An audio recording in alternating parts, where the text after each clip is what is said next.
The world has evolved into a realm of technological miracles. Every mage now relies on an AI chip to cast spells with godlike ease. But our protagonist, he's a glitch in the system. While others cast in a nanosecond, he needs a grueling hour just to conjure a single spark. Yet he celebrated a small victory. He was seconds faster than yesterday. Searching through his library, destiny guided his hand to a tome no one else could open. Because you smashed that like button, the seal broke for him alone. Inside lay the lost wisdom of the greatest archmage in history. This is the start of a legendary system, Manhwa, a man who climbed to the peak without a single AI assist. Enough talk. Let's dive into this epic Manhwa recap. The story begins in the heart of a desolate ruin. A young man steps forward, mana crackling around him, facing the dungeon's nightmare, the boss monster. The beast roared, bearing razor-sharp fangs. Instantly the sky darkened as layer upon layer of magic circles converged into a singularity. The young man stood calm, his hair dancing in the chaotic wind. A radiant crest ignited beneath his boots.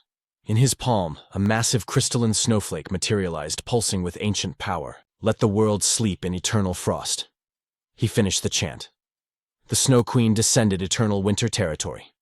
The temperature plummeted to absolute zero, freezing the very air. The beast recoiled in primal fear. The Ice Empress merely exhaled, and that single breath encased the monster in an unbreakable prison of ice. The battle ended in silence. The magic circles dissolved into motes of light, allowing the warm sun to grace his victorious silhouette. His blood-red eyes gleamed with a predator's focus. But before this glory, we must look back to the prestigious Ha family, Korea's strongest magical dynasty. I was once the crown jewel among geniuses, until the tragedy struck. The clan head Shin In-hyuk stared down with a heavy gaze. Shin Ha, do you understand your duty? The boy with the crimson eyes was the third son of this legendary bloodline. He offered a dutiful smile. Yes, father. I will bring honor to the Ha name. I promise results worthy of our legacy. Shin In-hyuk turned to the window, his voice cold. You must graduate top of your class at Obelisk Academy, become the world's strongest mage, and lead this family. Your talent eclipses your brother's. My expectations are absolute. Surpass them all. Prove you are worthy. Shin Ha clutched the green pendant at his chest, masking his anxiety. I won't let you down, father. I swear it on my life. He vowed to conquer the world of magic, to eclipse even his father. 2 years later, at the prestigious Obelisk Magic Academy, second year's assemble practical exams begin now. The instructor called out, Sahyuk, you're up first. Just stay calm. Sahyuk scoffed, arrogance dripping from his voice. Nervous, please. We already know who the loser is. Shin Ha, that trash who can't even cast a cantrip. How did a glitch like him even make it to second year useless without AI? Shin Ha buried his hands in his pockets, gritting his teeth in frustration. Even in this era, mages were the elite. As the simulation monsters spawned, the system blared. Candidate Sahyuk, begin. Boom, a torrent of flame erupted. In a blink, the system chimed. Target neutralized. Time record, perfect. Too easy, Sahyuk smirked. You see, modern magic evolved through AI integration, making casting instantaneous. Mages implant chips to bypass complex chants. But Shin Ha, his body rejected the technology. He was a relic in a digital age. Next, Shin Ha. 2 simulated beasts materialized. He closed his eyes, desperately gathering mana the old-fashioned way. Focus. He visualized the mana flow. Root to heart. Form the circuit. He began the 8-step chant, but the monsters lunged, breaking his concentration. Sahyuk howled with laughter. Look at him struggle. Hey, caveman, give up already. You're an insult to magic. The timer hit 0. Failure. Shin Ha collapsed, gasping as the class erupted in mocking laughter. He clenched his fist until his nails dug into his palm, silence screaming in his head. I failed. Again. But he was faster this time. The day his body rejected the I was the day his father handed him a pill to destroy his mana heart, a suggestion to quit. I refused that pill. I chose the hard path. The path of traditional magic that the world forgot. But ancient magic requires ancient texts. His room was a chaotic fortress of paper. Damn it. Why couldn't they digitize these? I'm running out of space. While reorganizing his despair, something caught his eye. A tome he didn't recognize. When did I buy this? He picked it up. It felt ancient, yet radiated a majestic aura of wealth. What is this scrawl? He squinted at the cover. Jebetelo, a name from the myths. Legend speaks of Jebetelo, the first archmage, the founding emperor, the god of magic itself. I used to worship him as a kid. Suddenly the book erupted with blinding golden light. Startled, Shin Ha dropped it. What the hell, they? The light intensified, and a voice resonated from the pages, shaking his very soul. O descendant who shares my constitution and hears my voice, I Jebetelo bequeath this legacy to you. I didn't realize it then. My curse, my rejection of AI, was actually the key to a god-tier power. Back in reality, the instructor's voice cut through. Failures report for remedial classes. Whispers followed him. That's him.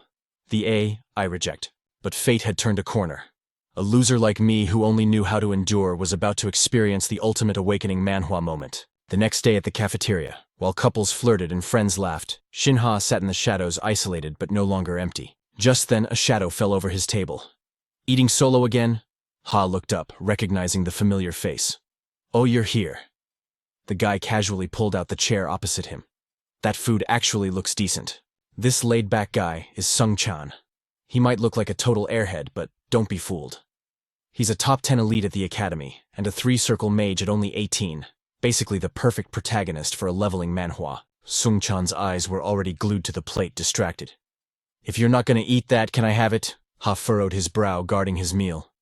Get your own food. Ha stared at him in silence. In this hellhole of an academy, this glutton was the only person he could actually call a friend. Stuffing his face with meat, Sung-chan mumbled, "If anyone messes with you, just say the word. I'll crush them for you." Ha turned his gaze to the window, his voice flat. "I don't need your help." "I found something strange yesterday," Ha said. Sung-chan perked up instantly. What kind of book? Ha's mind drifted to the ancient tomes sitting on his desk. A mysterious artifact where every page after the third was pure white. Ha explained the anomaly calmly. "It's a record of the great Archmage Gebetelo, but someone messed with it. The moment I opened it, light exploded out, and I heard a voice." Sung-chan didn't doubt him for a second. "It actually uses mana, that's some high-tier investment. So what's the content?" Ha let out a self-deprecating scoff. "It's an inheritance of magic for his descendants. But apparently, if you don't have the right constitution, the secrets remain locked." His friend grinned, excitement written all over his face. "Sounds awesome, let me take a crack at it." Ha's expression suddenly darkened, his voice dropping to a whisper. "The final page says you have to die once to unlock it." Sung-chan froze. "Excuse me." Ha's eyes lost focus, recalling the terrifying instruction from the day before. Not a mana circle in the heart, but creating a magic circle directly in the brain. Sung-chan looked at him like he was crazy. "That's a sick joke, man. A brain circle, that's basically suicide, not magic." He shook his head. "Let me see this thing." Later that night in the Aurelis dorms, Ha brought out the legacy of Gebetelo. "Is this the one?" Sung-chan asked. "So, unless I have Gebetelo bloodline, it's a paperweight." Ha pushed it forward. "Why don't you try opening it?" Sung-chan grabbed the cover, veins popping as he channeled his aura. But after a solid minute of struggling, he slumped back in defeat. "It won't even budge a millimeter." Ha leaned in, eyes narrowing. "Could it be a mana seal?"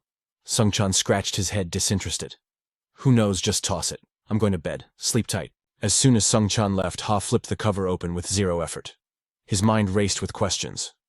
Why is it so easy for me in this page? It used to be blank. Suddenly the ancient voice of Gebetelo resonated in the air. "Oh, my descendant. If my theory is correct, you are currently channeling magic by forming a circle in your heart, aren't you? For any normal mage, that was the absolute standard." Ha's eyes scanned the glowing text. "But for people like us, that method is flawed. What is this insanity?" The book levitated on its own as Gebetelo continued. "If you accept my will and become my disciple, destroy the circle in your heart. Forge a new one within your brain. Only then open this book again." Ha's pupils trembled as he stared at the tome, which had snapped shut and fallen to the floor. "What a twisted joke," Ha muttered. "Creating a circle in the brain. Everyone knows that the source of magic is essentially poison to the human mind. If mana invades the cerebral cortex, the mind shatters. Worst case scenario, brain death." He clutched his head, his other hand clenching into a fist of frustration. "It's literally telling me to kill myself." Furious, he threw the covers over his head. Only a lunatic would do that. Ha turned his back on the book and forced himself to fall into a deep sleep. The next day, the sun was already high in the sky. Yang-su eyed him suspiciously. "Student Ha, is something wrong?" Ha cautiously presented the ancient book of Gebetelo. "Professor, could you please examine this book for me just once?" Jiang-su adjusted his glasses, muttering. A book written in ancient runes. He flipped through the pages, noting its age. "It seems like a genuine antique. But what exactly do you want me to check?" Ha chose his words carefully to avoid suspicion. "I just need you to open it. Could you check if there's a magical seal blocking it?" The professor raised an eyebrow. "A seal, you say?" Ha nodded quickly. "Yes. There's been a strange rumor circulating the academy lately about it." Jiang-su sighed. "Listening to gossip will only distract you from your studies. I'll take a look, but you really need to focus on your grades." Now let me concentrate. The professor channeled his mana, scanning the artifact with a stern expression. Moments later, he delivered the verdict. There is absolutely no trace of magic on this book. Stop chasing rumors and go study. Though skeptical, Ha took the book back. Thank you, sir. He walked down the corridor, clutching the tome to his chest. I hoped there was even a 1% chance I was wrong. But Sung-chan, a high mana genius, and the professor couldn't open it. That means the book is real. His fingers brushed against the worn leather cover of Gebetelo Legacy. Back in his room that night, Ha stared into the abyss of his decision. He pulled out a small vial of pills. Father sent these. If I swallow them, the mana circle in my heart will be obliterated. The harsh words of Shin Ha echoed in his mind. Forget about magic. Put it aside and focus on becoming a theory researcher. Ha bit his lip until it bled, his pupils shaking. But I refused to give up on magic. His hands trembled, then steadied. My life is already at the bottom of the barrel. Fine. Today, the old me dies. He swallowed the pill dry.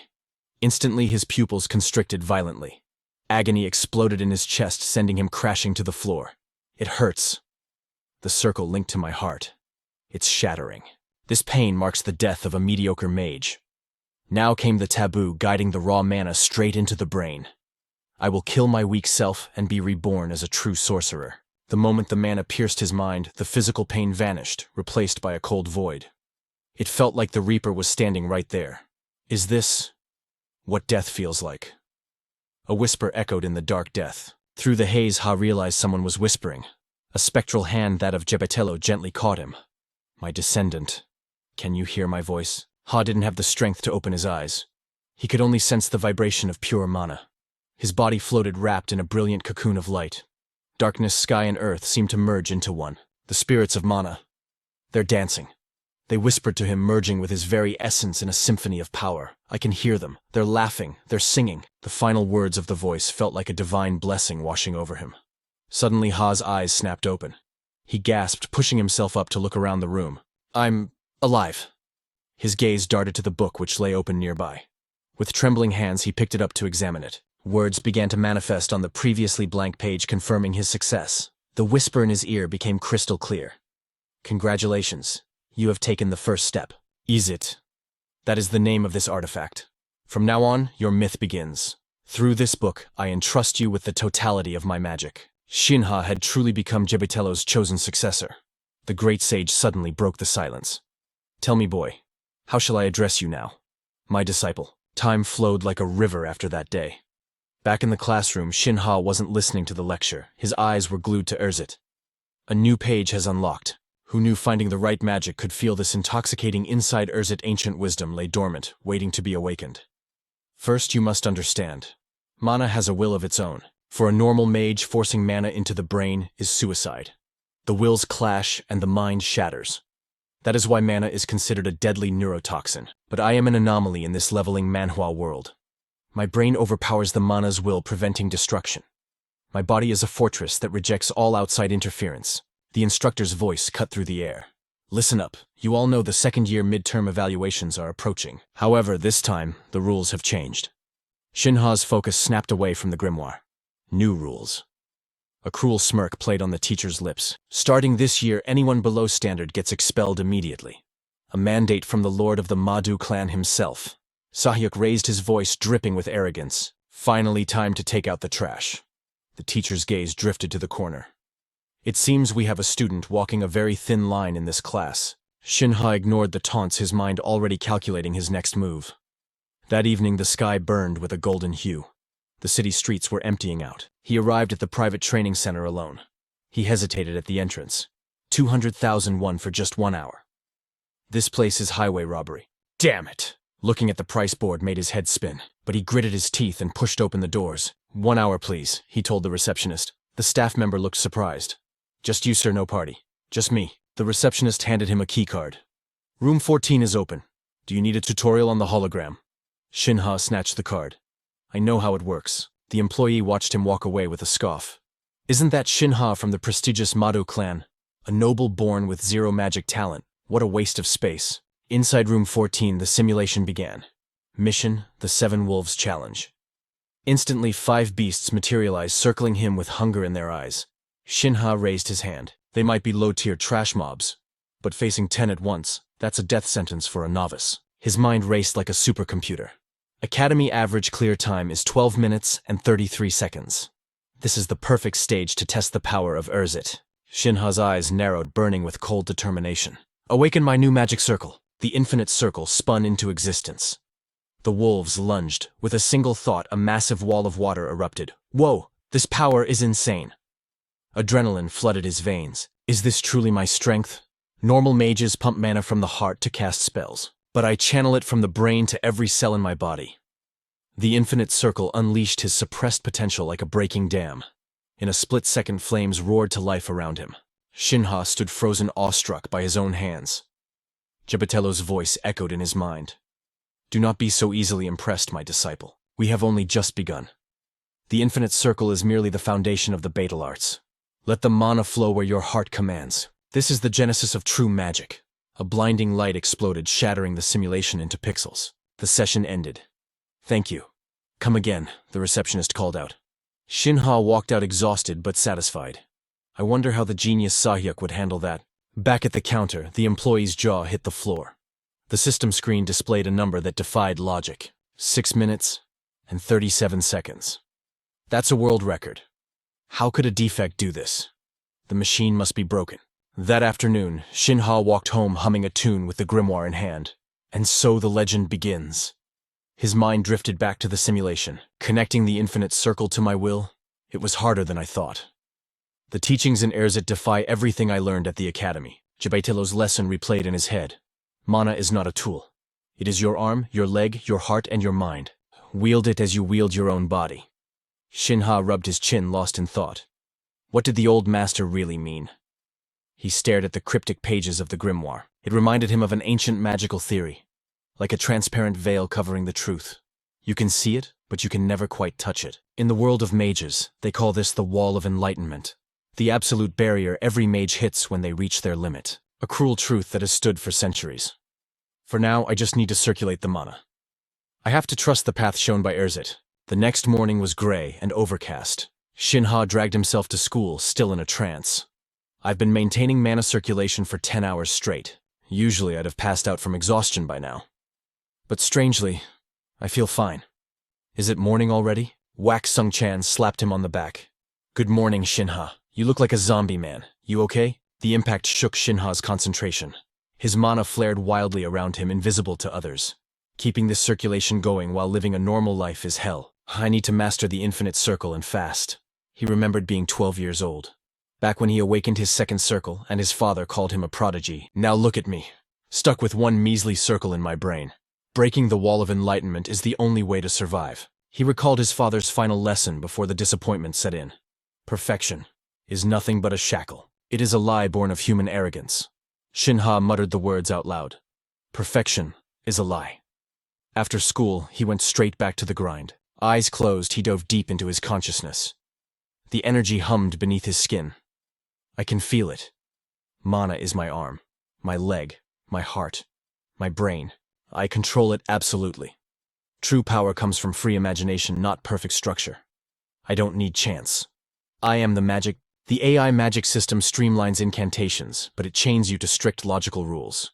However, the Neo method is different. It thrives on pure chaotic free will. The shape of this magic is fluid, defying the rigid algorithms of the standard system. Shin Ha's face flushed crimson, his blood boiling with the sheer thrill of this forbidden power. Just one cycle was enough to drain his stamina completely. It was terrifying to think a human could actually wield such irrational, logic-defying magic. But in that moment, conviction took root in his heart.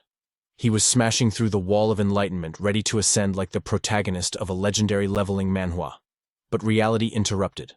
Jiang Su called out from the hallway. Shin Ha, someone is here for you. Follow me. Shin Ha paused, his intense training, the magical aura fading as he stepped out to follow the instructor. Your father has come to visit. The news that Shin In-hyuk was here caught Shin Ha off guard. His father here. He was led to the VIP reception room. Shin In-hyuk sat there radiating arrogance in his long coat. Enter. Jiang Su bowed his head, his voice low and respectful. I have brought Shin Ha, sir. The powerful man barely glanced at the door. Shin Ha stood before Shin In-hyuk, his expression completely void of emotion. Father. It's been a long time. Sensing the tension, Jiang Su quickly excused himself. I will take my leave now. The door clicked shut, leaving the father and son in a suffocating silence. You're still at this school, I assume you haven't taken the pill I sent you. Shin Ha met Shin In-hyuk's gaze with eyes of steel. No. My magic has improved recently. The father scowled, clearly annoyed by what he considered a pathetic joke. Seomei Kemsi improved. Are you still clinging to that delusion? But Shin Ha didn't flinch. He declared with absolute certainty, yes, I will become the greatest archmage of this era. The audacity froze the old man in place, but Shin Ha's eyes burned with an unshakable fire. Shin In-hyuk let out a heavy, disappointed sigh. Shin Ha, you have wasted an entire year. Look at reality.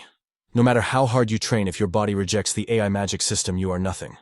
You will never be a complete mage. You have natural intellect. If you drop these useless fantasies and study magic theory, you could still be useful to the family even without power. Shin Ha's voice cut through the air like a blade.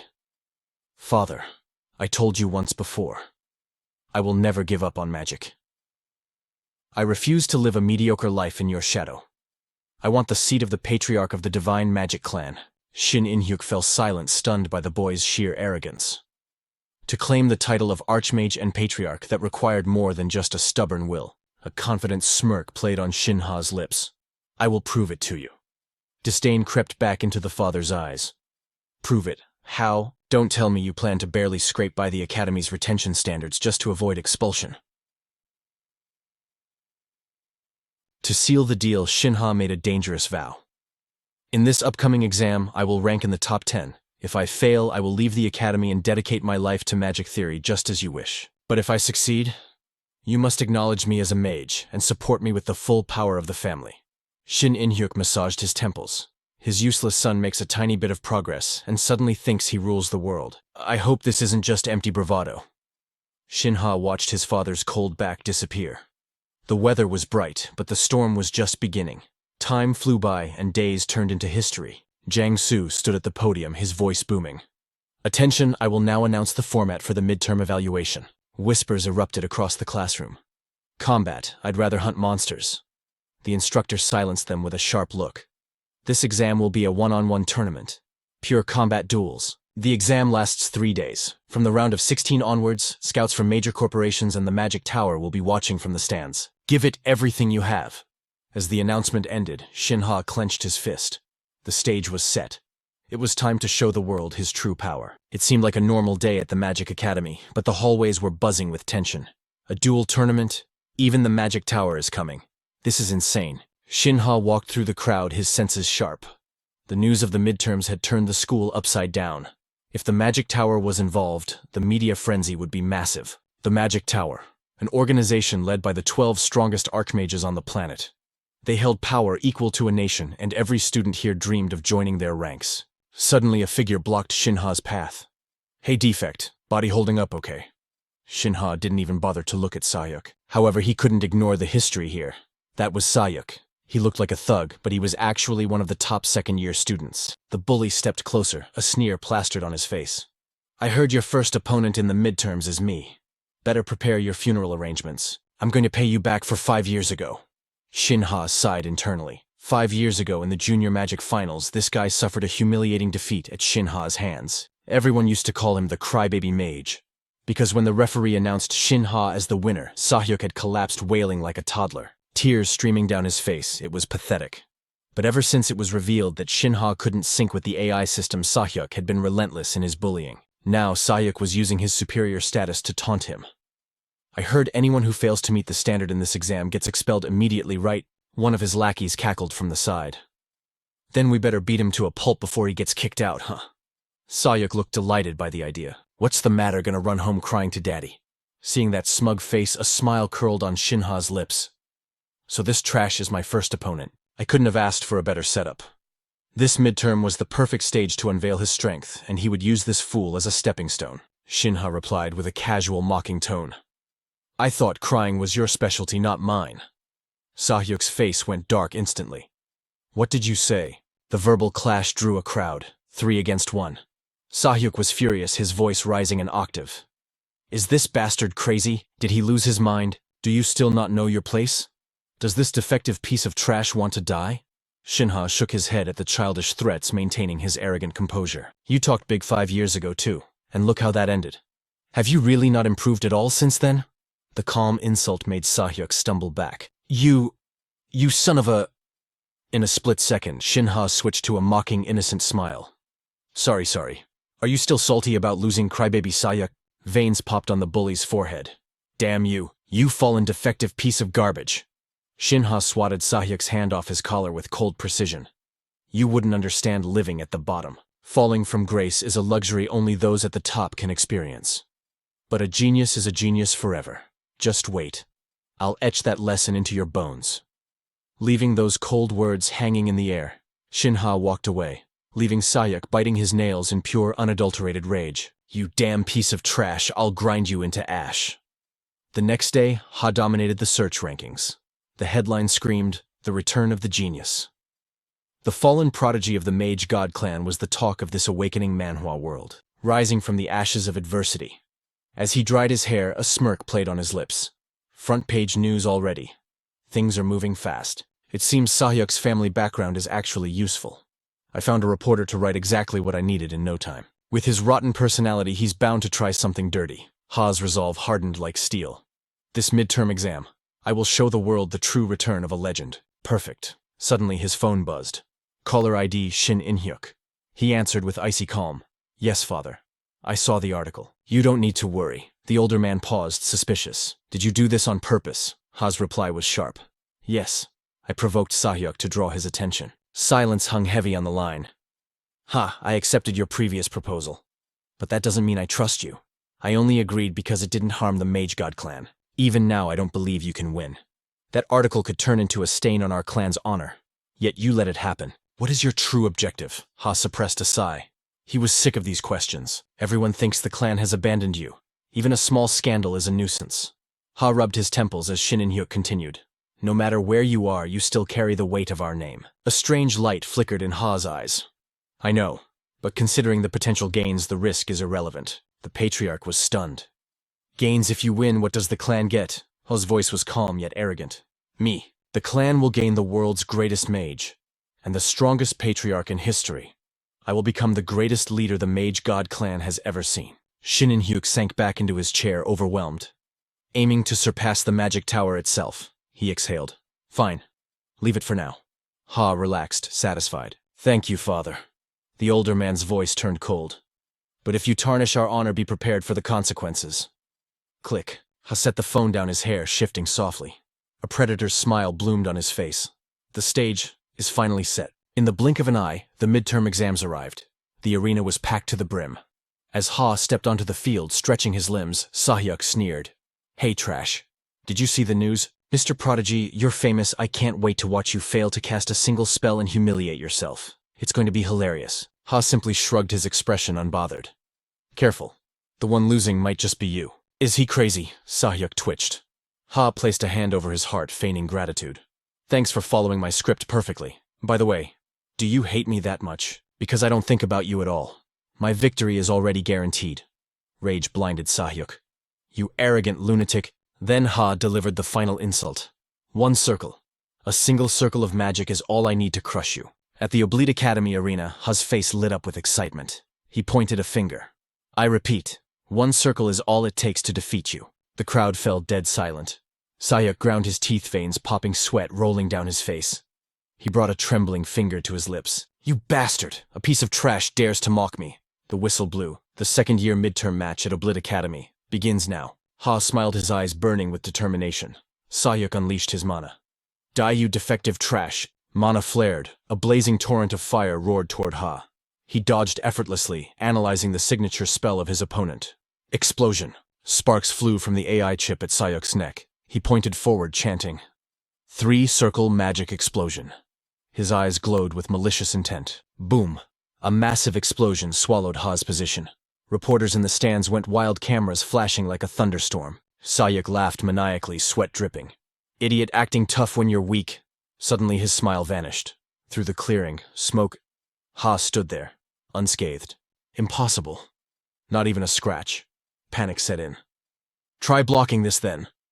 Sahyuk fired 3 blasts of flame simultaneously. Ha calmly raised his hand. A sphere of water materialized. Water strike. The gentle barrier absorbed the raging fire effortlessly. Sahyuk gasped. What, my explosion magic? blocked so easily. High above, a mysterious figure stroked his chin. How interesting.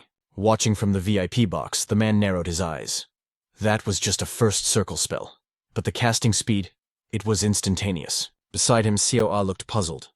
Master, I wondered why you postponed the Blue Tower's schedule just to watch a student match. Do you know something about this student? Kang Jin kept his hands in his pockets, cool and collected. I read an article about a fallen genius returning. Pure curiosity. She sighed, helpless. Just coincidence. If people find out the Blue Tower Master and 8-Circle Mage is here, the media will lose their minds. Kang Jin laughed heartily. I know. This man was a legend, the master of the Blue Tower, the 8-Circle Archmage Kang Jin. They gazed down at the arena. That's exactly why I booked the VIP room, Kang Jin added with a smirk. Suddenly a shadow fell across the doorway. Kang Jin turned, his eyes lighting up. I knew you would come. Back in the arena, Ha stood with hands on his hips, totally relaxed. Sayuk gritted his teeth, his mind racing. Damn it, what the hell is happening? My 3-circle explosion. Stopped by a measly 1-circle water strike. The image of the water sphere replayed in his mind. And that casting speed. It's inhuman. Ha grinned, enjoying the fear in his opponent's eyes. What's wrong? Surprised by how fast I am? Sahyuk screamed, waving his hands frantically. Shut your mouth, just die already. He unleashed 3 more fire blasts from his simulation interface. A massive explosion rocked the stadium. Sahyuk clenched his fists, laughing like a madman. You fool! You think that 1-circle trash can save you. What now? Ha!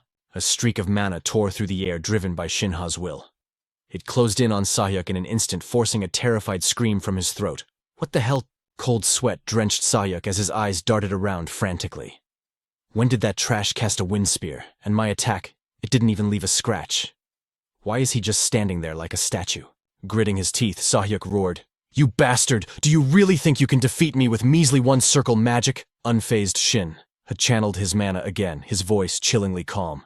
Naturally. Faster than a blink, the spear struck Sahyuk, threw up his hands to withstand the crushing pressure. A smirk of relief touched his lips, his shield had held. Mana began to condense in Sahyuk's palm once more.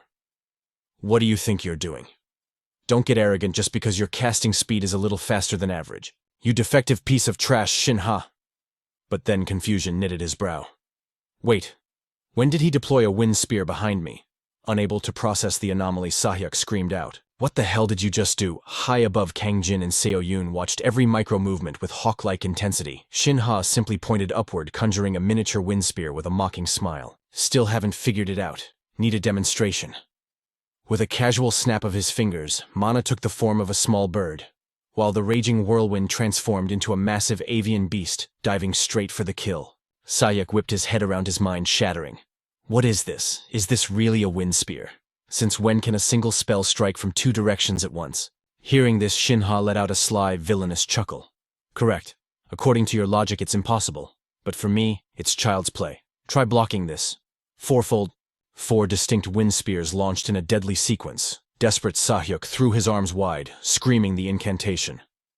Mana Shield. The barrier shimmered into existence, wrapping Sahyuk in a protective cocoon. A sneer returned to Sahyuk's face as he comforted himself. It's just 1-circle magic after all. As long as I defend. But suddenly the wind spear defied physics, curving backward to stab him directly in the spine. Agony shot through Sahyuk as he clenched his jaw, his mind reeling. Did one of the spears just change its trajectory? From across the arena, Shin Ha's voice dripped with ridicule. Thinking is good, but zoning out in a duel, is that wise? The real show is just getting started. In that split second, the wind spears morphed into birds of prey, launching from his fingertips. Sahyuk leaped backward, panic setting in. Damn it, that bastard! His survival instinct screamed one thing: he needed to escape the blast zone and create distance immediately. Every spell has a limit on range and power. If I can just widen the gap, those freakish attacks won't be able to reach me. Shin Ha saw through the tactic immediately. A wise decision. He clasped his hands together, raising them high to invoke a new calamity. Instantly the wind began to howl with violent intensity. Sahyuk looked up, terror seizing his heart. What is that? The giant mana bird crashed down like a meteor. Even Kang Jin, watching from the VIP box, couldn't hide his shock. He cast instantly, changed the trajectory, and even merged the spells mid-flight. What kind of monstrous magic theory is he using? Meanwhile, a formidable presence watched the duel in stoic silence, arms crossed, missing nothing. It was Patriarch Shin Hyuk, the lord of the prestigious magic god clan, and a legendary 8-circle mage. Beside him an aide stammered, confirming the impossible. That's right, sir. Shin Ha is completely shattering the laws of open-source magic. To understand this Manhwa recap, we must look at the rules. Standard spells like Reverse Wind Slash are hard-coded and can only be edited once. Take Reverse Wind Slash. If the enemy is 38 meters away, the spell fails, and once you modify the trajectory, that vector is locked. A second change is impossible. In other words, modern magic is predictable. It functions exactly as programmed. That is why mage duels are essentially strategy games. Reading the opponent and reacting within the system's limits is key. It is no different from managing cooldowns in a video game. But this guided missile style of magic completely ignores the principles of modern spellcraft. On the field, the wind spear bird slammed into Sayuk with devastating force. Slumped on the ground, Sayuk laughed bitterly at his own disgrace. I was defeated by a single first circle spell. Shin Ha stood over him, hands in his pockets, delivering the final lesson. You looked down on the first circle, Sayuk. Even if you unleashed a third circle bombardment, I would only need one circle to end your miserable life. Terror drained the blood from Sayuk's face. Whoa, what? Shin Ha's expression darkened as mana swirled in his grip. First circle magic water strike. Killing doesn't require flashy lights. Simple is best. Water suffocated Sayuk, choking him. Shin Ha waved his hand, continuing his lecture. Your academy battlesuit has a protective barrier, a safe zone function. But looking at you now, I doubt it can save you from drowning, can it? Just look at yourself. The stadium fell into a deathly silence, thousands holding their breath. Shin Ha turned to the referee, a polite smile on his face. Professor, the outcome seems obvious. Shall I continue? The whistle pierced the air. Instantly, the massive arena erupted into a frenzy of cheers and shock. The match is over. The winner is Shin Ha. Medics rushed in to drag the broken Sayuk away. Shin Ha turned his back on the glory, walking calmly into the stadium tunnel. He clenched his fist, savoring the lingering mana. It's been an eternity since I felt this. The undeniable sensation of being a true mage. Elsewhere, Kang Jin walked down the corridor with his assistant. He paused, his mind replaying the duel. So, the prodigy has truly returned. Interesting. I need to dig deeper into him. Suddenly, the door burst open. Sung-chan rushed in, practically vibrating with excitement. Hey, Shin Ha, you actually won. That was insane. Shin Ha stepped back, awkward. Sung-chan, personal space, please. Sung-chan pressed on, eyes shining. Seriously, what kind of training did you do? Your casting was god tier. The wind spears went whoosh, then merged and went boom. Shin Ha flashed a mysterious smile. Do you really want to know? Sung-chan leaned in eagerly. Of course, Shin Ha whispered. That magic is a trade secret. Shin Ha glanced at his phone. By the way, did you see this? See what? Sung-chan asked. On the screen, a headline screamed, Breaking news, the rebirth of the supernova. It's my post-match interview, Shin Ha noted. Aren't you curious about what I said regarding my magic? Flashback to the press zone. Cameras flashed blindingly. Mr. Shin Ha, what was that instant casting technique? How was it possible to bypass the casting time entirely? And the trajectory manipulation? The fusion. They clamored. Shin Ha opened his mouth. Well, that is... Suddenly a commanding voice cut through the noise. I will answer that question on his behalf. Shin Ha's eyes widened in genuine shock. Why is he here? Standing there was the Lord of the Blue Tower, the Frost Demon King Kang Jin. Kang Jin waved casually, pretending they were strangers. Shin Ha, I watched your duel very closely. In my professional opinion, Shin Ha was actually using fourth circle magic. So, Smiul memorize. A student gasped in disbelief. Did he say memorize? Instructor Kang Gun Hyung raised his hand, conjuring a sphere of roaring flame. The crowd watched spellbound. The instructor smirked. Precisely. This is a high-tier art, precasting a spell to detonate at the user's command. But if instant casting is possible... A curious student pressed, leaning forward. Why isn't such a broken ability used by every mage in the tower? Instructor Kang winked. Because memorize has a fatal restriction. It can only store magic 3 circles lower than the caster's rank. He turned his gaze. Isn't that right, Shin Ha? Spot on, sir. Shin Ha beamed, though internally he was sweating bullets. Thank the heavens. I was racking my brain trying to explain Bertello's formula. Saved by the bell. A reporter stammered, adjusting his glasses. Wait. Does this imply Shin Ha has already reached the 4th circle? Instructor Kang gripped the boy's shoulder. I guarantee it with my life. Camera shutters went berserk, flashing like strobe lights. Watching the live stream, Sung-chan whistled. This is going to be the headline of the century. Hitting the fourth circle at his age, he's matching the records of the Tower Masters. If the Blue Tower Master confirmed it, it's undeniable. A real fourth circle mage. But the interrogation wasn't over. On the giant screen, a sharp voice cut through the awe. But how do you explain shattering the absolute laws of open-source magic? Sung Chan cheered. Here it comes. The million-dollar question. Instructor Kang stroked his chin. Well, Shin Ha placed a hand over his heart, radiating supreme confidence. Allow me. Breaking the rules is actually quite simple. I didn't just break the formula. I evolved it. Kang's eyes bulged, cold sweat trickling down his neck. Evolve the formula impossible. That's like turning a tricycle into a fighter jet. That shouldn't be possible. For someone the system labeled defective, what is he? Shin Ha pointed skyward. Modified magic. From this day on we call this power modified magic. Instructor Kang's eyes blazed with manic excitement. This is a revolution. The entire magical world is about to descend into chaos. The broadcast ended with the title The Supernova's Rebirth. It felt like the cliffhanger of a top-tier leveling manhwa. Sung Chan frowned. Modified magic, huh? You expect me to buy that? Shin Ha shrugged. Believe it or not. Sung Chan scoffed, clapping Shin Ha on the back. If you were me, would you believe it? Whatever. A win is a win. I'm heading back to the dorms. Shin Ha blinked. So early. Sung Chan waved, walking away. Got a monster opponent tomorrow. Need to conserve my energy. Energy, Shin Ha muttered, hands on his hips. A monster opponent. The next day the sky was a cruel, perfect blue. The Obelisk arena was packed, yet a suffocating silence hung over the audience. Sung Chan was on his knees, gasping for air, totally defeated. Watching from the high stands, Shin Ha realized. So that's the monster he was talking about. Golden hair danced in the wind. She raised a hand. Moonlight grandeur. It was Adela, the genius heir of the French Russell family and the Korean mystic clan. Shin Ha narrowed his eyes, analyzing the energy. Her magic is an anomaly. It carries the moon attribute, the secret art of the mystic clan. Sung Chan gritted his teeth, barely standing. Adela flicked her wrist. A flash of silver light exploded. Sung Chan was blasted backward like a rag doll. The whistle shrieked. Winner Adela! The stands erupted in whispers. Shin Ha's gaze sharpened, the playfulness vanishing from his face. He studied her retreating figure. A fusion of light and darkness. The mystic clan's moon reflection. It's not in the open source database. Range power attributes. Everything is unknown. This isn't just a duel. It's a walk through a minefield. Wait. Adela's icy gaze locked onto him from across the arena. Shin Ha froze. Is she looking right at me? Later. Sung Chan snatched a water bottle, fuming. Damn it, I hate this. Shin Ha patted his back. You did well.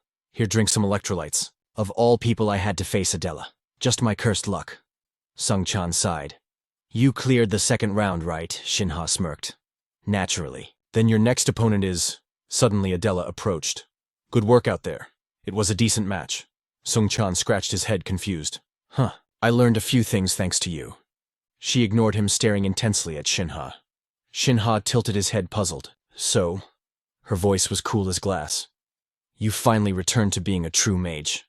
I hope you can help me remember why I came to this academy. Shin Ha's mind raced.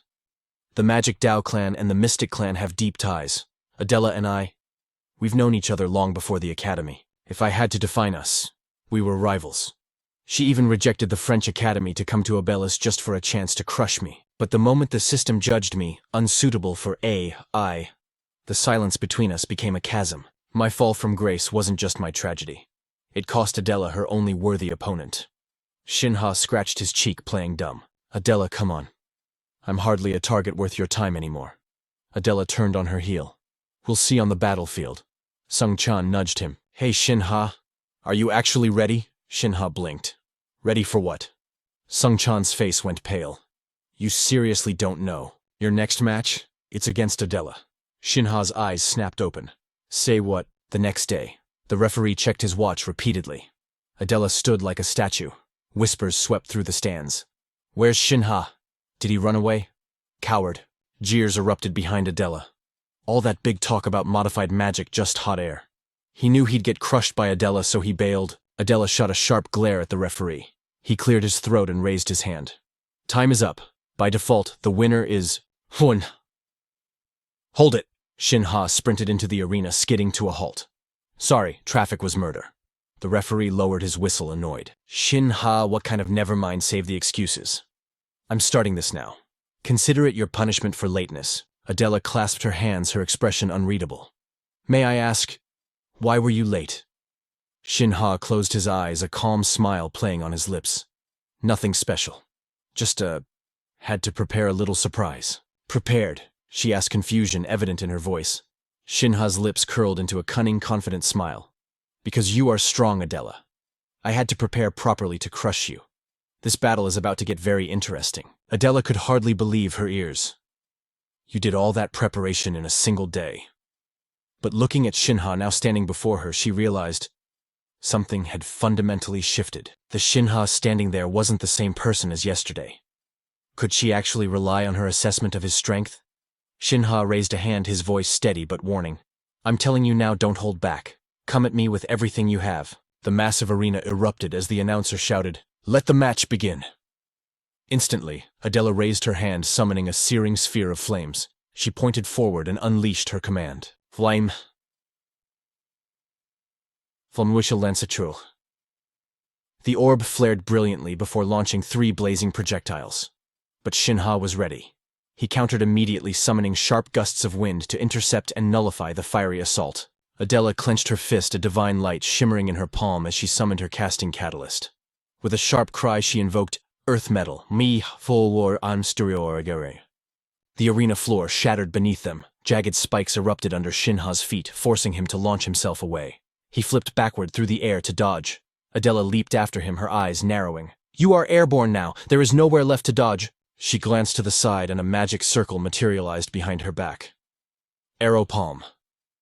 Shin Ha watched her move, his mind racing. Attacking while I am defenseless in midair. She knows I cannot easily evade this. At least that is what a normal fighter would think. But Shin Ha thrust his hand downward. Shield. A barrier materialized beneath him in thin air. The crowd gasped in disbelief. A defensive shield spell cast in midair that should be impossible. No way, Adela stammered, panic setting in. What is that? He flipped the shield to use as a stepping stone. Shin Ha's magical sense was truly a one-of-a-kind anomaly. From his high vantage point, Shin Ha analyzed her. The mystic's moonlight attribute. To counter that level of sorcery, I need to unleash every trick in my arsenal. For this battle, I will drag the very sun down to earth. A blinding flash erupted, forcing Adela to frantically shield her eyes. She frowned, confused. Semais. Sunlight, he is launching an attack. Realizing she had no time to counter, Adela thrust both hands forward. Giant shield. Shin Ha rocketed downward, utilizing an aerodynamic technique. A blade of condensed water formed in his grip. With the force of a falling star, he slammed the liquid sword directly into Adela's barrier. He gritted his teeth, analyzing her stats like a pro player in a system manhwa. Combining 1-circle aerodynamics with a 3-circle defense, she is incredibly cautious. Shin Ha rebounded off his shield, touching the ground gracefully to stabilize. Adela prepared to counterattack. My turn, she thought, until she froze. Her feet were suddenly encased in ice. Cold sweat trickled down her face. Shin Ha watched her silently. Adela's mind reeled in disbelief. Earthbind. When did he even cast that? Did he cast it the instant he touched the ground, his casting speed? My eyes could not even follow it. She whipped her head up to face him. Shin Ha waved his hand, summoning a torrent of fluid. He opened his palm. Water arrow. Adela frantically channeled mana to shatter the ice binding her legs. Orbs of water materialized around Shin Ha, transforming into a school of rushing hydro-dolphins. Adela had no choice but to raise her shield again for defense. The water crashed harmlessly against her barrier. Adela smirked lightly. This is easier to handle than I thought. But then Kanan's words from the interview echoed in her mind. From what I can see, Shin Ha utilized 4-circle inscription magic. However, inscription can usually only activate spells from the 3rd circle and below. Shin Ha is a 4-circle mage, yet he is spamming 1-circle spells. He cannot defeat me with such low-level magic. Suddenly, a piercing screech tore through the air from above. A pillar of light slammed into the ground right behind her. Her eyes widened in horror. When did he launch that? Did he hide a modified wind spear within the sunlight from earlier? Pain surged through her as the shockwave hit. Adela crumpled, collapsing at Shin Ha's feet. Shin Ha looked down, his voice cool. Did you forget who you were fighting because it has been so long? In the viewing room, Su stared intently. His battle instincts, they are beyond imagination. Kanan grinned like a fool, breaking down the play. He had this calculated from the very first moment he dodged the earth metal. He leaped into the air to bait Adela's attack, used the shield to gain altitude, and positioned himself against the sun to blind her vision. That was the moment he planted the wind spear, utilizing the delayed activation feature of his inscription magic. On the descent, he used air currents to keep her focused on him, feigned a ground battle with Earthbind, and waited for the perfect second she turned her back to the sun to trigger the trap. Kanan glanced over at the Elder Master. Kanan added, "A true one-circle Archmage." Master In-He muttered a denial. "Impressive, but in the end it is merely one-circle magic." Back in the arena, the three figures stood still. Adela looked up, her expression eerily calm. Shin Ha stood his ground, refusing to retreat. The Elder frowned. He has the advantage, yet he lacks a finishing move. He cannot win the match like this. Master In-He watched Shin Ha's clenched fist. Furthermore, Adela has yet to unleash her true power. On the floor, Adela placed a hand over her heart. "Amazing. You have actually made me remember that feeling. Now, I will fight you seriously." Shin Ha dropped into a combat stance. "Here it comes." Her entire body began to radiate blinding energy. Cold sweat beaded on Shin Ha's forehead. The mystic's ultimate technique, Moonlight Attribute. An ethereal halo erupted around her, summoning ring after ring of pure magical density. The pressure was so intense the arena floor cracked beneath Shin Ha's feet. A pillar of moonlight locked onto him. Up in the VIP box, Master In-He stood up, falling silent. Kanan smiled. "Leaving already, sir?" Master In-He's eyes held zero faith. "The battle is decided. What is the point of watching a foregone conclusion?" But suddenly a roar erupted from the crowd. The brown-haired girl's eyes nearly popped out. Even Kanan's smirk faltered into disbelief. Zan's jaw hit the floor. Adela stood frozen like a statue, unable to comprehend the sight before her. How is this possible?" Shin Ha stood unharmed, summoning a massive magic circle. He calmly commanded the inferno swirling around him. "Divine fire rain." Adela stumbled back. "Two-circle magic." Shin Ha's grin turned triumphant. "I told you," Shin Ha said. "I was late because I was preparing to take you down." Adela frowned. "But inscription? It is limited to one-circle spells. Have you reached the fifth circle already?" Shin Ha let the question hang in the air, offering only a simple smile. To understand this twist, typical of an awakening manhwa, we must return to the previous night. Inside the Orbilit Academy dorms, Shin Ha stared intensely at a secret manual on his bed. His brow furrowed in deep concentration. "With just one-circle magic, defeating Adela is impossible. My current combat style clashes violently with the stealth capabilities of this secret art."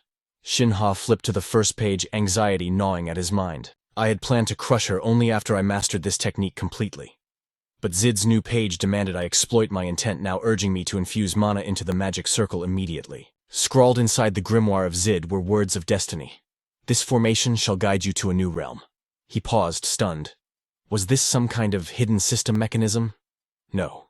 There was no time to hesitate. Summoning every ounce of his courage, Shin Ha pressed his hand against the rune.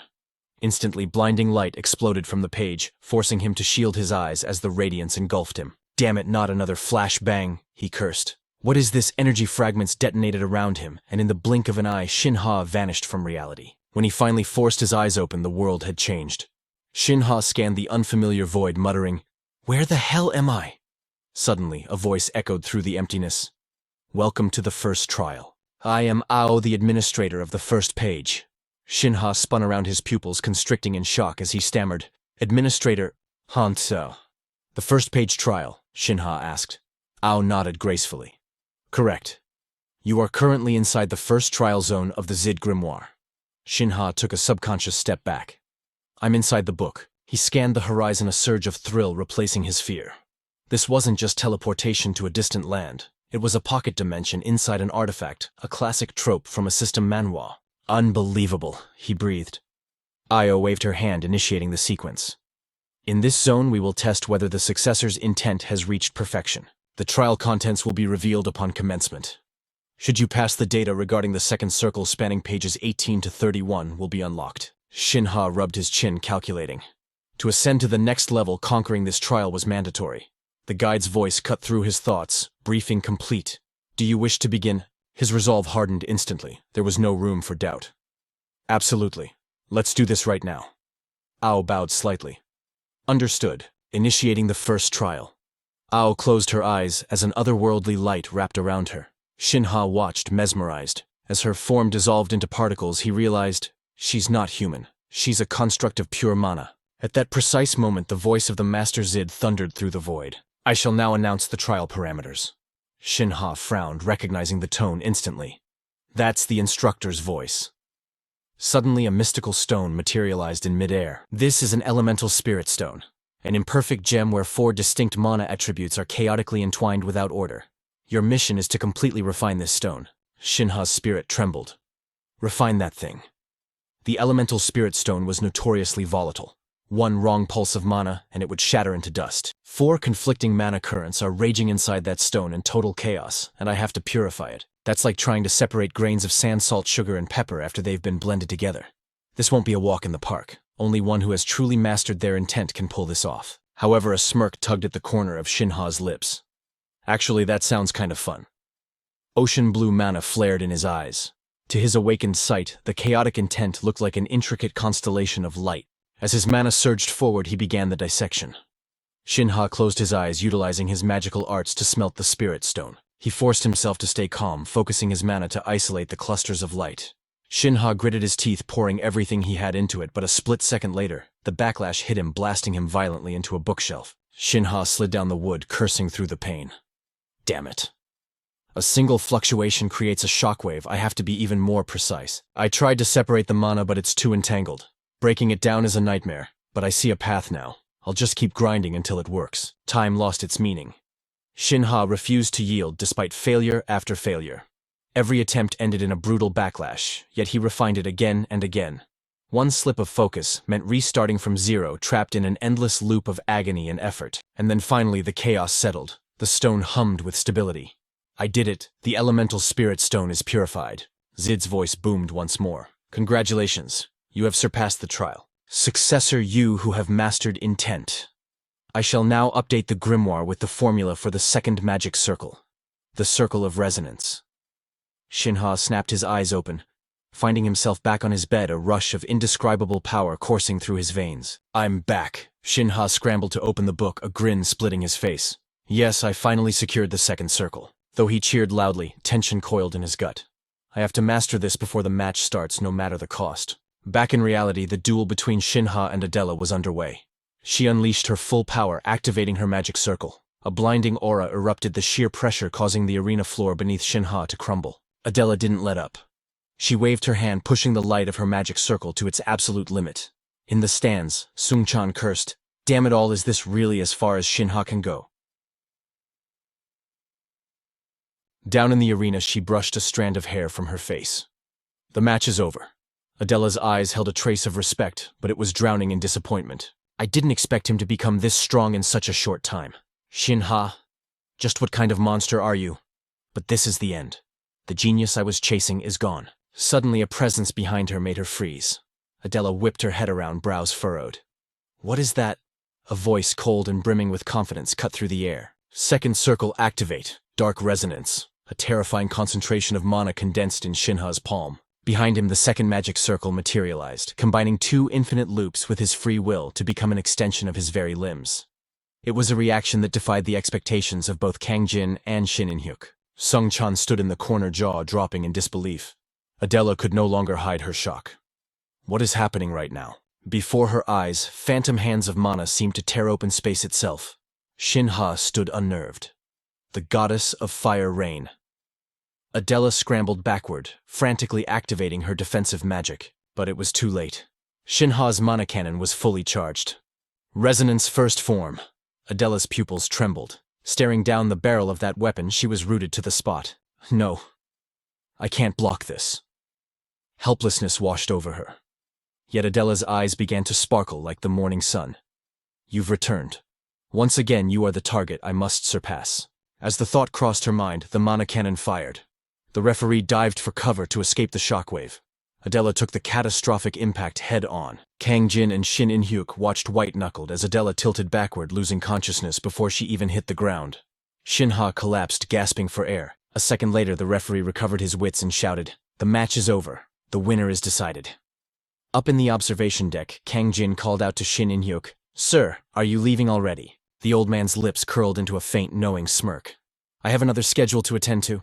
He didn't even try to stop me. Just pure indifference. Ha. That old man really is terrible at lying. Back in the waiting room, Shin Ha collapsed, shedding his jacket as exhaustion hit him like a truck. That was close. His mind drifted to the teachings of Zit, specifically the second infinite circle. By synchronizing his mana resonance, he could amplify his magic power exponentially. He recalled that moon magic was a volatile hybrid, a fusion of the light spectrum and the crushing weight of darkness. The theory was simple: if I manipulated the ratio of darkness within the spell, the blast radius would shrink. And that's exactly how I used my amplified dark magic to devour her radiant aura. Still, moon magic is the secret legacy of the mystical clan. It's not something a random student should be able to dismantle. But thanks to the resonance circle, I managed to perceive the mana structure for a split second.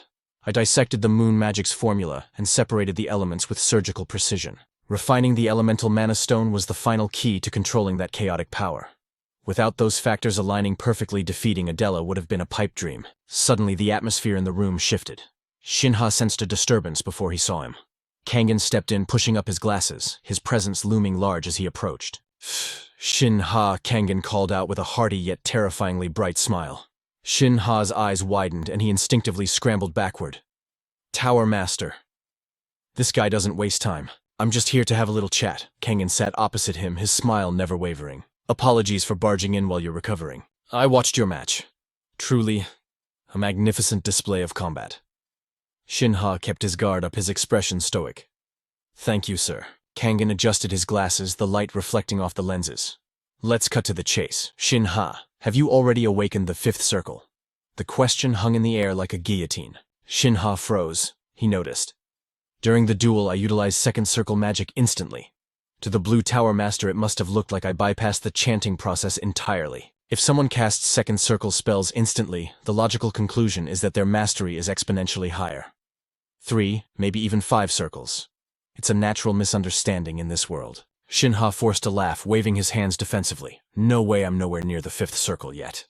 Kangen's eyes gleamed with intensity. I thought so. Then, how did you cast second circle magic like that? Shin Ha knew he was being interrogated. He kept his poker face flawless. If I told you it was a secret esoteric technique, would you believe me? Kangen stroked his chin, scanning him from head to toe. So, esoteric technique. Are you referring to the modified magic theory you mentioned in that interview? Shin Ha nodded, recalling his media bluff. Exactly. That's the one. I have to stick to this lie. Achieving the 5th circle at 18 is historically impossible. If the truth gets out, I'll be the center of a global media circus. And if I use 3rd circle magic later, they'll get suspicious again. I need to bury this secret for now. Kangen praised him. Modified magic. Fascinating. But how does that explain the 2nd circle instant cast? The playfulness vanished from the Tower Master's eyes, replaced by a razor-sharp gaze. Shin Ha felt his heart rate spike. He pressed a hand to his chest. I managed to improve the inscription magic itself. The statement struck Kangen like a bolt of lightning. You improved the formula. Is that even possible? Kangen's skepticism turned into awe. He reached out, his aura shifting from interrogation to pure scientific curiosity. Impressive. To think a student solved the structural flaw of inscription magic. Shin Ha bowed his head slightly. Thank you, sir. But then Shin Ha flinched. Wait. Red eyes. It was true. Kangen had activated his signature ability. His pupils glowed a menacing crimson and a heavy pressure crushed down on Shin Ha's chest. Time seemed to stop. Finally, the red glow faded. Kangen smiled warmly. I see. No characteristic mana signature of a 5th circle mage. You were telling the truth. I'll take my leave now. Don't worry about the press. I'll handle the explanation. Shin Ha jumped up, bowing respectfully. Thank you. Safe travels. Even after Kangen left, Shin Ha remained bowed for a moment before collapsing back onto the couch. Holy... I didn't think he'd use the ruby eyes on me. The ruby eyes of the Blue Tower Master, legendary ocular powers capable of seeing through the very essence of mana. It's the ultimate appraisal skill in this leveling Manhwa world. Cold sweat drenched his back. Did he really not notice? Did I actually fool the Tower Master? Shin Ha clutched his chest. The magic of the Bitinel system is my absolute trump card. I can't let anyone discover it. Moments later, the arena speakers boomed. Match concluded. Winner, Ha-jun. But inside the waiting room, the victor looked anything but triumphant. Suddenly a voice came from behind. Adela stood there. Shin Ha blinked. Adela. Shouldn't you be in the ICU for at least 4 hours? How are you walking? She was covered in bandages, but her eyes were clear. I'm fine, she said simply. Shin Ha tilted his head. Okay, so what brings you here? Adela hesitated, her composure cracking slightly. If it's not too much trouble, could you review the match with me? I know you have the finals, but... Shin Ha grinned, pointing to the couch. Not at all. Let's do it now. Feedback helps me too. As they walked in, Adela stared at his back, her heart skipping a beat. His strategy, his mana control. Even now he's miles ahead of me, but one day I will catch up to that back. Shin Ha scratched his head, oblivious. Why is the back of my neck burning meanwhile in the heart of the city inside a massive skyscraper? Hoy, someone was watching the broadcast with very different eyes. Shin Ha. I thought you were finished. The building flew a flag emblazoned with a dragon crest. This was the headquarters of the Shin clan, the magic god family. Inside the executive suite, two siblings stared at the screen. The girl Seo-ah cursed under her breath. Damn it, why won't he just stay dead? Brother, are you just going to let him roam free? This was the eldest daughter, Seo-ah. Her brother Ji-hyun sat calmly beside her. What's the move? Seo-ah's voice rose in panic. What if he tries to return to the family? You know exactly what happened a year ago. If he gets treated like a genius again, then we Ji-hyun cut her off with a wave of his hand. Relax, Seo-ah. Ji-hyun looked at the screen, remembering the Shin Ha, who was once called a prodigy, and compared him to the boy on screen. He might have been a star a year ago, but right now that kid is nothing but trash. Did you see his combat data? He barely managed to use second circle magic. Even you saw the match. But Seo-ah bit her lip, anxious. But brother, everyone is praising him to the skies. Ji-hyun smirked, his voice dripping with arrogance. Listen closely, Seo-ah. The opponents Shin Ha is beating. They are merely third circle amateurs. He is a four-circle mage, so a crushing victory should be expected. But have you forgotten Shin Ha is fundamentally incompatible with AI magic engineering? He is merely masking that fatal flaw with cheap tricks and ancient arts. Compared to a standard four-circle mage, his raw specs are laughable. Yet even as her hands trembled, Seo-ah placed her absolute faith in him. Is that what you think? How naive. Ji-hyun cut in with a sneer. No matter how hard a bug struggles, it still crawls in the dirt. Defective trash will always be defective. Anxiety gnawed at him as he bit his nails. If that reject actually becomes a threat to the family succession. The mere thought struck a nerve deep within Ji-hyun. The crystal glass shattered in his grip, shards biting into his palm. Dealing with that pest can wait. Outside, the evening sky bled into a golden twilight. The dust settled in the arena. 3 silhouettes stood amidst the haze until one student collapsed from exhaustion. The referee raised his hand, the whistle piercing the air. It was over. The ultimate winner of the second-year midterms was Shin Ha. The stands erupted into a frenzy. The fallen genius has returned. But amidst the roar of applause, Shin Ha remained stoic. Incredible. Absolutely god-tier. A satisfied smirk played on his lips. His ancient magic had crushed their modern systems. In the corner, Sung-chan screamed in pure ecstasy. Shin Ha, you are number 1. You did it. The whole world sees your power now. Sung-chan shook him so hard that Shin Ha nearly lost his balance. Sung-chan get a grip, but behind the celebration whispers of jealousy festered. Who does he think he is? Without that ancient gimmick, he would be nothing. Just then, Jang Su-so approached with a radiant smile. Congratulations, Shin Ha. As your mentor, I have never been prouder. Hearing this, Sung-chan immediately jumped in. Then you gotta treat us to a victory feast, teach Shin Ha's side. Sung-chan, please. But the instructor laughed heartily. Say no more. I was planning to take you both out anyway. Sung-chan pumped his fist in the air. Hell yeah, let's roll. But just as the party was about to start, Shin Ha's voice cut through the excitement. Wait, I am sorry. I would love to go, but I have a critical appointment I cannot miss. Sung-chan looked like he had been slapped. What a victory party without the main character. You can't be serious. I am really sorry, catch you later. Shin Ha waved apologetically and vanished into the crowd. Leaving his friends behind, he changed into a formal suit. He had a meeting that could determine his fate. He arrived at the pickup point. An elderly man stood beside a sleek black limousine and bowed deeply.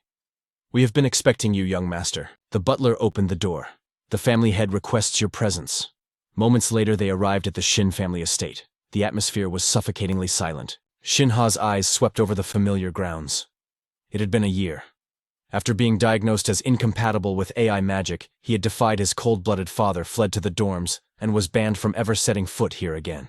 Now he walked into the grand hall completely alone. Nothing has changed. His steps grew heavier as he approached the looming double doors.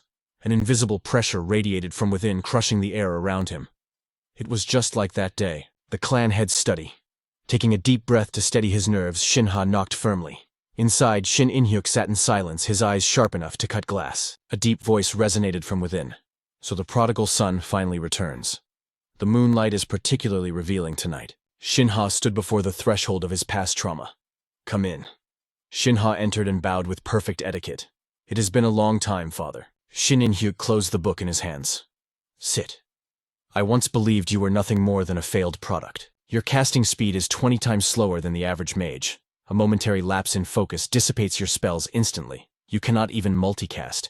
You were the textbook definition of how useless an incompatible mage is. However, your raw talent was undeniable.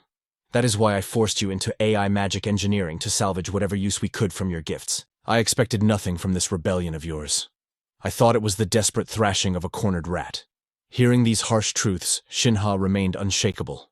I understand. Shin In-hyuk referenced the headline flashing across the news, The King's Return. He clasped his hands behind his back and continued. When I saw that article, I thought the inevitable humiliation would finally wake you from your delusions. But you shattered the curse of incompatibility. You created a modified magic system and completely defied my expectations. This wager is your victory. Shin Ha, your performance in the arena was worthy of a true mage of the Shin family. Shin Ha's pupils trembled in shock. He stood up abruptly, his voice filled with pride. Thank you, father. A faint smile touched Shin In-hyuk's lips. From this moment on, you have my full backing. Whatever resources you need for your path of magic, simply ask. Furthermore, I officially reinstate you into the Divine Magic Clan as a rightful successor. Do not disappoint me. With the clan's resources, Shin Ha could soar, but suddenly a terrifying aura filled the room. One final warning. If I see you stagnate or regress even an inch, I will personally shatter your mana circles. Shin Ha clenched his fist to stop the shaking. This was the crushing weight of an 8-circle archmage. Terrifying. But this is the opportunity I have been fighting for. His crimson eyes burned with resolve. Understood, father. Shin In-hyuk leaned back, his aura receding. So what is your next objective? Shin Ha blinked. My objective. The father's eyes held zero warmth. Correct. Did you not proclaim that you would seize the seat of the clan head? Ji Hyun Seo A Shin In-hyuk Minji. Among your siblings, you are currently the last in the race.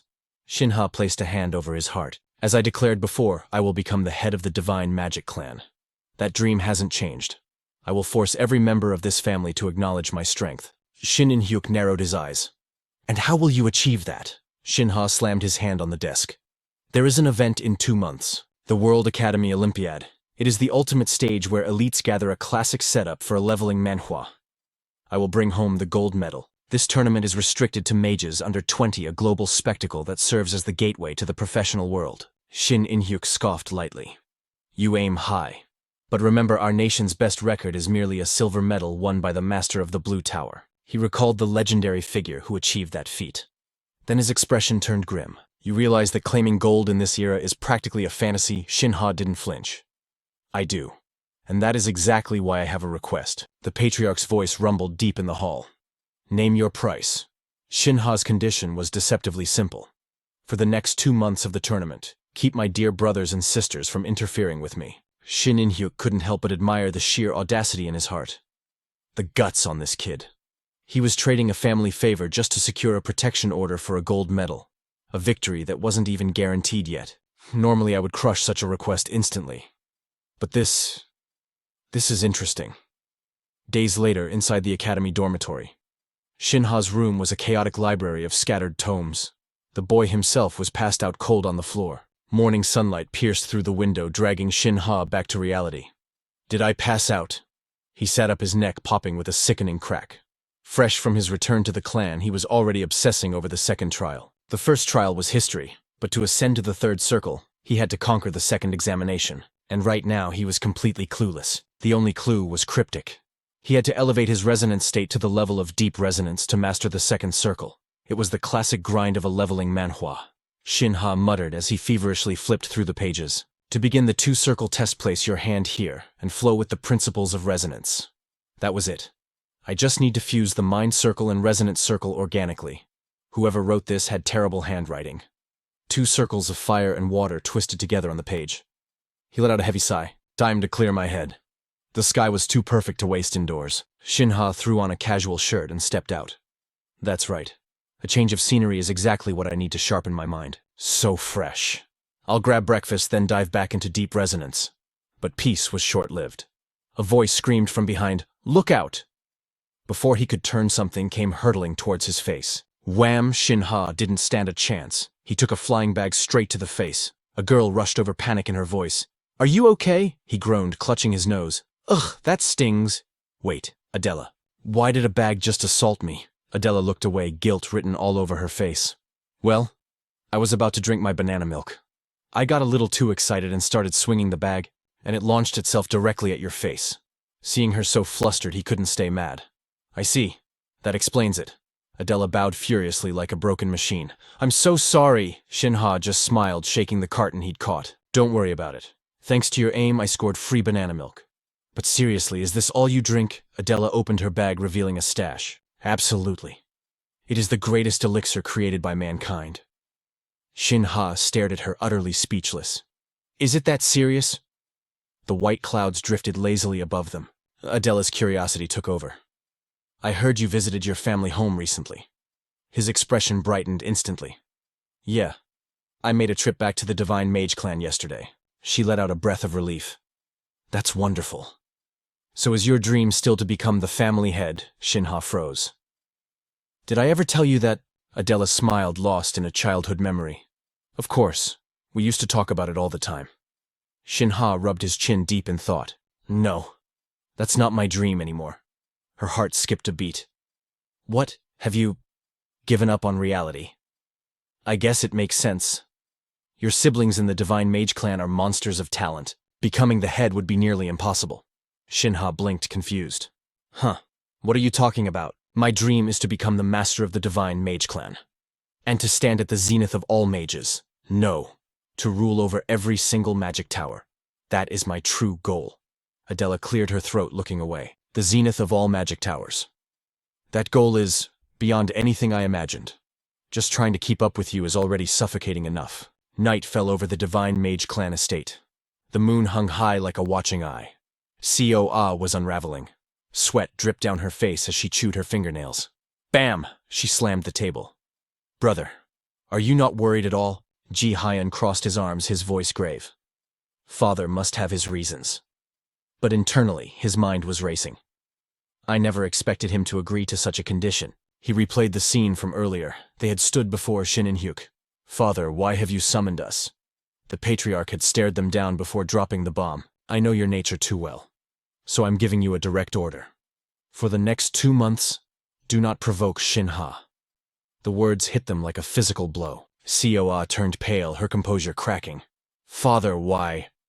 Ji Hyun, ever the calm one, stepped in. "May we ask for the reason behind this decision?" Shin In-hyuk's voice was slow and deliberate. "You know Shin Ha officially returned to the clan yesterday. He is still a minor. And he has a 1-year void in his training from leaving the family. Therefore, I believe he needs 2 months to readapt. I am specifically warning you two. I know you desire the patriarch's seat. And I know you will try to crush him with pressure." Ji Hyun was silenced for a moment. Then a practiced smile plastered onto his face. "Yes, I understand, Father. Is there anything else you wish to tell us?" Shin In-hyuk stood up, looking toward the exit. "No. You must be tired. Go rest." The memories shattered like glass, bringing them back to the present. Coa couldn't let it go. "Brother, are you just going to walk away?" Her face was twisted with annoyance, but Ji Hyun. He looked absolutely demonic. "Damn it. This is unacceptable." He analyzed the situation with cold logic. Minwook and Minji aren't interested in the succession war, so ignoring them makes sense. But to protect Shin Ha because of his missing year? Ridiculous. Father should have said that year was a result of his incompetence. He should be suffering the consequences. Furthermore, clan protection only applies to children under 16. That brat is 17. He is no longer entitled to that shield. It didn't add up. Why would Father say that?" Coa whispered from the corner, her voice trembling. "Could it be? Father has already chosen." Ji Hyun cut her off instantly. "Impossible. Shin Ha hasn't shown Father anything worthy yet. Then what is it?" He recalled Shin Ha's performance a few days ago. Did Father see potential in him? Or is he curious about that mysterious magic that resembles a system Manhwa ability? Or perhaps Father and Shin Ha made a secret deal. Coa jumped on the words. "A deal? What kind of deal?" "Exactly. Our father isn't one to make decisions like this without gain. This is infuriating. Brother, should I recall the spies we sent to watch him? Ji Hyan gave a cynical sneer. I suppose so. That is, if you're certain they haven't already been detected by the Black Shadows. The Black Shadows, a secret intelligence organization answering only to the Patriarch. They were the invisible hand of the Divine Mage clan. Assassination, infiltration, information gathering. Nothing was beyond their reach. Ji Hyan turned to leave, throwing one last comment over his shoulder. By the way, I've already withdrawn all my operatives from Shin Ha. Coa stood frozen. Brother, what are you planning, you Mursumberfart to say? Murderous intent flashed in his eyes. I'm going ahead. As he stepped out the door, a twisted smirk carved itself onto his face. Forget about my father for now. I'm not going to let that bastard breathe easy for the next 2 months. If Shin Ha made a bet and cut a deal with my old man, things are about to get dangerous. I have no choice but to rely on the Black Tower. A glorious morning sun bathed Overpowered Academy, where Jiangsu stood at the podium beaming with pride.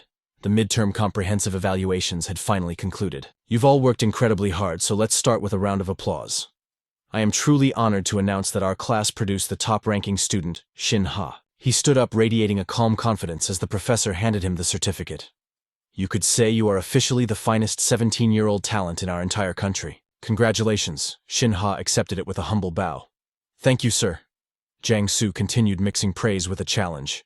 Since you've taken the top spot, I expect you to hold it for the next 2 months and aim for the Academy Olympics. A sharp glint of determination flashed in Shin Ha's eyes. Yes, sir, that is exactly my plan. As he casually returned to his seat, jealous glares followed him. The whispers began immediately. What are they murmuring about now? Just because he has the Dharma eyes, he thinks he's royalty? Then another voice cut in. 2 months. Give it 1 week. A pathetic lackey chimed in instantly. Exactly. If he's not fit for this, his limits will be exposed sooner or later. Shin Ha sat down in silence, ignoring the noise, because he alone knew exactly where his limits lay. Moments later, Sung Chan stretched his arms, groaning in exhaustion. Finally done. Why were there 8 periods of pure theory? Shin Ha winked, suppressing a sigh. Look on the bright side, tomorrow is nothing but practical training. Sung Chan opened his mouth to complain, but slumped over as Shin Ha lightly tapped his chest. See that I told you to work on your physical stamina. Sung Chan collapsed to the floor, whining. Are you seriously a mage hearing this? Shin Ha thought to himself. So weak. Sung Chan's face turned dark as sweat poured off him like rain. He scrambled to chase after Shin Ha. What did you say, a weak mage? So I can't even joke about you being a weak mage anymore. Shin Ha waved his hand dismissively. If you don't like it, then put in the effort to fix your weakness. Sung Chan pouted like a child. I will definitely fix it, and then I'm going to knock your head off, just watch. Shin Ha spun around, laughing out loud. Is that so? Then after dinner, let's hit the fitness center together. Instantly, Sung Chan's face froze in horror. Shin Ha couldn't help but ask, what's with that attitude?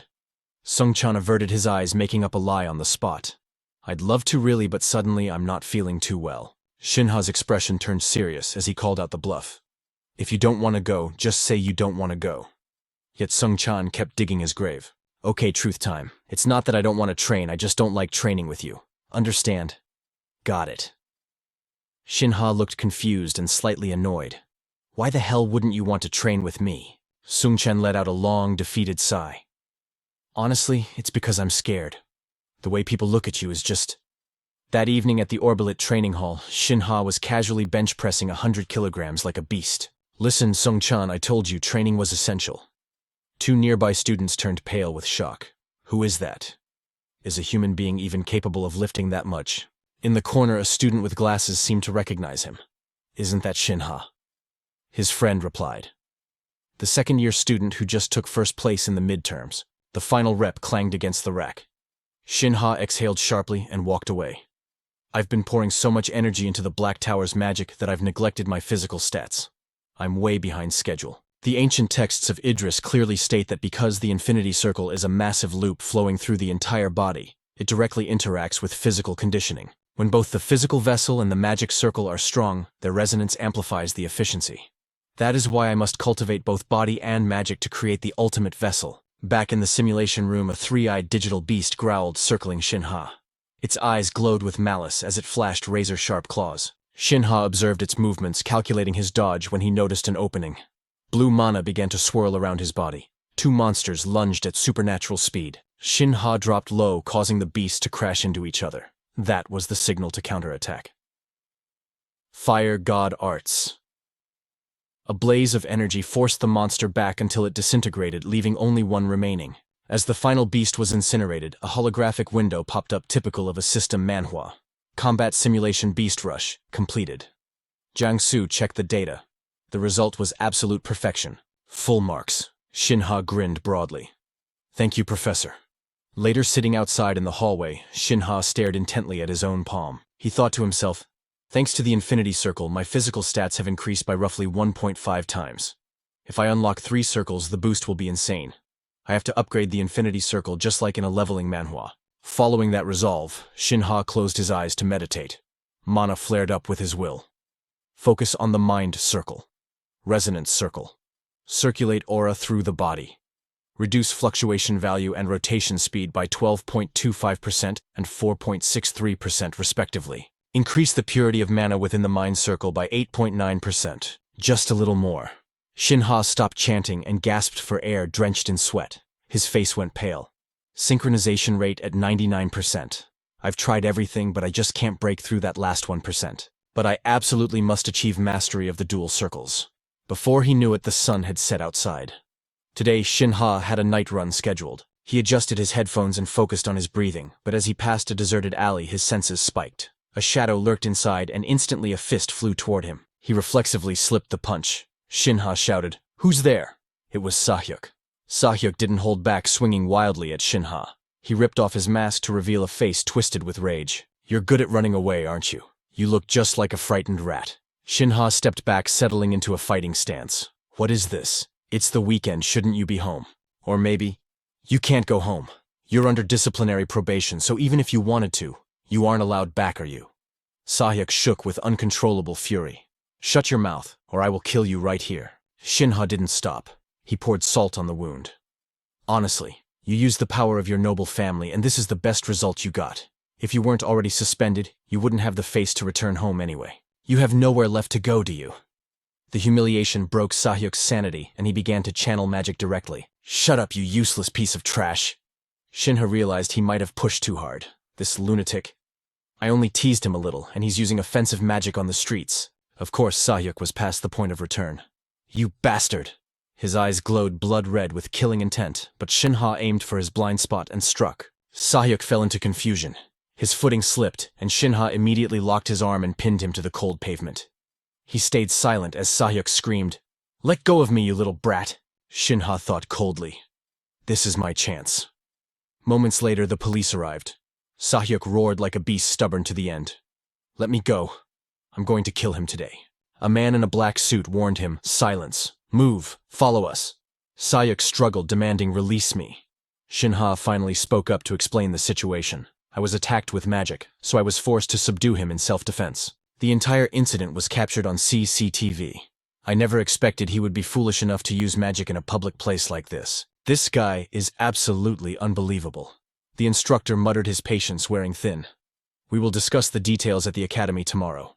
It is late, so get back to your dormitory immediately." As the man watched Sahyuk get unceremoniously shoved into the vehicle, a cold, calculating glint flashed in his eyes. "Keep digging your own grave, Sahyuk. You're making this too easy for me." The next morning at Overpowered Academy, a buzz of disbelief surrounded the notice board. The disciplinary report was a joke. Sahyuk had been deducted a mere 10 points for unleashing unauthorized magic outside school grounds. Whispers spread like wildfire through the faculty office.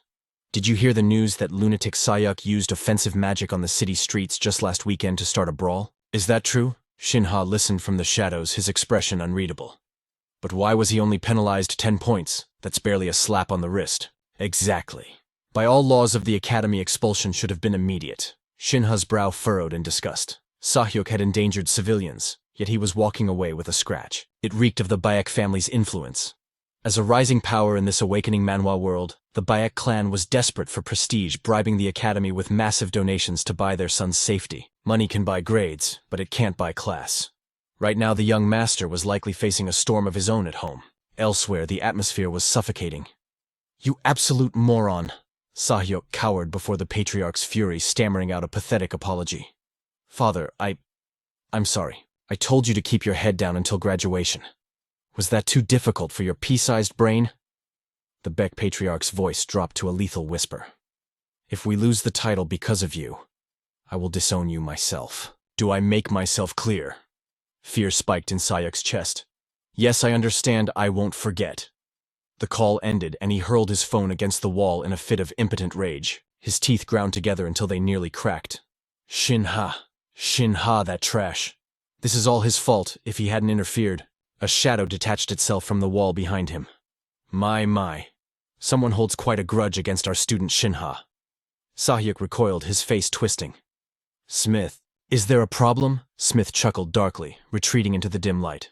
Relax. I have no interest in policing your personal feuds. Love or hate, that is your freedom. But tell me, Sahyuk, don't you crave revenge against Shin Ha? The question left Sahyuk stunned. What? Smith smiled, a serpent offering an apple. Don't you want to crush him? Back in the safety of the dorms, Shin Ha sat in deep contemplation. He could escalate Sahyuk's violation, but why bother? As the protagonist of this manhwa recap, he knew playing the long game yielded better rewards. His screen lit up. It was a message from his father. Negotiations with the Bayek clan are complete. We secured 3% of their magic stone mining rights in exchange for our silence regarding the incident. Excellent work, son. Name your reward. You earned it. A smirk touched Shin Ha's lips. Everything was proceeding exactly according to his calculations. To secure a title, the Beck family needed more than just the Academy's favor. They needed alliances with high-tier clans. They were backed into a corner, and Shin Ha had handed them the rope to hang themselves. The Beck clan's response was logical. Since the victim was from the direct line of the Magic Dao family, they had to bleed resources to make this problem disappear permanently. But 3%. That was a fortune. It proved just how desperate they were to obtain that title. In this world, a title is the symbol of a clan's soul. Just like the Magic Dao or the Mystic families, a title separates the rulers from the commoners. As for Sahyuk, he was effectively exiled. He was no longer a threat to Shin Ha's rise in this leveling manhwa. The political game was won. Now it was time to focus on what mattered, breaking through to the resonance realm and increasing his power. Days drifted by. The storm surrounding Sahyuk settled, and an eerie calm fell over Overpowered Academy. Shin Ha patrolled the grounds, noting the tightened security. Are they watching the students more closely because of Sahyuk? Suddenly, a voice sliced through the air. Shin Ha! He composed his features into a mask of innocence before turning. Smith, good afternoon. The professor didn't speak immediately. His eyes bore into Shin Ha, searching for secrets beneath the skin. The intensity made the air feel heavy. Then Smith's face split into a beaming, unnatural grin. I've been meaning to ask. You don't like me very much, do you? Shin Ha. Shin Ha answered without hesitation. Correct. I mean no, sir. Smith laughed it off. I understand. I can be harsh. But believe me, my cruelty is only to forge you into a proper mage. It comes from love. Don't take it personally. Shin Ha nodded externally, but his instincts screamed danger. Why the sudden attitude change? Smith reached out a hand. Let us start over, shall we? Shin Ha stepped back, a polite refusal in his posture. That won't be necessary, Professor, but thank you. His danger sense flared. A thick, nauseating aura began to radiate from the professor. A bit late, but congratulations on taking first place in the midterms. You've truly found your path. Shin Ha gritted his teeth. This wasn't normal mana. His eyes widened as the energy manifested. Darkness. Pure, unadulterated black magic exploded from Smith. This signature. It belonged to the Black Tower. Shin Ha's heart skipped a beat. This wasn't just a corrupt teacher. This was a villain from the deepest abyss. Unlike the 12 official towers, the Black Tower was a myth of terror. A criminal syndicate of warlocks led by the self-proclaimed Dark Archmage. Shin Ha's mind raced. Smith was an agent of the Black Tower. Here in the academy, this changed everything. Were there others? How deep did the rot go? Calm down, he told himself. Panic later. Analyze now. He needed to deconstruct the spell being cast. A system manhwa-style interface flickered into existence before his eyes. His pupils glowed with perception. I recognize this formula. It's high-tier mind control magic. Wait, mind control. A smirk threatened to break his facade. His passive skills made him completely immune to mental interference. Smith was attacking a fortress with a twig. Smith didn't know his target was untouchable. Perfect, Shin Ha thought. I'll play the puppet and strip every secret the Black Tower has. Shin Ha let his eyes gloss over his expression going slack. Smith studied him for a second, looking for any sign of resistance, but saw only emptiness. Good. To think I had to apologize to trash like you just to get close. Smith's voice dripped with venom. Keep this artifact on you at all times. Do not question it. Do you understand? Shin Ha droned robotically. Yes, master. Smith leaned in greed, filling his eyes.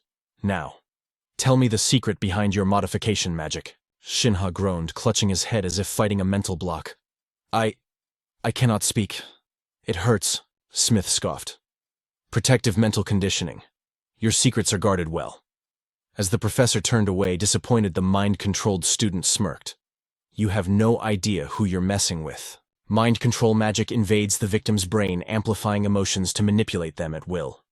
It is the signature dark art of the Black Tower. In the hands of a high-ranking mage, this power can shatter a human mind completely, making it a dangerous, forbidden technique. And as we just saw, if the victim holds on to a specific memory with strong willpower, exploiting it can cause a total mental collapse. He pondered deeply. If they gave up this easily, then modification magic clearly wasn't their endgame. Smith clicked his tongue in irritation, then clutched his head in mock distress. This rare magic is wasted on trash like you. I should have sold it. Well, I can just steal it back after the mission. Aloud. You look tired, Hassan. Are you feeling okay? I won't bother you anymore. Good luck. Hassan played along. Yes, sir. But his eyes tracked Smith as he walked away. The look in Hassan's eyes turned cold. Later, alone in the academy courtyard, he muttered, starving. Time to hit the cafeteria. He pulled something from his pocket. It was the item Smith gave him. Hassan's mind raced. This is an illegal S-class artifact, a classic trap in this awakening Manhwa world. Giving me this means they plan to frame me for possession of illegal goods. If they succeed, the media will have a field day. Breaking news, Hassan's fall from grace. They want to expose a fake persona and drag my reputation into the abyss. Smith has no reason to ruin me personally. Our relationship is bad, but not that bad. Hassan analyzed the situation. Someone hired the Black Tower. If that's the case, the culprit is obvious. Suspect number 1, Sahyuk. That guy definitely wants to kill me. No. He shook his head. He's under disciplinary probation. Too risky. It has to be my older siblings aiming for the family head position. Sister Min isn't interested in the succession war. She's not the type to pull a dirty stunt like this. Brother Min Hyuk is desperate for the seat, but he's a coward. He doesn't have the guts for a scheme this big. It must be the others. Hassan's fist clenched instinctively. Should I capture Smith and beat the truth out of him? No. The Black Tower has ears everywhere. Smith might be a pawn who doesn't know the mastermind. Touching him would only alert the enemy. Fighting the Black Tower now is suicide. Scene shift. A massive building in the city. Hassan arrived at the office. The man inside didn't even turn around. Hello, Hassan. What do you want? Kanan's pupils constricted, scanning him. Hassan remained cautious. The Blue Tower Master. Kanan. Why so cold today? But silence wasn't an option. Kanan rubbed his face, looking stressed.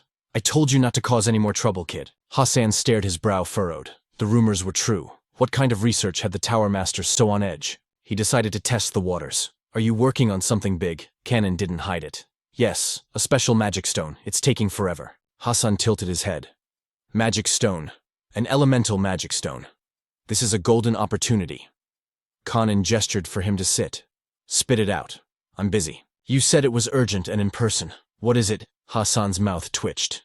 Kanan was too tense. Talking normally won't work. Fine then. Hassan made a decision. He would drop the bomb right now. Before the main topic.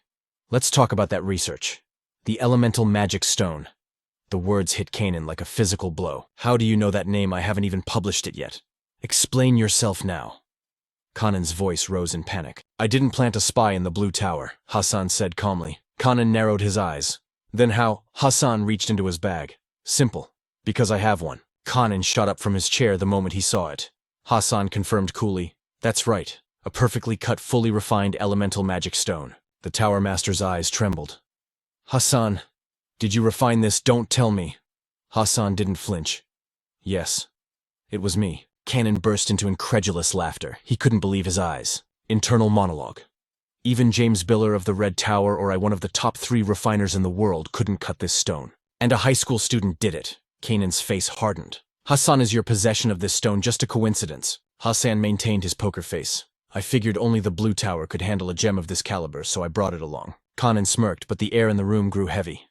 Can I ask how you obtained such a thing? Hassan smiled, looking at the gem. I'd rather not say. Let's call it luck. I found it by luck and refined it by luck. That's all you need to know. Kanan knew it was a lie, but he relented. Quite the lucky streak you have. Fine. A mage is entitled to his secrets. Ha-san breathed a sigh of relief. Thank you. Kanan leaned in. But let me take a closer look.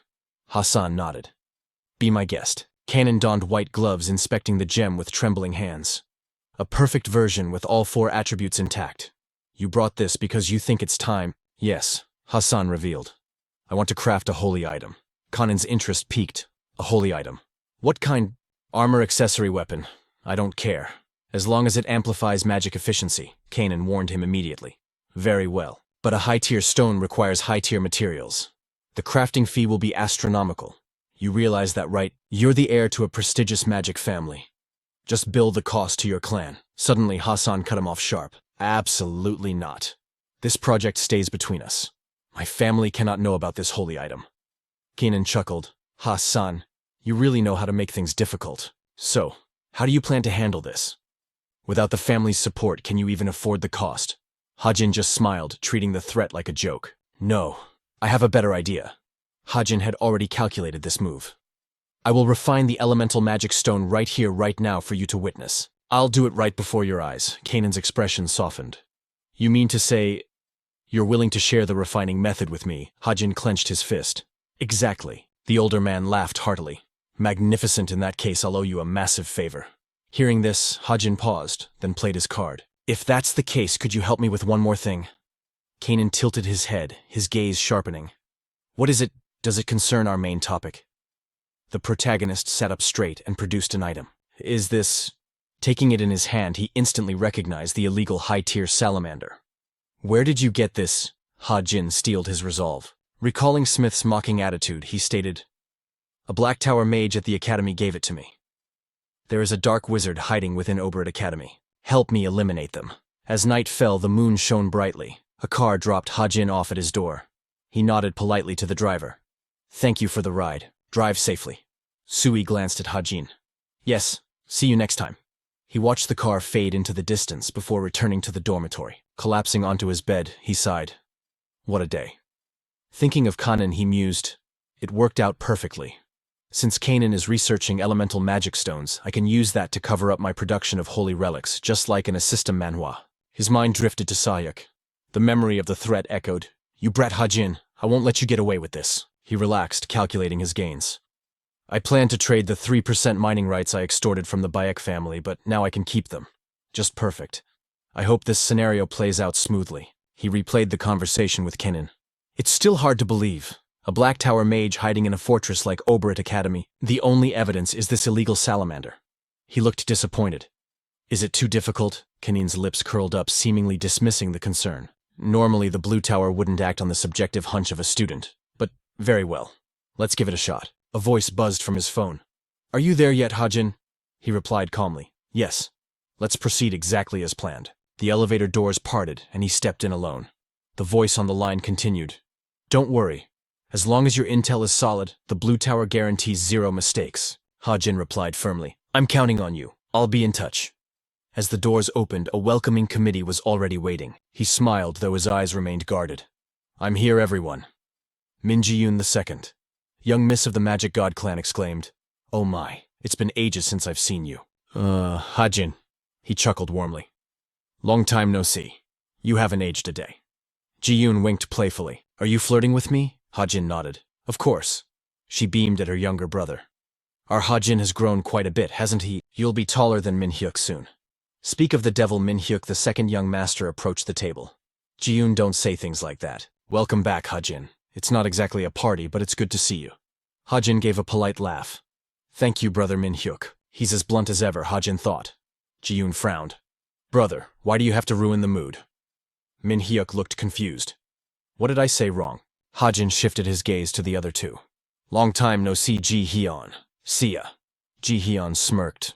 You look more like a man now, less like a child. He was Ji-hyun, the eldest young master. Beside him, Sia, the eldest young miss, chimed in. It's been a while, little brother. Standing before them, Hajin forced a smile. They're smiling, but their eyes want to devour me. The culprit is definitely at this table. Ji-hyun raised his glass. Shall we sit and eat, so little brother? Why did you gather us all here today? Hajin spoke casually. Nothing special, I just missed my siblings and wanted a reunion. Sia wasn't buying it. Excuse me, we're all busy and you called us here for that? Hajin shrugged playfully. If I didn't organize it, you or Ji Hyan would have done it anyway, right? Isn't that true? Sia slammed her hand on the table. What, watch your tone. Fine, let's cut the act. What is your plan? Ha-jin blinked innocently. Plan for what? Sia exposed her ambition for all to see. Stop pretending you're planning to join the battle for succession, aren't you? He lowered his head, glancing up at her. If I said I didn't care about it, would you believe me? Sia practically growled. Who would believe that? Then why ask? You little… Ji Hyan intervened calmly. Sia, that's not how we do things. Words are meaningless. Proof requires action. But tell me, Ha-jin. Rumor has it you've awakened a rather interesting ability called modification magic. Do you plan to share that power with the family? Ha-jin was taken aback. Clever, he thought. If I share my secret magic, it proves I have no ambition for the throne. But I'm not that easy to break. Sia grinned. That's a great idea. Ha-jin took a deep breath, summoning the most pathetic expression he could muster. Brother, sister. This secret magic is my only hope. For a failure like me, it's the only way I can live as a mage. I can't share it. Min Ji-yoon instantly fell for the act. He's right. It's our baby brother's only hope. Sia's face darkened while Min Hyuk seemed to catch on. Min Ji-yoon began wiping away his fake tears. Thank you all for understanding my struggle. Ji Hyun laughed, raising his glass again. Discussing the succession won't get us anywhere tonight. Let's just enjoy the evening. Ji-yoon nodded vigorously. Yes, I want to hear all about Ha-jin's life. The feast was laid out, but the tension remained. Sia and Ji Hyun whispered to each other while the other three laughed loudly. Before long, the clock struck 10. Ha-jin glanced around. It's getting late. Suddenly, phones buzzed in unison. An emergency alert. Their faces instantly froze in shock. Ji-yoon looked confused. What is this? Min Hyuk's eyes widened. An emergency dispatch. Why now? Without any warning. Ji Hyun's face twisted into a scowl. The message on the screen was clearly bad news. An urgent alert flashed across the screen, a scene straight out of a high-stakes manhwa recap. A criminal mage from the notorious Black Tower had been identified within the faculty of Overpowered Academy. It was none other than Lance Mid, the second son of the prestigious Smith family from France. The one who apprehended him was Seo Ah, a formidable six-circle mage from the Blue Tower and secretary to Kang Jin. Shin Ha noticed Johan hurriedly hiding his phone, and the corner of his lips curled into a knowing smirk. Found you. The look of sheer terror on Johan's face was unforgettable. Shin Ha mused to himself, Is that you, Li Han? The night sky was dark, adorned by a full moon. As he walked home, Shin Ha received a call. It seems everything played out exactly as Shin Ha predicted. On the phone screen, a lengthy message arrived at precisely 10:31 p.m. Seo Ah, the six-circle mage of the Blue Tower, had caught Lance Mid engaging in suspicious activity within the Academy's training equipment warehouse. He was accused of sabotaging the gear intended for the survival exam. If Seo Ah hadn't coincidentally appeared at the warehouse, it was terrifying to imagine the catastrophe that would have unfolded during the survival test scheduled for Friday. Both the Korean Magic Association and the International Magic Association declared zero tolerance for the Black Tower's actions in this incident. The voice on the other end of the line pressed on. But tell me, how did you know Lance Mid would target the training warehouse? Shin Ha adjusted his earpiece and replied calmly. It was a simple deduction based on the available data. If Smith had infiltrated the academy, he would undoubtedly make his move on campus. Add to that the timing of when he used mind control magic on me. The only window Smith had to act this week was before Friday, the day of the massive survival exam. And if he wanted to sabotage me during the survival test, Smith had no choice but to tamper with the training equipment. Standard procedure dictates that equipment is inspected at noon the day before the test. Therefore, his only opportunity to tamper with it was tonight. So, on Thursday night, I had the Blue Tower monitor the warehouse while I called you all in to flush out the rat colluding with the Black Tower. The result, Smith is in custody. With the confirmation of a Black Tower spy in Orbilit, I also uncovered Johan's connection to them. The plan was flawless. I didn't expose myself yet. I gathered all the intel. A perfect strategy, though it is a pity we haven't found decisive evidence linking Johan and Lance Mid just yet. But a slow investigation will reveal the truth eventually. Kang Jin laughed radiantly on the other end. Shin Ha, I thought I was the one helping you, but it turns out you were the one helping me. The Blue Tower's reputation is soaring thanks to resolving this incident. I promise to repay you properly. He laughed heartily. I certainly won't refuse a reward, Shin Ha replied. His superior offered a few words of praise before hanging up. Direct and to the point. I like that. Now time to finish up here. Shin Ha removed his earpiece and whispered, Yes, thank you, sir. Good work. Just as he thought the matter was settled, a deafening explosion erupted from behind the shockwave sent Shin Ha flying, his face twisting in shock at the sudden turn of events. What the hell? A silhouette emerged from the smoke and flames. Ha, Shin Ha, die, just die, you worthless trash. Shin Ha couldn't believe who was standing before him. It was Sahyuk. Without a shred of mercy, he launched a mana sphere directly at him. Shin Ha's eyes glowed with intensity. He's fast. He instantly activated his magic, resonating with the water shield. Under Sahyuk's insane barrage, Shin Ha was forced into purely defensive maneuvers. His power is overwhelming. At this rate, the water shield will shatter. I need to readjust. Shin Ha scrambled out of the blast zone just as a massive explosion tore through the area. He was slammed into a pillar in the courtyard, but even this impact was within Shin Ha's calculations. I couldn't dodge that completely. Sahyuk rose from the smoke, hissing through his teeth. This is the true gap between you and me. A defective product dares to climb over my head. This is where your story ends. Shin Ha stepped back, calling out to Sahyuk, but suddenly noticed something bizarre. Wait a minute. Something is wrong with him. His eyes were bloodshot, his skin flushed a deep crimson. That reaction. It's the illegal booster drug, the Berserk Potion. The characteristic of this drug was forced mana acceleration.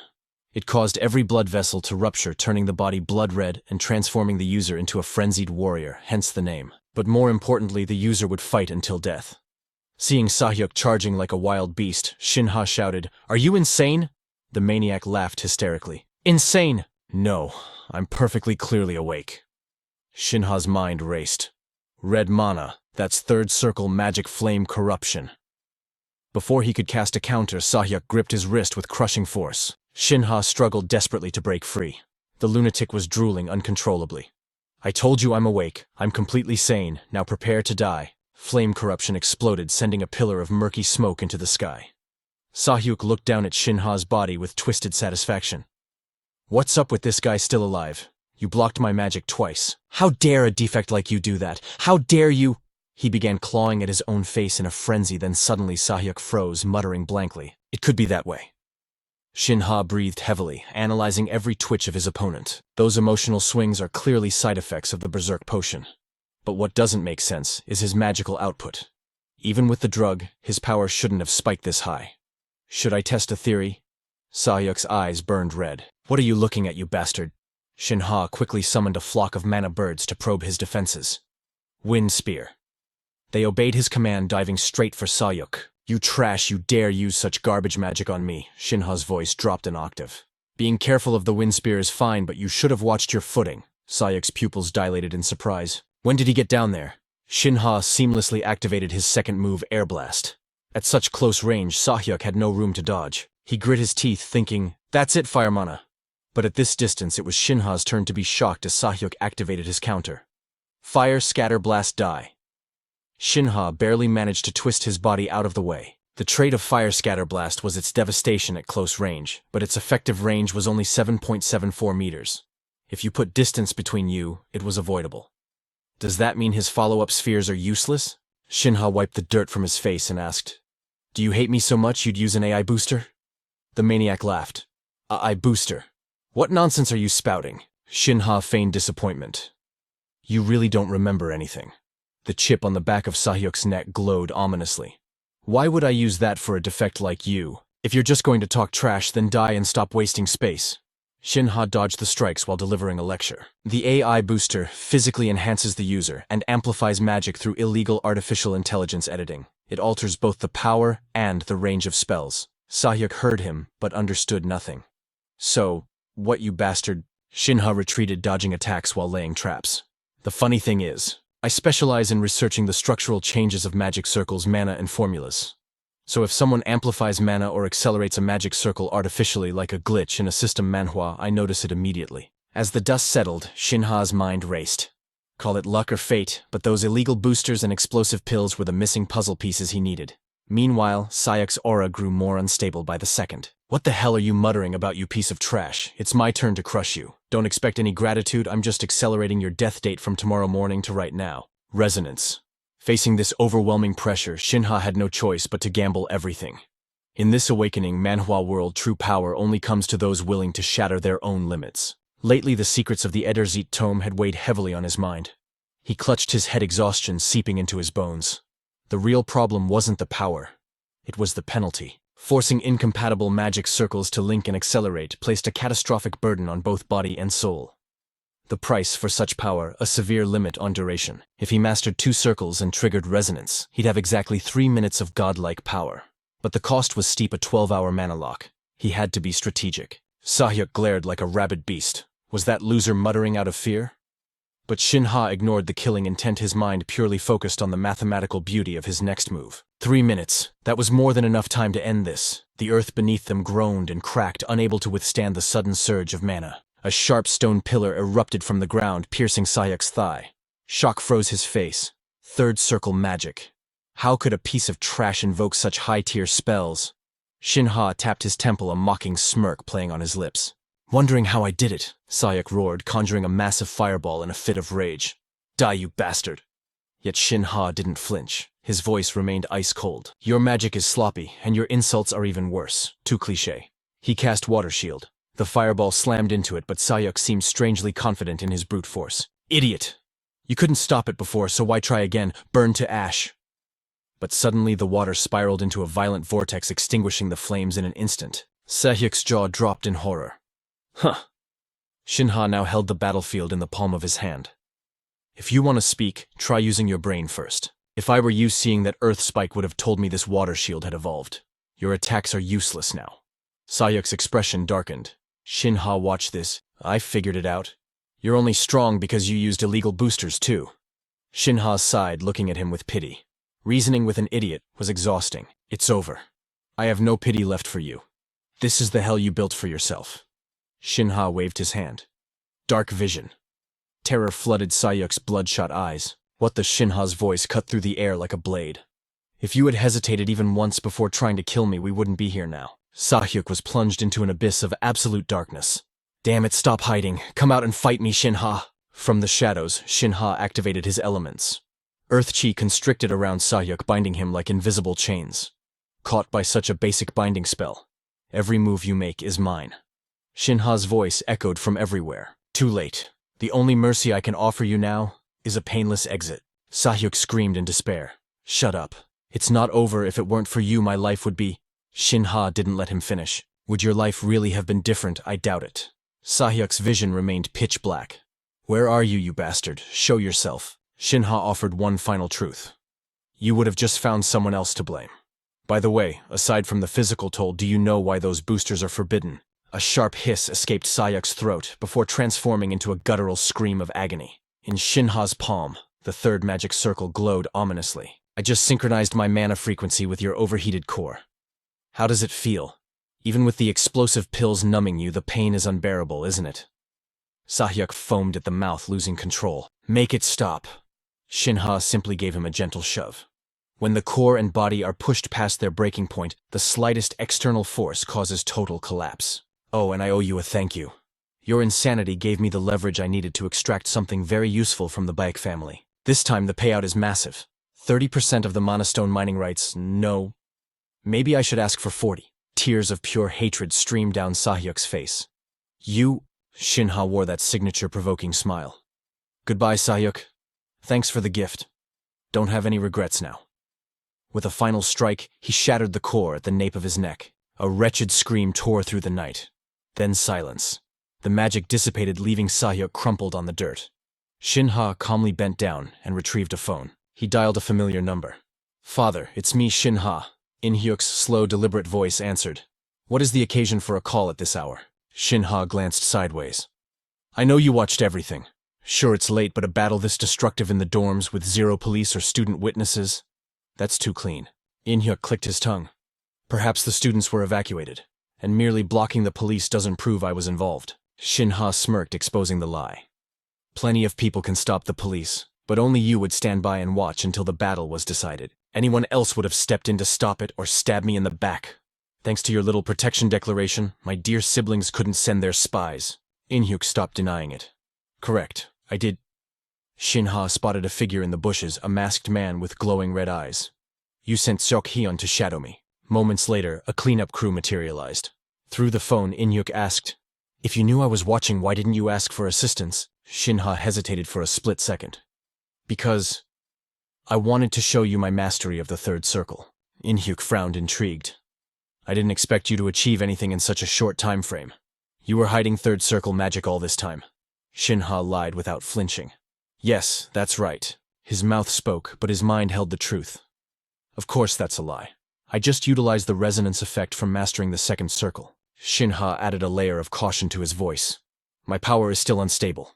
If the others find out I can use third circle magic, they'll start plotting against me immediately. And luckily, Uncle Seok-Hyeon used soundproofing and hallucination magic to seal the area. In-hyuk felt a surge of satisfaction at his son's sharp instincts. Not bad. I've sent a car for you. Go home and rest tonight. Shin Ha responded quickly. Yes. Thank you, father. See you later. As the call ended, In-hyuk's subtle smile transformed into a roar of excited laughter. I don't know what you've been doing this past year, but that arrogance, I like it. Back at the scene, Shin Ha greeted the imposing figure before him. Long time no see, Uncle Seok-Hyeon. The man removed his mask, revealing a long, jagged scar running down his face. It has been a while. Young Master Hassan, hold on. That injury is far from trivial. Let me stabilize it for now. The family physicians will handle the rest.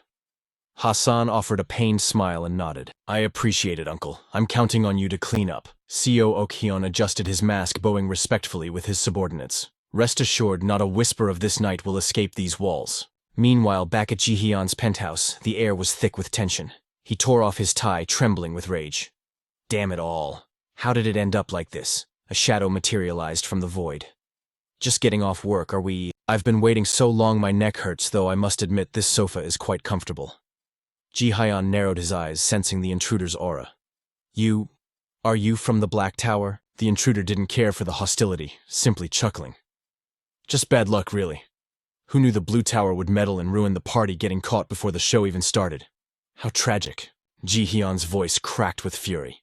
You have the nerve to laugh. You guaranteed absolute success. What more do you want from me now? The mage stood up, waving a dismissive hand. Apologies, smiling is a bad habit of mine. Since the mission failed, a full refund is in order, and naturally we'll handle the disposal of any loose ends. You are a VIP client after all. Your secrets are safe with us. As for Lancemit, he'll be a corpse before the sun rises. Ji-Hyun waved his hand, dismissing the pawn's life instantly. His life means nothing to me. But what about the traces you gave Sahyuk buffs and those volatile berserk potions? How will you cover that up? The Black Tower mage smirked with chilling confidence. Rest easy. Young Master Sahyuk has already fallen into a state of total brain death. The news caught Ji-Hyun off guard. Brain dead. What are you saying? The mage explained. It seems he attacked Hassan alone. The side effects of the drugs were too much. He's nothing but a breathing carcass now. Ji-Hyun's expression darkened. I don't care about him either. Tell me about Hassan.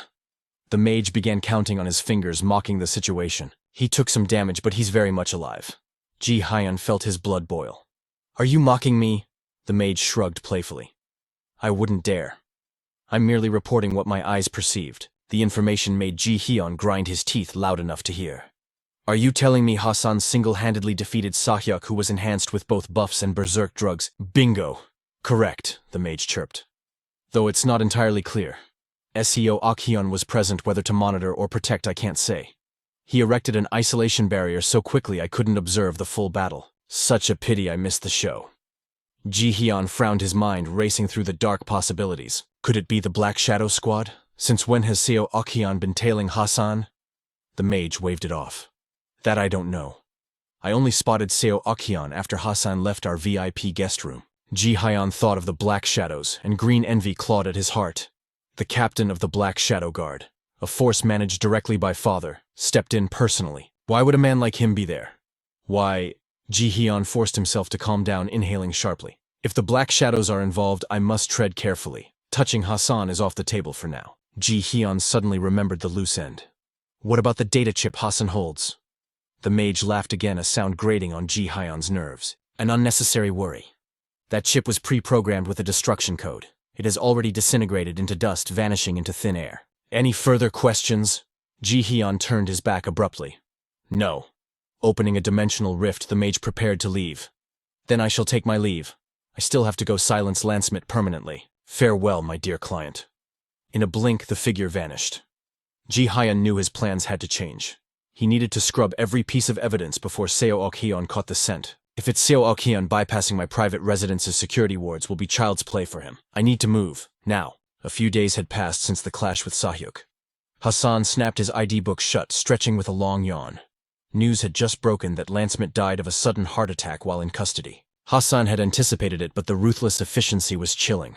It seemed Uncle Seo Ok-hyun had handled the aftermath of the Sahyuk incident perfectly. Just then his phone buzzed. A message from Shin In-hyuk flashed on the screen. Father has concluded negotiations with the B family. In exchange for overlooking this incident, we secured 43% of their mana stone mining rights. You did well. Our overseas expansion is now fully funded. Think carefully about what reward you desire and report back to me. Hassan's lips curled into a satisfied smirk. He rarely sends texts this long. He must be over the moon. Everything had resolved itself beautifully. His spirit felt lighter than air. He glanced at his phone screen, which displayed the event sending the world into a frenzy, a pivotal moment in this leveling Manhwa saga. Hassan smiled, locking onto his next target, the Academy Olympiad. Suddenly mana crackled around Hassan's body. He clenched his fist, shattering the invisible restraints. The 12-hour penalty for resonance had finally expired. It is time. The third circle. His ID book erupted with blinding light just like before. He flipped a page. Let us enter the trial page. In a heartbeat, Hassan vanished. He squinted against the piercing light, finding himself in a void of pure white. What is this? Is this the world inside the book? A figure materialized from the emptiness. You have arrived. I am not Alpha. Welcome to the second trial page. I am Beta, the administrator of this domain. Hassan nodded, his mind racing. The second trial, will this be like the first? In the previous trial, the admin named Alpha had tasked him with perfectly refining mana from elemental stones. Beta's voice rang out clear and authoritative. Here in the second trial, O successor, we shall test your ability to freely manipulate magic circles. The trial details will be revealed upon commencement. Should you succeed, you will unlock the data from page 32 to page 81 regarding the third circle. Hassan's eyes widened. Seriously. A thrill of excitement shot through him. Updating all the way from page 32 to 81. I was expecting 10 pages at most. This is incredible. The third circle must be in a realm of its own. Neither intent nor resonance can compare to this potential power. Fear and anticipation warred within him. Beta placed a hand over her heart. Let us begin the trial. As soon as the words left her lips, she vanished. Immediately, Jabeo's voice boomed through the void. My disciple, I shall now announce the contents of the second trial. Hassan gasped. Master, there was no mistaking that voice. It was Master Jabeo. A magic circle formed as the command was given. From this moment, 100 magic arrays will appear in sequence. You must activate every single one. Hassan reached out to touch the first ring. The mana within it seemed to shift and mutate. Jabeo continued. Once your circle achieves resonance with the formation, it will activate automatically. Hassan's eyes widened at the violent reaction of the mana. Why did the flow change so suddenly? Another circle materialized instantly. You have 3 seconds for each formation. Fail to activate it within the time limit and you start from the beginning. Hassan smirked, his focus sharpening. So, I just have to memorize the structure instantly. Challenge accepted. As if reading his mind, Daebyo issued a sharp warning about the mechanics of this system, Manhwa. The sequence of the magic circles shifts every time, so don't even think about cheating by memorizing the pattern. He had to crush that naive hope instantly. Nothing in this world came easy. Fine, let's do this the hard way. Outside, the golden hour bathed the dormitory in the warm amber glow of the setting sun. Inside the room, the tome of Yggdrasil lay silent, while Shin Ha's face was drained of all color from exhaustion. He let out a sigh of utter defeat. 8 grueling hours, and I've only managed to clear 10 sequences. I'm starting to grasp the rhythm, but mere tricks won't be enough to shatter this wall. I need more clues to break through. With renewed focus, Shin Ha dove back into Yggdrasil. Suddenly, he froze. The book radiated a blinding light as Daebyo materialized. Listen well. Do you really think Yggdrasil is the only legacy I left behind? If you've hit a dead end, seek out the other tomes I've scattered. They will undoubtedly be the key to your evolution. Shin Ha was thunderstruck. He didn't just leave Yggdrasil. That meant his path to power would require hunting down the remaining lost books. With no titles or locations to go on, he wandered into a convenience store near the Great River, hoping to clear his clouded mind. From inside, a familiar voice rang out. Check these out for me, please. Fate seemed to be at play as Shin Ha bumped into Adela. Moments later, they sat by the riverbank, the silence hanging heavy until Shin Ha chose to shatter it. We seem to run into each other a lot lately, don't we? Adela offered a tired smile. We certainly do. Noticing her pale complexion, he asked, Did you pull an all-nighter again? Adela quickly turned away to hide her face. Guilty. I found a fascinating thesis and completely lost track of time. Do you want to take a look? The screen displayed the title, The Possibility of Spatial Displacement Magic. Shin Ha scoffed, pointing at the screen. It sounds like absolute nonsense. She was insistent. I know how it sounds, just read it. Defeated by her enthusiasm, he muttered, "Why are you so hyped about this?" He began to scan the first few lines, and silence descended upon them once more. Adela drained several cartons of her favorite banana milk while he read. Finally, handing the laptop back, he admitted, "It's actually not bad." Adela's face lit up. "Right." But Shin Ha cut in, "It's just that—" They finished the sentence in perfect unison. "It has no conclusion." A sudden realization struck him like a bolt of lightning. This thesis, it analyzes materials researched and compiled by none other than J-Bell PTN. It disguises itself with a different structure, but the core foundation mimics PTN's basic theory perfectly. It looks amateurish on the surface, but the potential is hidden within. Shin Ha looked up sharply. "Adela, who is the author?" Adela blinked, surprised by his intensity. "Sangryun." Shin Ha rushed home the name rolling off his tongue like a mantra as he began his investigation. Sangryun. An unknown magic researcher. No affiliation. Age and gender redacted. Staring at the printout, Shin Ha frowned. Only a single thesis exists. Did they vanish from the academic world because of bad reviews? Shin Ha crumpled the paper in frustration. I suppose this is the limit of information a mere student can access. He reached for his phone, a confident smirk tugging at the corner of his lips. "Hello, Master of the Blue Tower." The reason for his confidence was simple. I am anything but a normal student. The scene shifted to a majestic tower blending ancient architecture with modern design. Inside the Blue Tower, the phone rang incessantly. Kang Jin, slumped over his desk, answered groggily. "Hello. Shin Ha here." The Tower Master was exhausted from an all-night research binge. "What do you want?" "I think we can be of mutual assistance." The word snapped Kang Jin awake instantly. Shin Ha's eyes narrowed with determination. "I need you to locate someone for me." A crisp morning at Elbite Academy. In the training hall, Shin Ha unleashed a binding spell while Sung Chan poured all his mana into a defensive barrier. Unexpectedly, wind spears erupted from the formation. Sung Chan yelled in frustration. "You brat Shin Ha, that's completely cheating. Neo." Shin Ha put on his most innocent, shameless expression. "Cheating, how so? I'm merely utilizing a basic one-circle spell." Sung Chan was forced to scramble desperately to dodge the onslaught. "You shameless jerk who uses a one-circle spell like that." Just when he thought he was safe, another wind spear struck. Sung Chan gritted his teeth, taking the full brunt of the attack. Shin Ha let out an impressed, "Oh," realizing his opponent had instantly cast a shield. He couldn't resist taunting him. "See, you blocked it just fine." Sung Chan gasped for air. "I nearly died. That's it. Switch to close combat." Shin Ha grinned, accepting the challenge. "Fine by me. But do you really think you can take me in a brawl?" Sung Chan didn't even listen, shouting, "Great." But before he could move, a fist stopped millimeters from his throat. In a blink, he was checkmated. The surrounding students dropped their jaws in shock. Shin Ha retracted his fist, analyzing the fight. Not bad at all. In close quarters, the variable nature of magic is suppressed, leaving only the raw power gap between circles. A solid strategy. Sung Chan flushed with embarrassment. "Are you praising me or insulting me? Pick one." He adjusted his belt, grumbling. "Your magic is dirty and your fighting style is insane. You really are a piece of work." Shin Ha slapped a healing talisman onto Sung Chan's back. "If you hate it, then train your body harder." Suddenly, Sung Chan shifted the tone. "So what's your plan now?" "Plan," Sung Chan smirked. "Aren't you aiming to conquer the Olympias?" Shin Ha flinched. "How did you know?" Sung Chan rolled his eyes. "Do you think I'm blind? It's written all over you. That's why you went absolutely berserk during the Lightstone resistance test, isn't it? The average student lasts 27 hits. You tanked 74. You've been crushing every single training record lately. You're trying to bridge the gap with the seniors, right? But in a leveling Manhwa environment like this, winning the Olympias in your current state is a pipe dream. The top contender is a 5-circle mage. You're barely sitting at 2 circles. The wall is too high." Shin Ha's expression darkened. Sung Chan was right.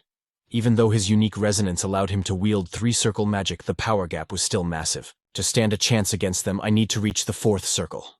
And to do that, I must find Sangryun. That evening, his phone pinged with coordinates. He picked up Kang Jin's call. "First, my apologies for the delay. I never expected it to take a whole week just to track down one person. That's a first for me. Anyway, I'll get straight to the point. Sangryun is currently at..." Shin Ha's jaw dropped.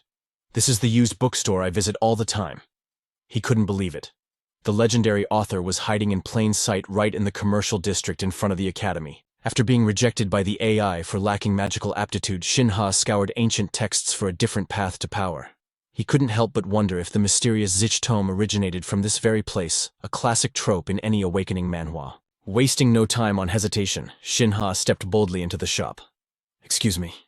The owner, busy with his work, looked up at the sudden intrusion. The old man approached with a warm recognition. "Shin Ha, it has been ages since I last saw you." Shin Ha smiled respectfully. "I hope you have been doing well, sir." The man let out a hearty laugh. "Of course, but rumor has it you have become quite proficient with magic lately. Your complexion looks much healthier too." Shin Ha rubbed the back of his head sheepishly. "It is all thanks to you, sir." The old man teased him right back. "I cannot take any credit. I only sold you the books." Shin Ha's eyes filled with genuine gratitude. "But without those books, I would never have reached this level of strength." Hearing the young man's sincerity, the shopkeeper relaxed. "You are too polite, but thank you. So what brings you here today?" Shin Ha's expression turned serious as he got to the point. "I was hoping to meet your son Sang-jun. Could that be arranged?" The old man blinked in surprise. "Why would you want to meet Sang-jun? Actually, how do you even know about him?" Shin Ha answered with unwavering honesty. "I read a thesis written by your son. It contained theories that fascinated me, and I have urgent questions I need to ask him. I heard he was staying here.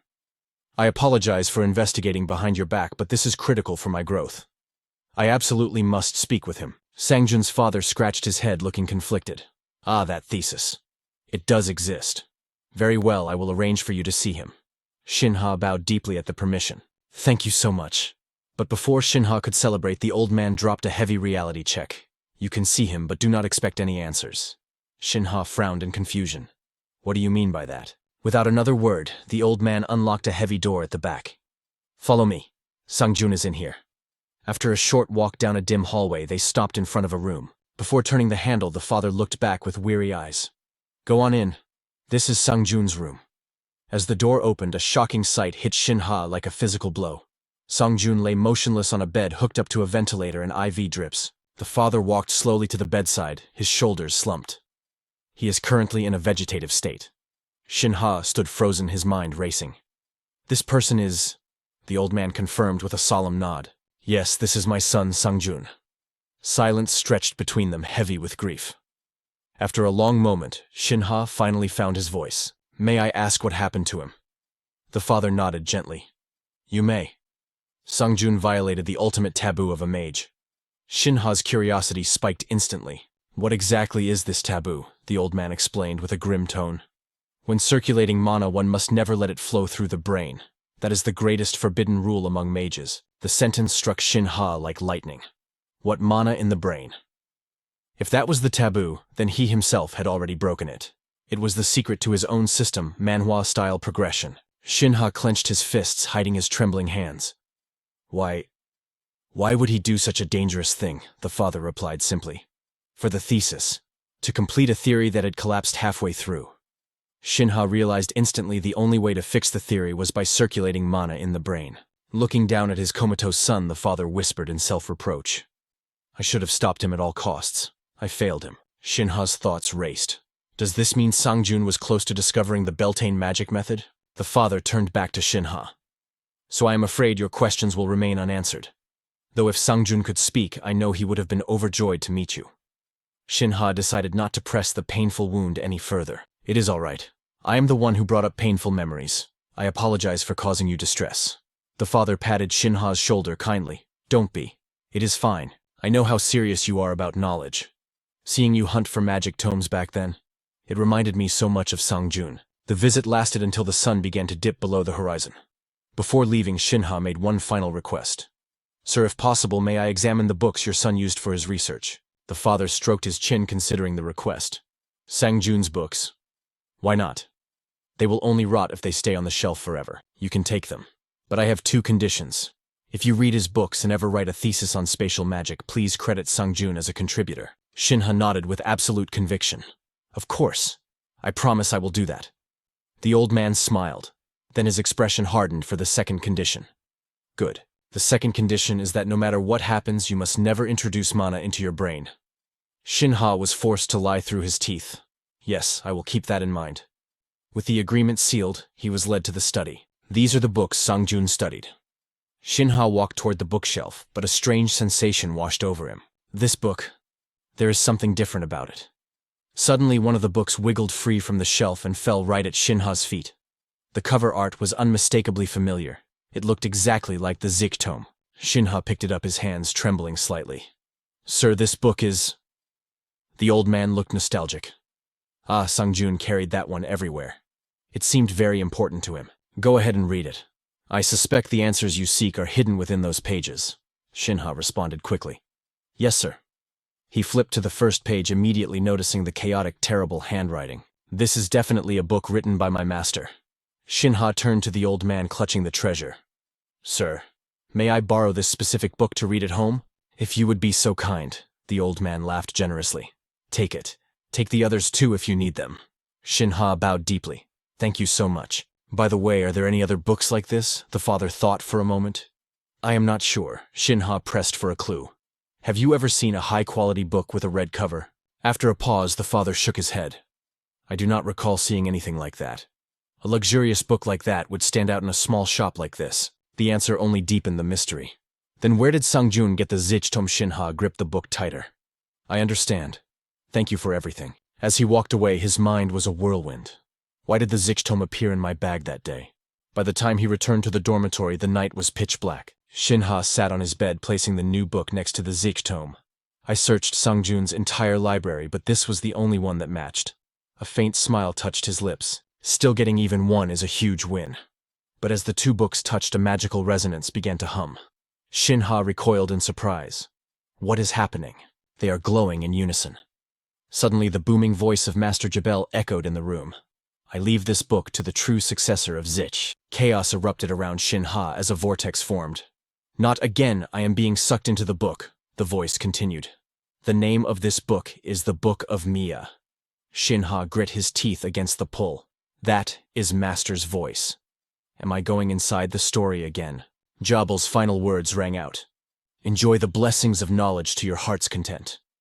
The light swallowed the room, and Shin Ha vanished into thin air. He had fallen into the world within the pages. Shin Ha scrambled up, scanning his surroundings. Where am I this time? Suddenly a skirt fluttered into his vision, and a small hand poked the back of his neck. He spun around, his finger landing softly on the girl's cheek. A mischievous grin spread across her face. "Gotcha, welcome to Mimiar's world." Shin Ha stood frozen, his jaw practically hitting the floor. Who are you?" he stammered. "Me, I'm Mimiar. The guardian of the Mimiar library," she chirped. The confused heir glanced around the empty space. "Library. Exactly. The great Jabel prepared this dimension solely for his true successor. It is a sanctuary built only for the one who inherits the bloodline of House Bitinio." Shin Ha stared at the ceiling, unimpressed. "Calling this a library is a bit of a stretch. It's tiny." Mimiar giggled, floating closer.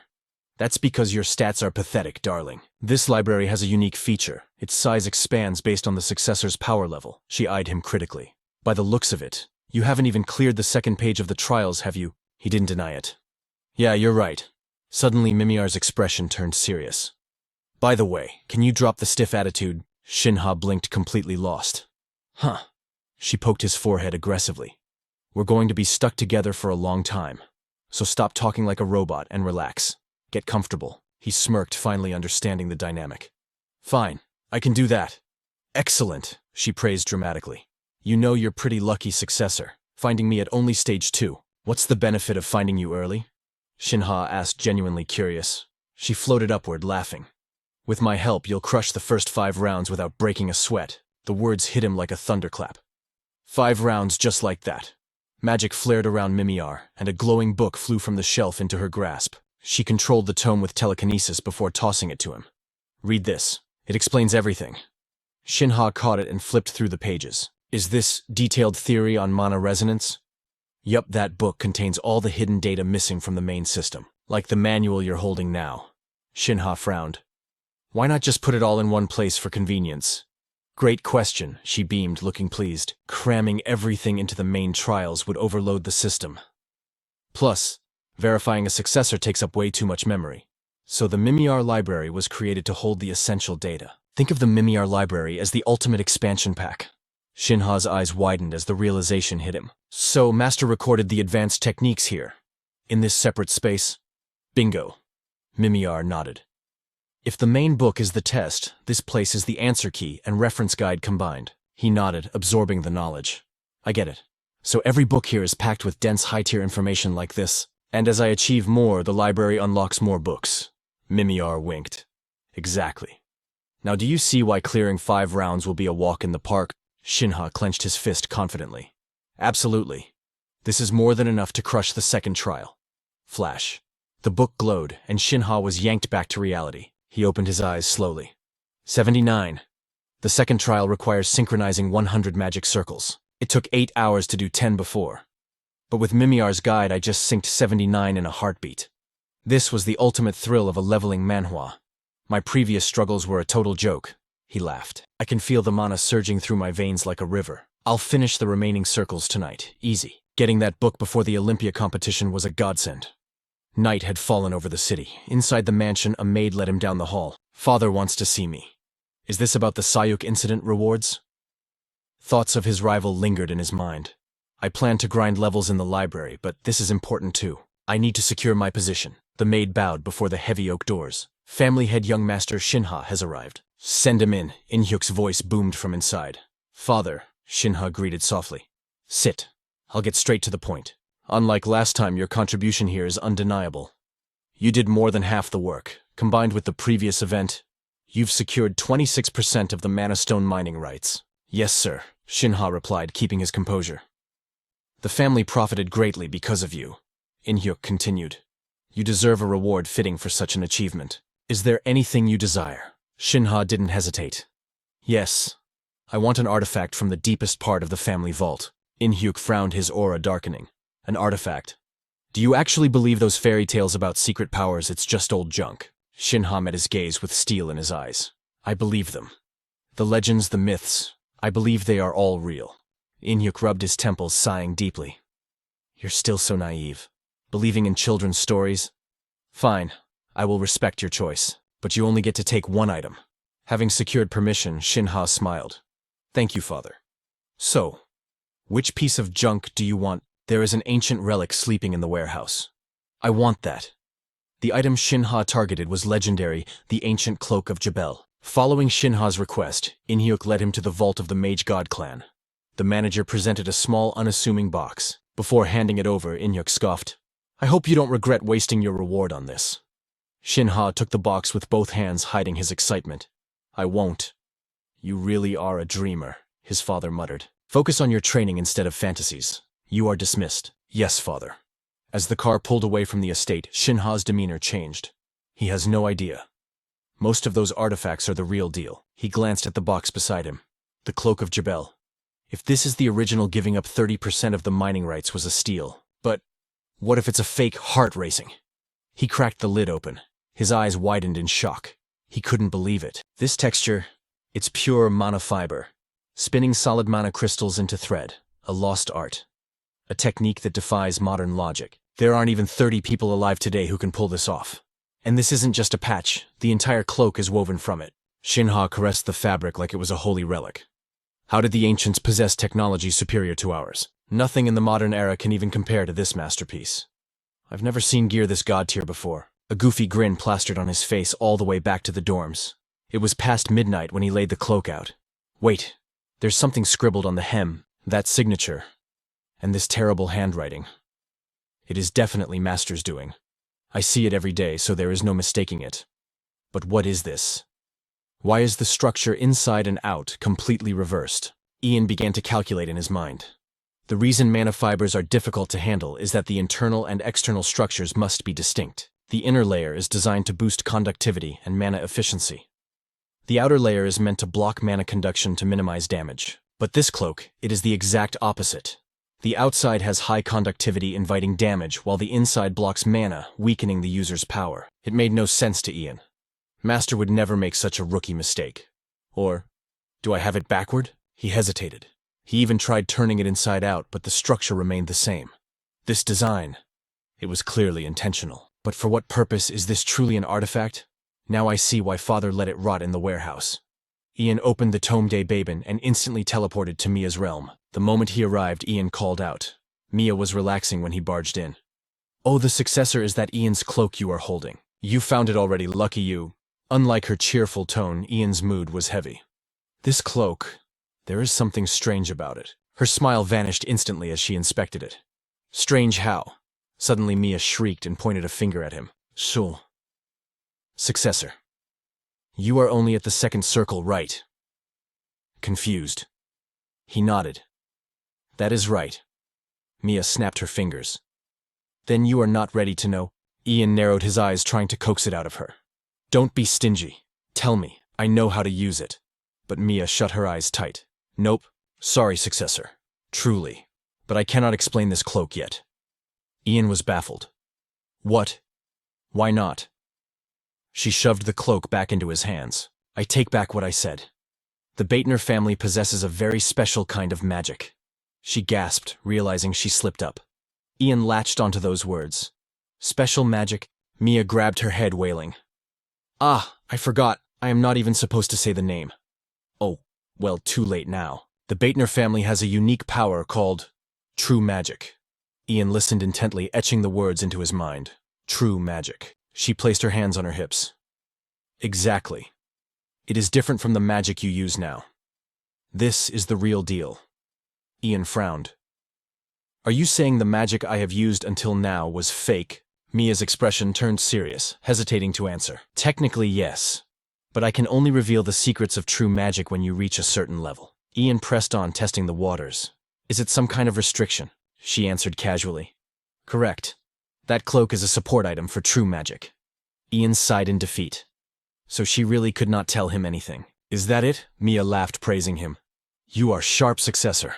Ian looked down at the fabric in his hands. So what level do I need to reach to hear the explanation? Mia took a deep breath. 5 circles. Ian froze. His shock only amused her more. You must master 5 circles and clear the 5th trial page. Only then does the Baitner magic truly begin. The book day Babin opened wide. Ian began his mana cycle. 98, 99, 100. The circle vanished. Ian beamed with pride at this leveling Manhwa milestone. Finally, I did it. The voice of Day Babin resonated. Congratulations on clearing the trial. Ian recognized the voice immediately. It was his master. Clearing this was no small feat. You have worked hard. Now I will teach you to connect the 3rd circle. Ian rubbed his wrist, wondering. The 3rd circle. The answer came swiftly. It is the 3rd realm of the Baitner system. The 3rd infinite circle. Interference. Ian's eyes went wide. The circle of interference. He closed the book. 2nd trial complete. Time to connect with interference. Ian draped the cloak over his shoulders, grabbing the 2 tomes of Babin. Without this cloak and Mia's guidance, the 2nd trial would have taken ages. He thought back to the night before. Back in her realm, Mia had dropped the bombshell. Master 5 circles and clear the 5th trial page. Only then does the Baitner magic truly begin. Ian had hesitated. I guess I have no choice. I will leave it in the warehouse until I hit 5 circles. But Mia stopped him. Wait, successor. What are you doing? Why let such a treasure rot? Ian stared at her.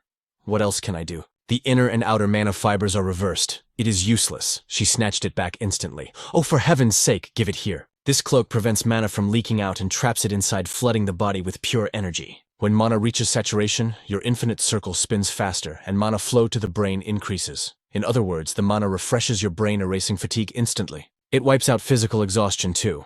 Ian took the cloak back, realization dawning. I see. So wearing this reduces the time I need to sleep. Mia zoomed over, teasing him. You still do not get it. Wearing this means you do not need to sleep at all.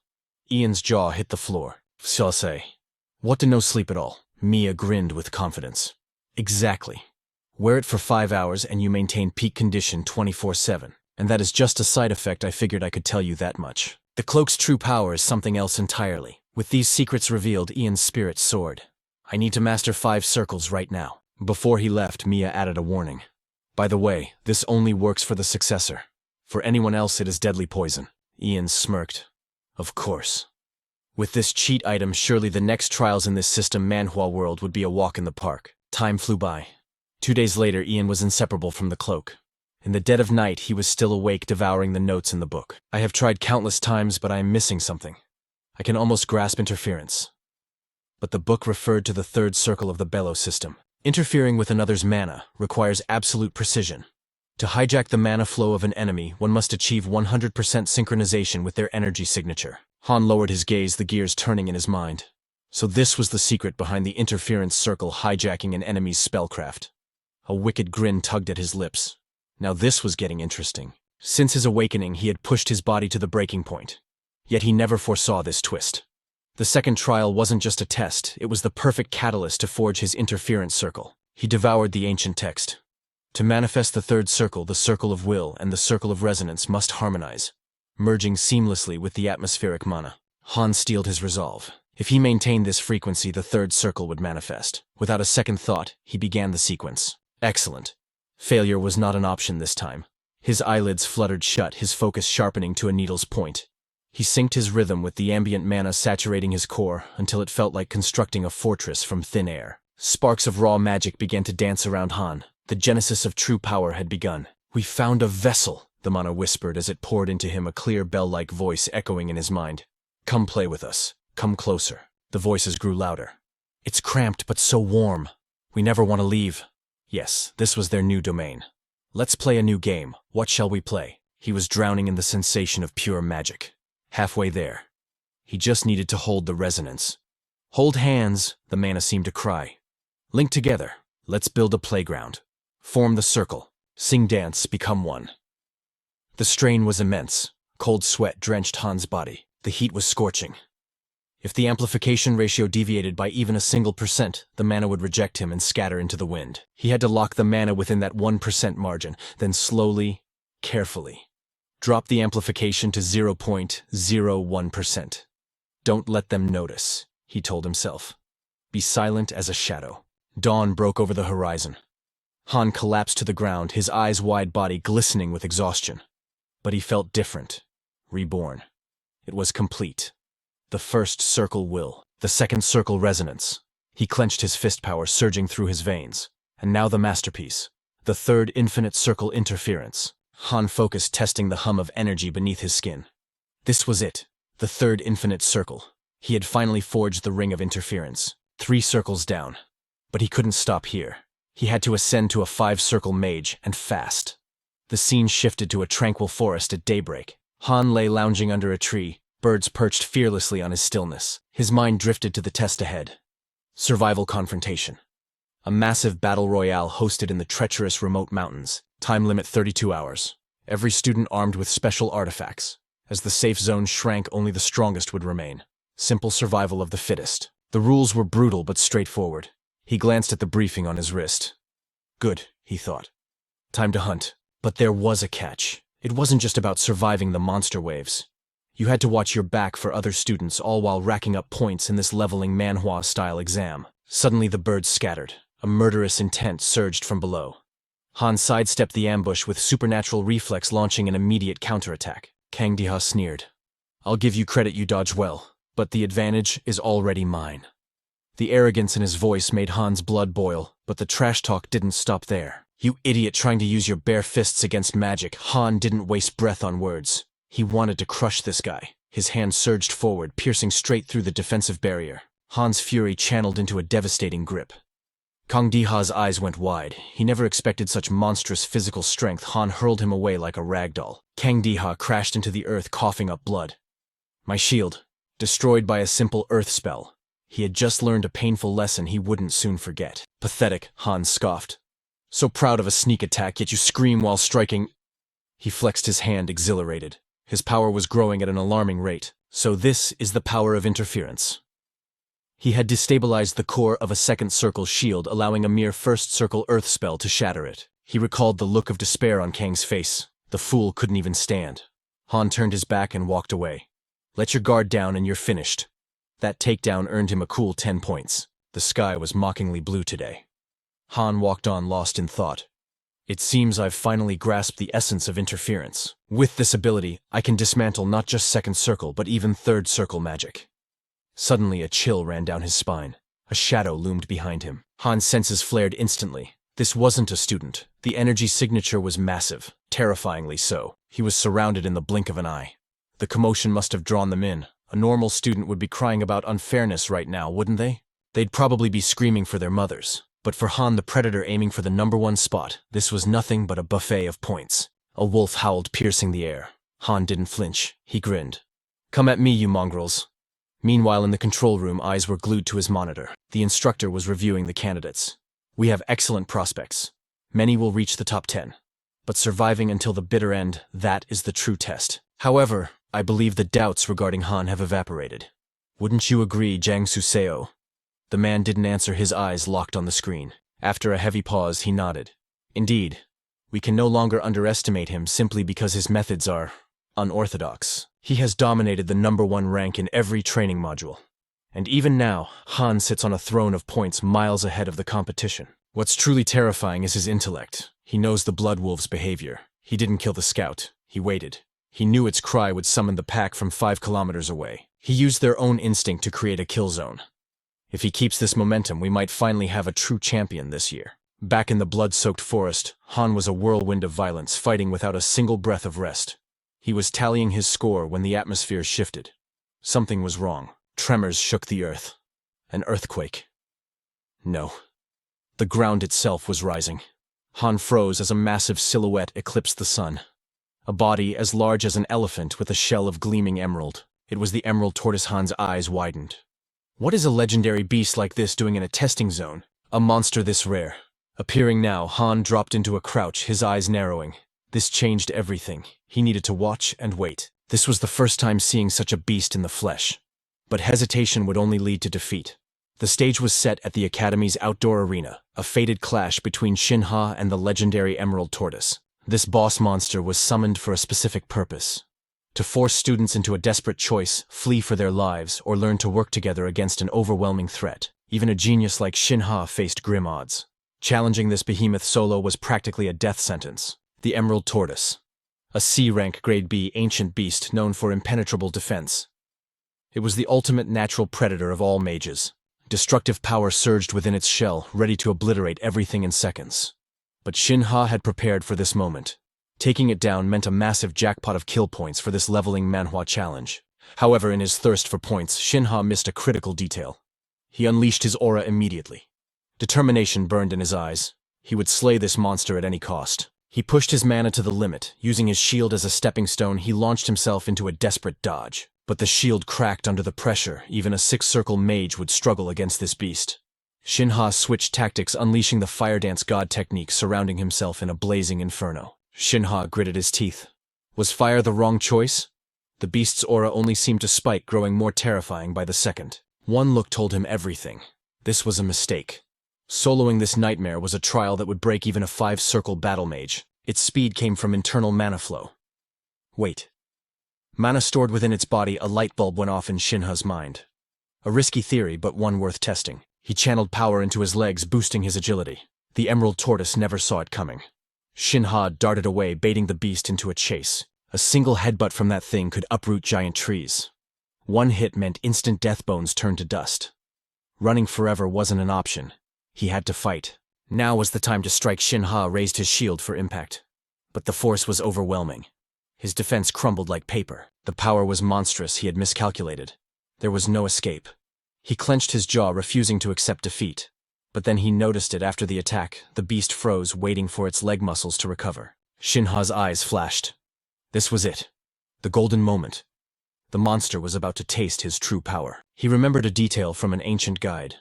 The Emerald Tortoise suffers immense leg strain after a double dash attack. That brief window of paralysis was its fatal weakness. The entire academy watched the screen with bated breath. Every movement was broadcast in high definition. Shin Ha activated his interference skill once more. The tortoise never expected such dominance. It crashed to the ground motionless. Shin Ha exhaled a long breath, the thrill of victory washing over him. He checked his status window immediately. High risk, high reward. Defeating a high-tier monster granted him an astronomical amount of points. Under the clear blue sky, the atmosphere was heavy at the demonic god clan's estate. The patriarch watched the livestream with intensity, stroking his chin in deep thought. Its weakness is ice, yet it fell to a mere 3-circle mage. Tell me, do you understand how he achieved this? Apologies, my lord, I am baffled. The boy remains a mystery. He prioritized food resources over safety in a survival test. His judgment is terrifyingly sharp. Shin In-hyuk whispered a defense, clarifying the boy's strength wasn't from lack of training. Patriarch, may I ask a question? Why does young Master Shin Ha draw such attention to himself? He must know this fame is a double-edged sword. It will only invite wrath from young Master Ji Hyun and Lady Seo Ah. I know my son better than anyone. Every move he makes is part of a calculated master plan. When Shin Ha's magic was sealed, he was discarded like trash. His standing in the clan plummeted to the absolute bottom. But the game has changed. Through unknown means, he has awakened a terrifying power and advanced his magic at an impossible rate. He demanded my protection for the 2 months leading up to the competition. A shield against his siblings' schemes. It wasn't just for safety. He intends to shake the world, gathering fame to rebuild his power base within the clan. He is rushing to establish his throne. He believes that after 2 months, neither Ji Hyun nor Seo-ah will be able to touch him. Such arrogant confidence. Truly entertaining. Night fell over the training grounds. Shin Ha sat by the fire grilling meat. The survival rules were strict between 11 p.m. and 1 a.m. All combat was forbidden. Safety was the excuse, but rules like this made them soft. True warriors don't grow in a greenhouse. Foreign academies trained with blood and steel far stricter than this. The academy needed a serious reality check. At least he had his magic tools. He used his master's cloak to recover his stamina. The darkness deepened around him. Just as he savored the aroma of dinner, he sensed a presence behind him. It was his 2 friends. Shin Ha looked up as they settled in. "Why are you 2 emerging from the bushes together?" he asked. Adela replied with a straight face. "We were fighting until the clock struck 11. The guy beside her corrected quickly. "Not fighting. I was getting beaten to a pulp." Shin Ha understood the situation instantly. The truce started at 11 sharp, so they followed the scent of food like zombies. Their stomachs growled louder than thunder. "That smells heavenly. When do we eat?" Shin Ha looked at them with disbelief. "Who said this was for sharing?" They looked at him with puppy dog eyes. "There is no yours or mine, comrade." Shin Ha sighed. "What a pain." "Fine. Better you eat it than letting it go to waste." The moment he gave permission, they dove in like starving wolves. "Thanks for the meal." They devoured the meat without a shred of dignity. Battle hunger was no joke. "This is incredible." Adela paused, recognizing the flavor. "Wait, is this honey bear meat?" A bear-type monster known for its delicious flavor when grilled. But Shin Ha shook his head. "Wrong. In this hellish training zone, only 2 things are edible. The honey bear and the emerald tortoise. Everything else is either poisonous or tastes like garbage. Considering your mana levels, it is hard to believe you took down the legendary jade tortoise alone." Yet Shin Ha stood there, unable to deny the feat. "That's right, earlier today in the western sector." The guy chomped on a piece of meat, skepticism written all over his face. "For real, I have only seen the jade tortoise on the hunter forums. How did you bag a boss monster like that? You are absolute peak." Shin Ha felt a vein pop in his forehead. "Do not talk with your mouth full." Meanwhile, Adela, whose knowledge of beast lore was unrivaled, stepped in. "In history, no mage under the 5th circle has ever soloed a jade tortoise." Shin Ha knew this full well. It was time to give them a glimpse of his true awakening. A pillar of flame erupted from the forest depths. Both spectators trembled at the sheer pressure. How did he level up so fast? Has he already reached the 6th circle of magic? Shin Ha stood tall, radiating the aura of a true hero. In reality, he was merely at the 3rd circle, but in this leveling Manhwa, keeping his true stats hidden was a matter of survival. Burning with curiosity, they pressed him.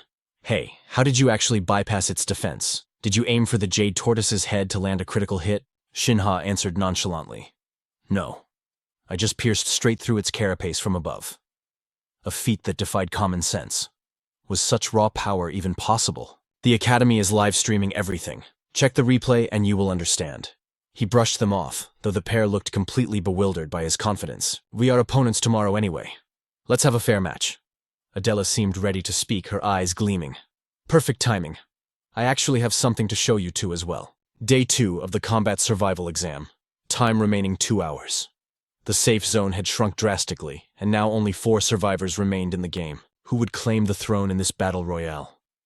Shin Ha strolled through the forest with terrifying calmness, but his senses tingled.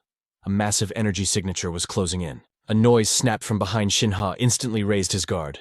A shadow loomed from the heavens above. Finally, the top ranker Sang-wook had made his entrance. Ready to witness the power of a prodigy, Sang-wook crashed down from the sky like a meteor. He was out for blood, but Shin Ha was not the type to roll over and die. The speed was blinding. Sang-wook was a monster on par with Shin Ha. The wind blade was just a feint. His true intention was a lethal close-quarters assault. A spinning roundhouse kick slashed through the air, inches from Shin Ha's face. Sang-wook sneered. "Running into me is the worst luck you could have today." Shin Ha instantly recognized his opponent's aura. Sorry, but I think I just hit the jackpot. He recalled how this bully had crushed countless weaker students without mercy. Despite his arrogance, the crowd worshipped him. Sang-wook was the real deal. His body enhancement magic was nothing short of a masterpiece. Ranked second in combat technique among the second years and a specialist in physical reinforcement. He was not an opponent you could defeat with half-hearted spellcasting. Shin Ha's mind raced, calculating a strategy. If that is the case, I need to match his tempo with high-speed close combat immediately. Sang-wook grinned, fear completely absent from his eyes. Going toe-to-toe, I like it. In the Academy's outdoor monitoring room, all eyes were glued to the screen watching this awakening Manhwa showdown. It seemed they had chosen a battle of pure physical reinforcement. In this domain, the advantage obviously belonged to Sang-wook. He was the undisputed king of melee combat in the second year, and a former champion of the National Youth Body Enhancement Tournament. However, after witnessing Shin Ha destroy the Jade Tortoise yesterday, the betting odds were in chaos. They were evenly matched. Suddenly, Shin Ha's eyes narrowed. He saw it. I can see his mana flow. The energy concentrated in the fists had shifted to the knees. Shin Ha had cracked the code. Shin Ha deployed a mana shield, the safest bet. Sang-wook's kick was devastating, but Shin Ha countered with an unexpected blast. Sang-wook's eyes widened in panic as the shield shattered. I have never seen a spell formula like that before. This was truly the work of a genius mage, perhaps a legendary figure reincarnated. So the rumors were true. Interesting. Sang-wook grit his teeth, his pride flaring up. But I have my honor as a warrior. No one surpasses me in close quarters. Shin Ha remained icy calm. Now. He threw a mana-infused punch, but Sang-wook anticipated the trajectory and caught it. Shin Ha's eyes widened in genuine shock. Even the spectators gasped. He blocked it. Sang-wook was proving to be a formidable raid boss in his own right. Shin Ha did not expect such tactical brilliance. He reacted to that speed. His reflexes were top tier, but his technique was still unrefined. What if I feint a brawl and unleash a firepalm at point-blank range? Even with defensive magic, Sang-wook's arm was scorched red from the impact. Shin Ha seized the opening and dashed forward like a lightning bolt. Sang-wook hadn't recovered his stance, but the warrior within him refused to yield. Shin Ha scoffed, finding the fight tedious. Blocking again. You left your flank wide open. He was deliberately baiting him, stoking the fires of rage. Sang-wook felt the humiliation burn. This guy. The fist enhancement was a decoy. The real attack is a kick. When did he shift his mana to his legs? My ribs. They are definitely fractured. But Sang-wook roared internally. I am a warrior. I will chew through this pain and crush him. This was his martial path. Shin Ha analyzed the desperate charge with cold logic. Relying solely on brute force will only destroy your own body before you reach me. Sang-wook believed overwhelming power was the answer. Don't you think you are too impatient? Deep down, a begrudging respect for Shin Ha began to take root. Sang-wook couldn't track the movement. Bam! A thunderous uppercut connected cleanly with his jaw, sending his body ragdolling through the air. Shin Ha exhaled, finally relaxing his stance. In that split second of impact, Sang-wook had tried to focus mana on his chin to mitigate the damage, but it was over. He had no strength left to stand. His combat instincts are terrifying, Shin Ha admitted. Both his offense and defense are elite tier. Truly, an opponent worthy of respect. The sky turned to a deep amber afternoon. Shin Ha stood in the forest, checking the system interface. Only 3 survivors remaining. Suddenly, the hair on Shin Ha's neck stood up. He whipped around. A presence had materialized in his blind spot. Greetings. Lovely evening for a hunt, isn't it? The 2 figures locked eyes atop a towering academy structure. I never expected a nobody like you to survive until the endgame of this national broadcast. The final boss battle was about to begin. He knows our hands are tied, and that is exactly why he is acting so arrogant. If this keeps up, Shin Ha is going to snatch the successor's seat once again. No, I can't let this slide. Absolutely not right, brother. But the man beside her remained as silent as the grave. Brother, say something. He took down the Jade Emerald Tortoise solo. How is that even possible? This awakening Manhwa scenario is being broadcast live. Father is surely watching too. The entire clan has their eyes on him. The man finally shifted his aura, demanding absolute silence. Can you shut your mouth for a second? She was unraveling fast. No. How can you tell me to be quiet now? She wanted to crush him, but her brother's warning was ice cold. I won't repeat myself. I'm sorry, brother. I'll be quiet immediately. Please, don't punish me. A sinister smile slowly crept onto his lips. Suddenly his demeanor shifted to a terrifying gentleness. What are you saying, Seo? Why would I punish you? We're family, aren't we? Shin Ha. That brat has always been a cunning snake, stealing everything that belonged to us. We may be blood, but if he continues this wild behavior, I can't just sit back and watch. The scene shifts to the battlefield. The blonde mage points a challenging finger at him. I won't underestimate you this time. I've analyzed your fights hundreds of times for this very moment. Back then during that match you even managed to turn the sun god into your ally. But tonight's duel is in a different league entirely. I won't give you a single second to counterattack. Ha could feel it, his friend's power level had skyrocketed. Moonlight Barrage combo strike. The sheer volume of projectiles dwarfed the midterm exams. Dodging this storm was physically impossible. Mages focused on control, and tricks are usually sitting ducks against long-range bombardment. Adela wasn't an opponent to be trifled with. She had found his weakness. I will surpass both your skills and your hard work. Golden energy exploded from her. But Ha stood his ground, ready to defy the odds against everyone. Weakness, please. This is just a basic long-range suppression with magic circles. Is that really all she analyzed? Of course, maintaining this volume of fire isn't something just anyone can do, as expected of the Mystic Clan's heiress. But then Ha noticed something shocking. She had awakened 4 mana circles. Since when are you afraid your defenses will crumble? She smirked. I see you realized it. Sneak attacks through the smoke won't work on me. Adela had no intention of hiding her growth. I broke through to the 4th circle 4 days ago. And that's not all I've achieved. She closed her eyes, channeling a memory. She was showing him the fruits of her hellish training. I've grown stronger since that day. I won't fall for cheap tricks anymore. Adela craved victory more than anything. She refused to bow her head to anyone. Ha realized something even more terrifying. It wasn't just the 4th circle. She had mastered the mind's eye, the esoteric secret art from her mother's prestigious French lineage. This is a game changer. It is a sensory devil's eye comparable to the jade eye of Conan the Blue Tower Master. She has combined the Mystic Clan's raw power and range with her maternal family's detection skills. She has evolved beyond imagination, a true monster in human form. I'm coming at you with everything I have. I won't be foolish enough to hold back against you. She referenced the spell he used to crush the jade tortoise. When will you unleash it? Ha watched her calmly. He wasn't one to rush. Fine. If you want to see it, I'll give you a show. Adela's Moonlight Barrage was a fusion of light, darkness, and water attributes. Theoretically, that's a 12-fold reverse vortex structure. But Ha didn't hesitate. He unleashed his energy. Adela gasped. Her control was hijacked. My moonlight bullets. The trajectory is bending. They're missing him entirely. What the hell is this? How is that possible? Ha smirked. Take a guess. Can your precious mind's eye see through this? He didn't hold back a single drop of mana. She watched in horror as her power was dominated. My attacks. The trajectory has been completely warped. What is happening? How can you do this? Ha challenged her again. Come on, analyze this with that eye of yours. Meanwhile, at the Mystic Clan's mansion, Sang Cheon cornered in Hoyuk. What kind of magic was that? How can a spell defy physics and bend another mage's trajectory like that? He couldn't wrap his head around it. The father replied coldly, I don't know. I'm as clueless as you. Sang Cheon pressed on. Shin Ha didn't tell you anything, really. I haven't heard a word. This made him suspicious. Surprising. Does Shin Ha actually keep secrets from you? He knew his son better than anyone. He's become bold lately, hiding everything from me. Sang Cheon was seething internally. Is that so? It seems a year away from home has changed Shin Ha drastically. I guess men really do need to leave the nest to become men. Honestly, during the midterms, I thought the kid just got lucky. Huyuk, no offense.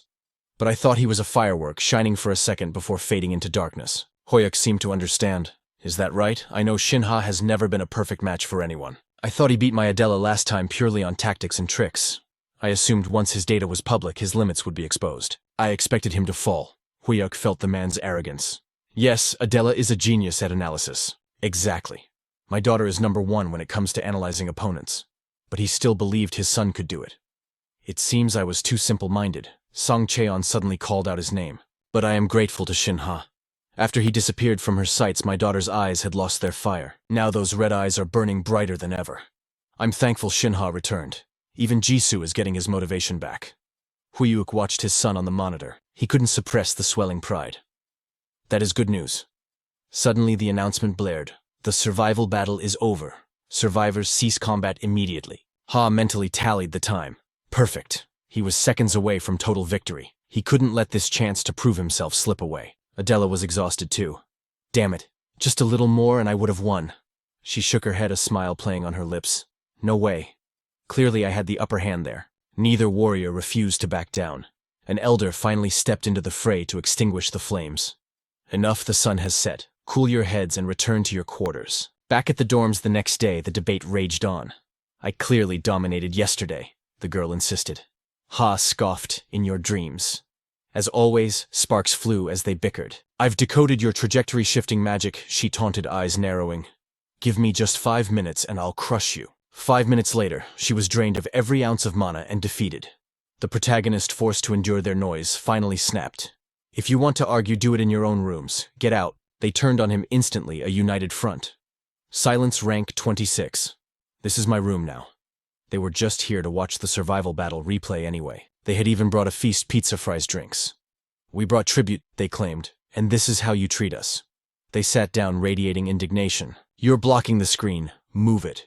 The replay was a marathon, 14 hours of footage. By nightfall, only the protagonist was asleep while they remained glued to the screen. Ha noticed something strange. Adela was smiling at the sleeping boy. She shook her head gently, draping a blanket over their exhausted friend. It's just interesting. I thought he'd give up halfway, she admitted softly. Watching 14 hours of analysis, he complains, sure, but he puts in more effort than anyone. He's an odd one, Ha mused. You have an amazing friend, Adela, but he's almost too good. Sometimes I feel unworthy to stand beside him. Suddenly Adela turned to him. I'm sorry, Ha. He blinked, blindsided by the sudden apology. Why apologize for the past year? I pretended not to see you. I built a wall between us thinking it was best. But that was a mistake. Forgive me.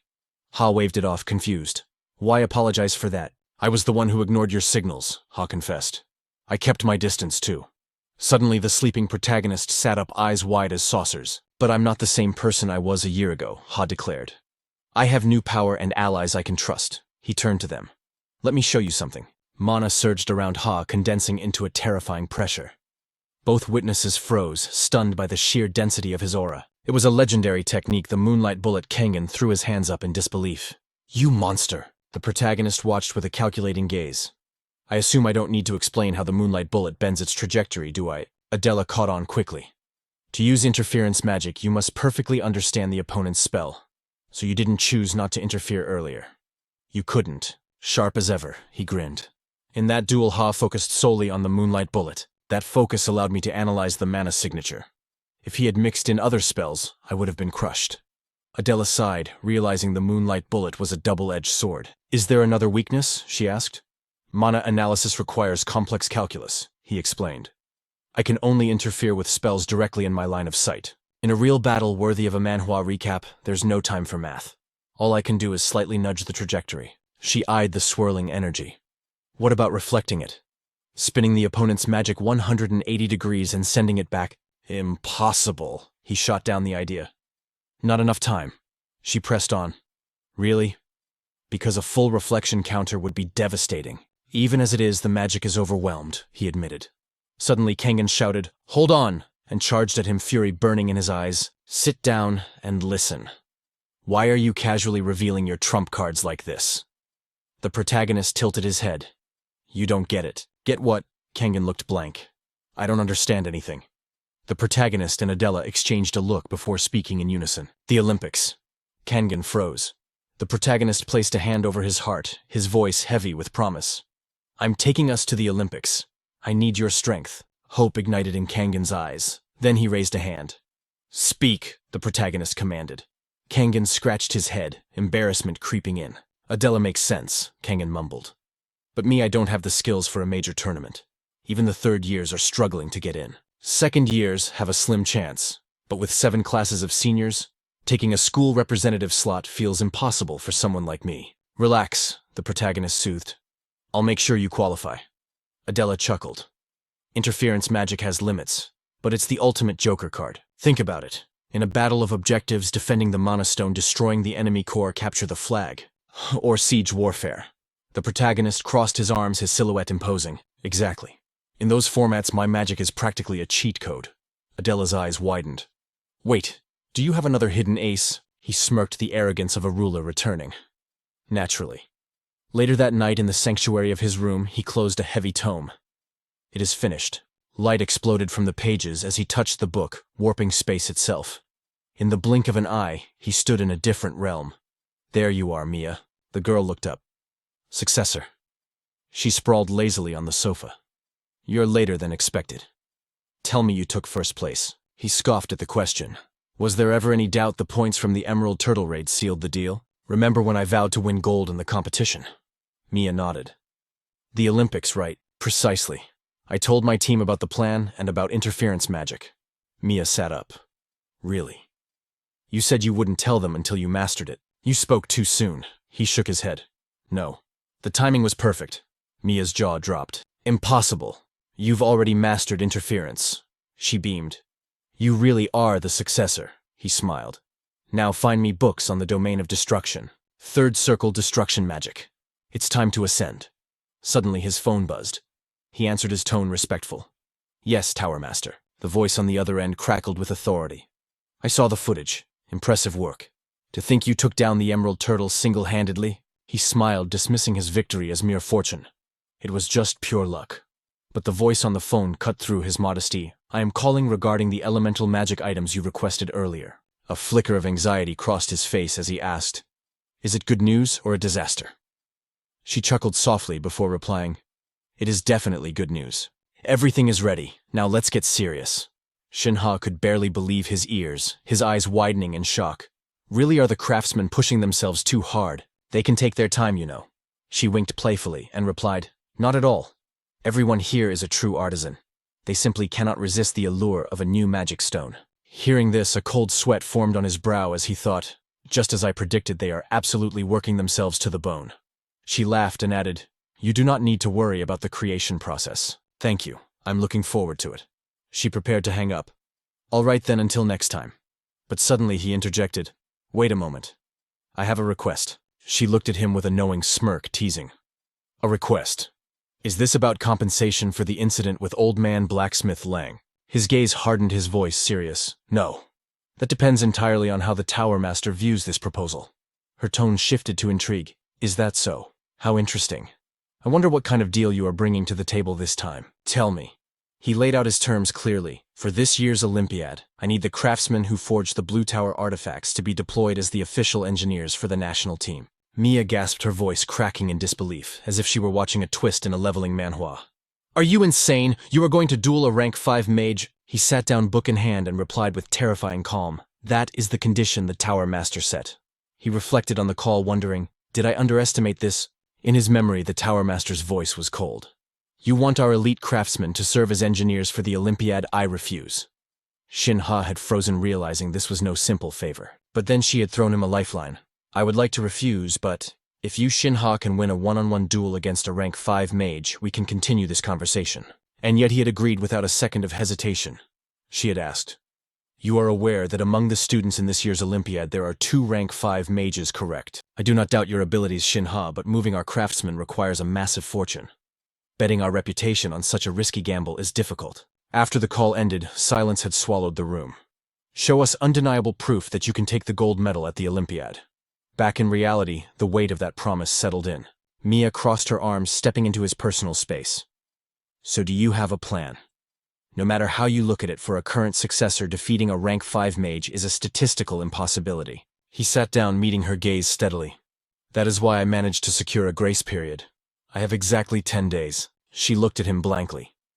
You intend to master a countermeasure and resolve the gap in power in that short time?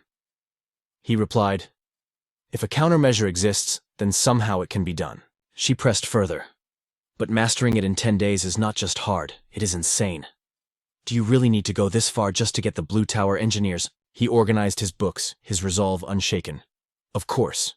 If I do not go this far, there is no point in doing it at all. The only ones in the country capable of tuning and customizing the artifacts approved for the Olympiad are from the Blue Tower. Mia sighed in admiration. That place really is the peak. He explained further. There is at least a 10% performance gap between artifacts made by normal craftsmen and those forged by the Blue Tower. Furthermore, the only ones currently capable of fine-tuning light element magic artifacts are the people of the Blue Tower. Mia looked at him, a realization dawning as she smiled.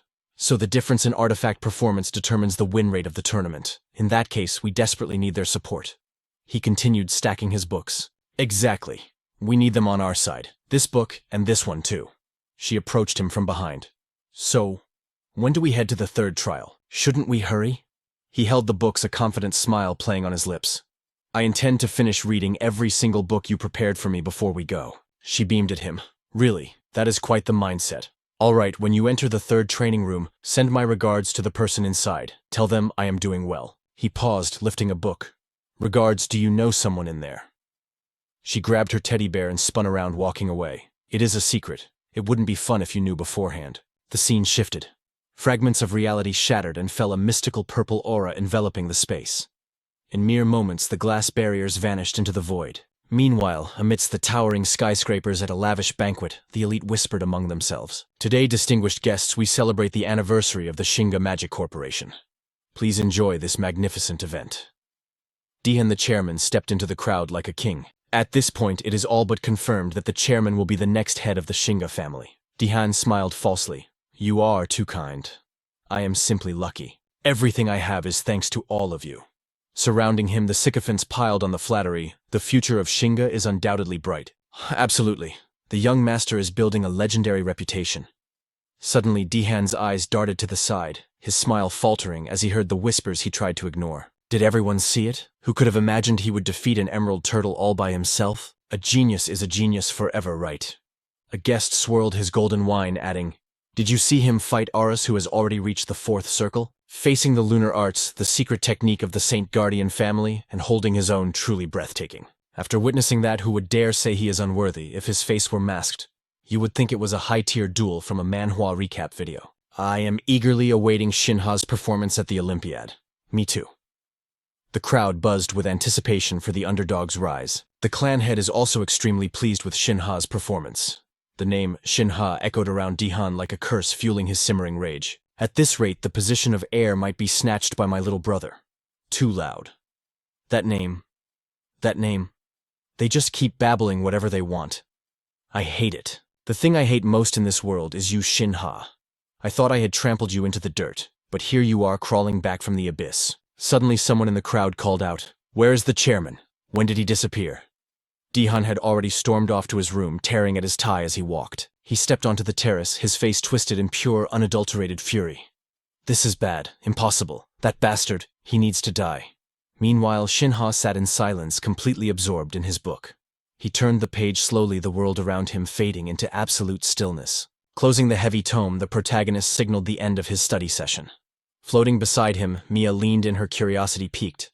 So you have finally finished reading, haven't you? That is correct, he replied, his voice calm. If this is everything, then I suppose I'm done. Seeing this, the little spirit hopped onto a stack of books towering over him before launching her interrogation. So, you have devoured every text regarding the arts of annihilation. Tell me, successor, do you now grasp the essence of destruction magic? He answered without a hint of hesitation. Not at all. Absolute zero. I honestly do not understand a single thing. His blunt confession left her completely flabbergasted, her expression frozen in disbelief. So, surely you must have transcended the level of vague comprehension by now, right? He held the grimoire aloft, analyzing its aura. I can grasp the structural framework, at least. Mia immediately jumped in to clarify. It is only natural you cannot fully comprehend it yet. If you tell a wingless mortal to soar through the skies, they would never understand the sensation. Would they? In your current state, lacking the necessary prerequisites, it is impossible for you to fathom the true depths of destruction magic. He muttered. The illustrations were a bit chaotic, though I understood the gist. His critique earned a sharp glare from the spirit. Chaotic. That is a masterpiece of arcane art. Ha stroked his chin, lost in deep contemplation. The conditions. To satisfy those specific requirements, I have no other choice. I must enter the third trial page. Clutching the hem of her dress, she beamed at him. Correct. All the answers you seek lie within that third page. He stood up, stepping closer with a burning question. By the way, that person you asked me to send regards to, is she the mentor of destruction magic? She crossed her arms, shooting him a playful side-eye. Well, if you are so curious, why not go see for yourself? You have already finished the reading material after all. He pressed further, sensing a hidden rule in this system, Manhwa. Tell me this then. Is there some sort of restriction spell preventing you from speaking about the third trial? Her gaze grew heavy with nostalgia. It is not a restriction, but a promise. We made a sacred vow to one another. Suddenly, petals of light and brilliant energy burst forth from the book, enveloping him in a teleportation sequence. Just what kind of promise did she make that keeps her lips sealed about the third trial? He wondered, his voice fading into the light. The reason for that is... The voice trailed off as he opened the next tome. Golden mana exploded outward, blindingly bright. Surrounded by swirling foliage and ancient power, he reached out and instantly space-warped around him. He materialized in a new location, his expression shifting to pure shock. The lingering whisper echoed. "Once you meet her, you will understand everything." He squeezed his eyes shut against the glare. As a speck of light manifested, he snapped them open to witness a breathtaking sight. This was a forest, but not of the mortal realm. Every tree towered with absurd, illogical proportions. Where on earth am I? I expected a dimensional void like before, but there is no system guide, and I cannot hear Master's voice. This is impossible. He wandered through the Titan woods, his mind racing with questions. Could it be... Is this entire colossal forest the page of the trial itself? A forest of this magnitude. It defies all logic. Yet moments later, a thrill of excitement surged through his veins. This was the essence of a true awakening manhwa adventure. Master's magic truly exceeds all imagination. No matter how far I walk, there is no horizon. He gazed out at a pristine lake, the tension building. Just what kind of leveling manhwa test has been prepared for me here? Suddenly, a deafening boom rocked the area. His eyes widened in alarm. An earthquake! No! This vibration! Something is here! Something is staring right at me. His face drained of color as he slowly turned his head. There, emerging from the shadows, a colossal monstrosity locked its gaze upon him, crawling forward with predatory intent. Disbelief paralyzed him. This makes no sense. It is right on top of me, yet I sensed zero presence. Overwhelmed by the sheer pressure, he stumbled back, splashing helplessly into the lake. He scrambled to the surface, staring in horror at the beast. It bore the traits of an ancient reptile, scales armored like fortress walls, tougher than crocodile skin, with claws and fangs sharp enough to sever steel. There is no doubt. That is an unranked calamity class. A dread. I thought they were merely creatures of legend. Is the trial to defeat this godlike entity? Impossible. My body refuses to obey. Just a single exhale from that beast causes the mana in the atmosphere to tremble violently. This is a dimension of power unlike any monster I have ever faced in a manhwa recap. To that thing, I am nothing more than a condensed block of mana, a delicious snack. Can I even escape? He struggled to prop himself up, but the beast's ferocious gaze pinned him down. Despair washed over him. It is hopeless. Even at my maximum speed, outrunning a dread is a fantasy. But the greater issue is my paralysis. If that thing charges now, my journey ends here. Wait. Why has the dread halted its advance? He whispered, confusion mixing with relief. Is something restraining it? Impressive, a voice echoed. From the distance, footsteps approached with calm authority. Elena's voice cut through the tension. Even when facing a monster beyond your comprehension, you did not abandon hope. Your will is truly forged of iron, remaining calm and composed, even in the face of death. You have passed the test. You may move now. As the mysterious figure appeared, the protagonist gasped. Who are you? She looked down at him with a benevolent smile. I am Elena, once known as the guardian deity of this forest, a grand mage, and an old friend of Day. Elena reaffirmed her verdict with a gentle nod. You have successfully overcome the trial of fear. The restriction on your body is lifted. I am the forest's shield, the grand mage Elena. Ha stared, his mind reeling. Is she a god? Her eyes narrowed slightly as she shifted her attention. Allow me to take care of this nuisance.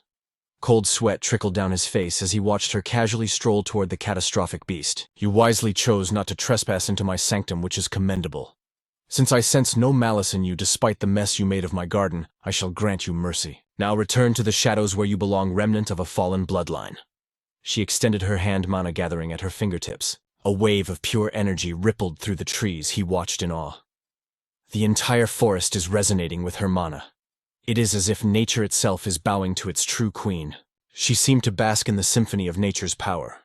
Extending her hand toward the beast, she offered a final ultimatum. If you cannot comprehend my words, then return to dust. She closed her eyes. The next instant, the monster unleashed a roar of agony. Blood sprayed into the air like a fountain. He gasped. Where did those wounds come from? I heard nothing. Only afterimages remained. It was like an invisible blade slashed the dragon at Godspeed. What kind of sorcery was that? As he watched, steam rose from the beast's lacerations, and the flesh began to knit itself back together. The beast's rage subsided, replaced by submission. Elena spoke, her voice absolute. This is my final warning. Depart. Terrified, the colossal creature turned and fled without looking back. He watched the retreating figure, his heart pounding. She healed it instantly. That was a calamity-class entity, yet she toyed with it like a mere child. This is the power of a legend. Just who is this woman? She smiled warmly at him, her voice gentle and deliberate. Are you holding up all right? He nodded, composing himself. Yes, I'm fine. Thank you. Her gaze lingered on him. I can see you're still in shock. Come with me. Sunlight pierced through the canopy, bathing the entire forest in a celestial glow, as if the heavens themselves were watching. They walked together until a quaint house nestled beneath a massive tree came into view. She gestured for him to sit and offered a steaming cup of tea. Try this. It's a herbal blend that Day absolutely adored. It will settle your spirit. He murmured his thanks. Thank you. But the moment the liquid touched his lips, his eyes widened in shock. His thoughts raced. What is this sensation? The fog in his mind cleared, instantly replaced by a razor-sharp focus. He drank greedily, relishing the clarity. She watched him and asked, How do you feel? Is it to your liking? He responded without hesitation. Yes, this is hands down the best tea I have ever tasted. She pressed on with another question. I'm glad it suits you. Has your heart rate settled? He lowered his head. I apologize for my earlier behavior.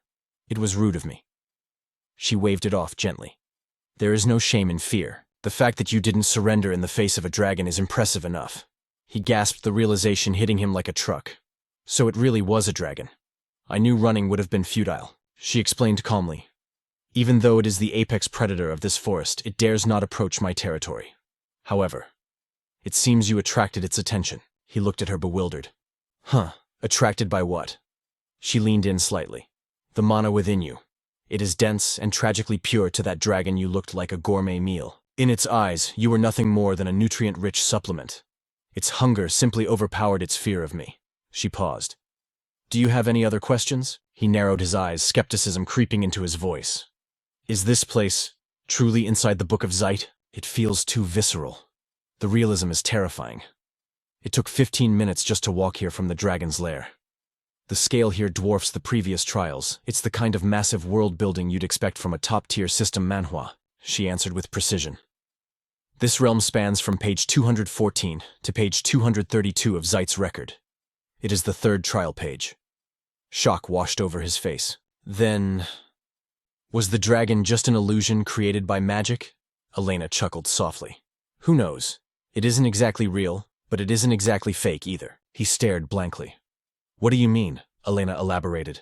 This space was constructed by reconstructing fragments of the past. The world inside Zeit's book is a perfect recreation of the Genos forest as it once existed. Think of it as a perfect copy of the original world. Therefore, the concepts of real and fake do not apply here. He couldn't help but exclaim. So they built this entire reality based on history and sealed it within a book. How is that even possible? Elena shook her head. Even I do not know the method. The only ones capable of such a feat were Day and his successor. That is you. Once you reach Day's level, the mechanics of this world will become clear. He pressed on. Then why did Master create this world in the first place? She met his gaze. To pass down a specific magic to you. He asked. What kind of magic? It is... She paused, looking deeply into his eyes, and he held his breath in anticipation. The third circle magic of Day, named Ian. It is a magic of absolute destruction. The sight that unveils the fabric of reality. The divine eye. Inside the safety of her home, Shin Ha asked the question burning in his mind. So the only reason you manifested this space was for me? Elena nodded. Precisely. To transmit a special magic solely to you. He frowned. What kind of magic is it? She lowered her head slightly, a shadow of sorrow crossing her face. He watched her, confused by the sudden shift in emotion. She slowly raised her head, her expression resolute. The secret technique of a Bayer-style third circle grandmaster. A magic essential for comprehending the true nature of destruction. Eyes that pierce through the essence of all magic. She declared, the vision that sees through creation itself. The golden eye. He gasped, recognizing the lore. The Bayer-style evil eye. The divine eye. Elena pointed to her own eyes. Correct. However, my divine eye is incomplete. The only ones capable of fully controlling the divine eye are Day, and you his successor. I was tasked by Day to awaken that magic within you. That is why I exist, merely a memory preserved within this city. Meanwhile, in the real world, a luxury sedan cut through the streets. Shin In-hyuk, sitting in the back, commanded coldly, "Report." His assistant responded immediately. Regarding the matter you mentioned, young Master Min-hyuk and Lady Min seem indifferent towards Shin Ha. Surprisingly, Lady Seoa also shows little interest. Your orders seem to have been effective. Shin In-hyuk mused. It seems Seoa has learned to be a bit more docile. However, I doubt she will simply abandon Shin Ha. She is likely just being cautious, knowing your shadows are watching him. And what of Dihan? Seok Hyun replied. Master Dihan appears guarded, but he hasn't made a move. Even at the recent banquet there were no signs of suspicious activity, the patriarch scoffed. Is that so? It seems they have both learned to separate personal feelings from political gain. Regardless, do not lower your guard until the protection period expires. Watch them like a hawk. The assistant bowed his head. Understood. I have top-secret intel, so I will activate the soundproofing barrier now. Shin In-hyuk nodded. Proceed.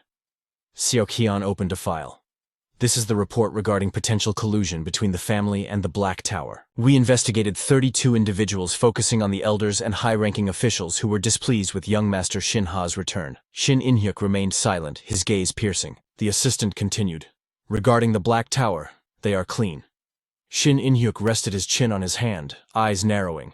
That implies that while they may not be with the tower, they aren't necessarily innocent.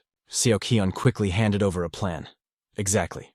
Among the 32, 5 are extremely suspicious. If we make a scene, the hyenas will smell blood. I will handle these 5 personally. Back in the illusionary world, Elena looked at Shin Ha. Now, we shall begin the training to master the divine eye. He turned back a nervous knot in his stomach. Right. Please guide me as you see fit. She smiled, a look of nostalgia in her eyes. Just as expected of Day's successor. You really do resemble him. Now close your eyes. He hesitated.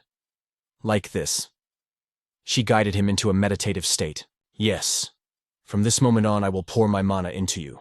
Slowly. Gradually.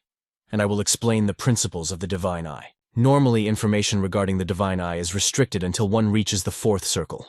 You would find it in no ordinary text. He asked. Restricted to the 4th circle. His mind raced with realization. So that explains it. Even when I scoured the destruction grimoires in the libraries of Zeet and Mia, there wasn't a single mention of the divine eye. It means that unless I break through to the 4th circle, the system of this world hides the information completely. Then breaking the silence, he asked, Perhaps the other tome you mentioned, Elena, were you referring to Mia's grimoire? Shock colored her voice as she replied, Good heavens, how do you know about Mia's records? He answered with a confident smile. It all adds up. Besides, I carry a message from Mia herself. He then mimicked the young girl's tone, delivering the request. If you reach the 3rd trial page, please tell him that I am doing well. He thought to himself, that must be a secret promise shared only between them. Suddenly he called out to her, Elena. She immediately snapped out of her daze. My apologies, she said softly. He closed his eyes, savoring the sensation and thought. For a split second, Elena's mana fluctuated. Did I touch upon a sensitive memory? As she continuously poured healing energy into his body, she spoke gently. Ah, forgive me. So you have already met Mia. That puts my mind at ease. We can discuss Mia when we have a moment to breathe. For now, let us return to the subject of the Holy Eyes. The reason the Holy Eyes were revealed in the 4th circle is merely a trivial detail. That is precisely why we are currently standing within the 3rd trial page of the Izit grimoire. He called out to her again, ensuring she was focused. She continued. Correct. Since Jay left me behind in this place, he entrusted me with the duty of explaining everything. Naturally, there was a limit to how much information could be inscribed into a single book. That man certainly knows how to work people to the bone. Hearing this, his expression turned serious as he sank into deep contemplation. The amount of information that could be recorded. Mia said the same thing. Just adding the trial pages and the succession formulas required a mana capacity that would overload a standard leveling Manhwa system. That explains it. The Tome of Izit only holds the absolute essentials. The rest of the lore was compiled into a separate volume. Mia's grimoire. She slowly opened her eyes and lifted her hands from his back. Bringing her hands in front of her face, she directed her energy toward him. Everything is prepared. Now open your eyes. The successor gasped internally, completely stunned. Elena's mana. It is completely synchronized with my own infinite circle technique. I can't even distinguish where my mana ends and hers begins. Elena. There is something fundamentally different about her. She replied to his unvoiced thought. Yes, it feels strange, does it not? I have sealed your optic nerves with mana. He shouted in disbelief. You blocked my optic nerves, Elena began to explain with terrifying calmness. It is too early to be shocked. The holy eyes act as a 6th sense, an ability that exists entirely apart from the 5 physical senses. To forge this 6th sense, the other inputs are merely distractions. Tactile sensation, smell, and taste. They are fading away. And finally, even your hearing will vanish into the void. He gasped. You're right. I'm starting to lose all feeling. Elena's voice echoed one last time. Successor, I now invite you to step into the world of the dead. Elena watched him in silence as he lay motionless on the ground. Inside his consciousness, he drifted in a world where the five senses had been obliterated. Without sight, there was nothing to behold. Without hearing, the universe was silent. Without touch, gravity itself seemed to dissolve. I can't even tell if I'm standing up or sitting down. With the loss of smell and taste, my body has become numb to any external stimulus. Is my heart still beating? Or was I dead from the very beginning? Terror is gripping my soul. This is completely different from simply being blindfolded. It feels like drowning in an ocean of isolation, floating in an endless night where nothing exists. This is it. This is true hell. But I have to remember, this is only training. Elena said that the mind's eye, the ability to perceive magic, is the sixth sense unrelated to the physical body. That means even in this absolute darkness, I should still be able to see mana. Look at the mana. Focus. Turn your gaze back toward her dwelling. Elena looked at him with eyes full of disbelief, her thoughts racing. Impossible. No one maintains their sanity after having all senses sealed. After 1 minute, madness sets in. After 2 minutes, they beg for death. After 3 minutes, they try to take their own lives. This is the cruel fate of those trapped by the sensory seal. I know the horror of this magic better than anyone. I only plan to let him taste a fraction of it before releasing him. Furthermore, I only mastered this magic by enduring it incrementally, step by agonizing step. But the successor has been under the full 5-sense seal for over 3 minutes, yet his mind remains unbroken. No. On the contrary, the forest itself is beginning to resonate with his mana. If this is the case, I believe we can proceed with the plan. He is adapting faster than the protagonist of an awakening manhwa. Elena sensed the energy converging around him and gasped. Simply magnificent. She thought his breathing is steady. His mana circle is stable. His condition is perfect. She looked at him and spoke into the void. This is indeed the successor chosen by Wise Library. I knew from the start he could endure the sensory seal. He suddenly woke, gasping. Elena, can you hear me? She looked at him in shock. He opened his eyes and asked, Can you undo the seal now? She nodded. Yes, I will do it immediately, and quickly dissipated the magic. As the spell broke, he shot up, gasping for air. Finally, I can breathe again. She asked concernedly, Are you all right? How on earth did you withstand the sensory deprivation? That must have been a terror beyond imagination. He replied, his voice trembling slightly. A world where all 5 senses are erased. Just remembering it makes my blood run cold. But I kept telling myself over and over that this was just a safe training session. I desperately brainwashed myself to stay sane. Hearing this, she thought in amazement, self-hypnosis. I suppressed the fear and focused solely on visualizing the mana, he explained. She scoffed gently. Is that all? That is not something one can overcome simply by tricking one's own mind. He rubbed his chin thoughtfully and replied, You are right. It wasn't just that. To be honest, I almost gave up halfway through. Inside his mind, the truth resonated. Even knowing it was training, my primitive instincts refused to accept it. It was only a brief moment in reality, but in that darkness it felt like an eternity. A hell named solitude where only despair and death exist. Just as my concentration was about to shatter, a single thought flashed through my mind. He looked at her, his eyes burning with resolve. Even that void was still better than where I was 1 year ago. Flashbacks of his past flooded his memory. The moment I realized I had no talent for magic, the day I was rejected by the path of the mage. 1 year ago, abandoned by my family, cast aside by my father. I was already living in hell back then. Compared to losing everything and drowning in that hopelessness, this physical torture was a mercy. Outside the house, as she saw him off, she asked quietly, The sensory seal was better, he replied with a faint, bitter smile. Yeah. The seal is just a trial I have to pass to move forward. She hesitated, sensing the weight of his words. You have endured so much. His eyes lowered to his hand filled with a sorrowful strength. It's finally over. The shadows of the past have drifted away. A sense of relief washed over him. Standing here now, I'm just grateful I found my own unique path to strength. His radiating positivity struck a chord within her. Tears welled up in Elena's eyes as she wiped them away while he offered a warm, reassuring smile. Thank you, Elena. To her sheer astonishment, he revealed the truth of his awakening. In that absolute darkness where every single sense was sealed away, I could still see your mana shining through. It was your mana, Elena. It was so incredibly gentle that it kept me grounded in the void. He paused, his expression softening with a hint of curiosity.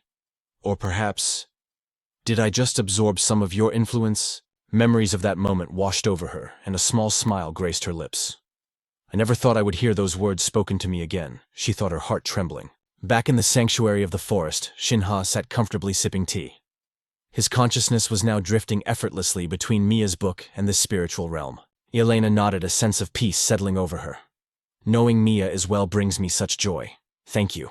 It is only because of you that I can hear this good news. He waved it off humbly. Don't mention it. I'm just the messenger. The image of the little girl flashed in his mind as Elena spoke softly. Since you've met Mia, surely she told you about me in the Genet Forest. He narrowed his eyes, shaking his head. Not a word. She said she had to keep a promise and refused to tell me anything. A look of melancholic sorrow crossed Elena's face. So, she still remembers that promise. Even though I can no longer keep it. He gently called out to her, breaking the silence. Elena? Hearing his voice, she forced a gentle smile. Forgive me.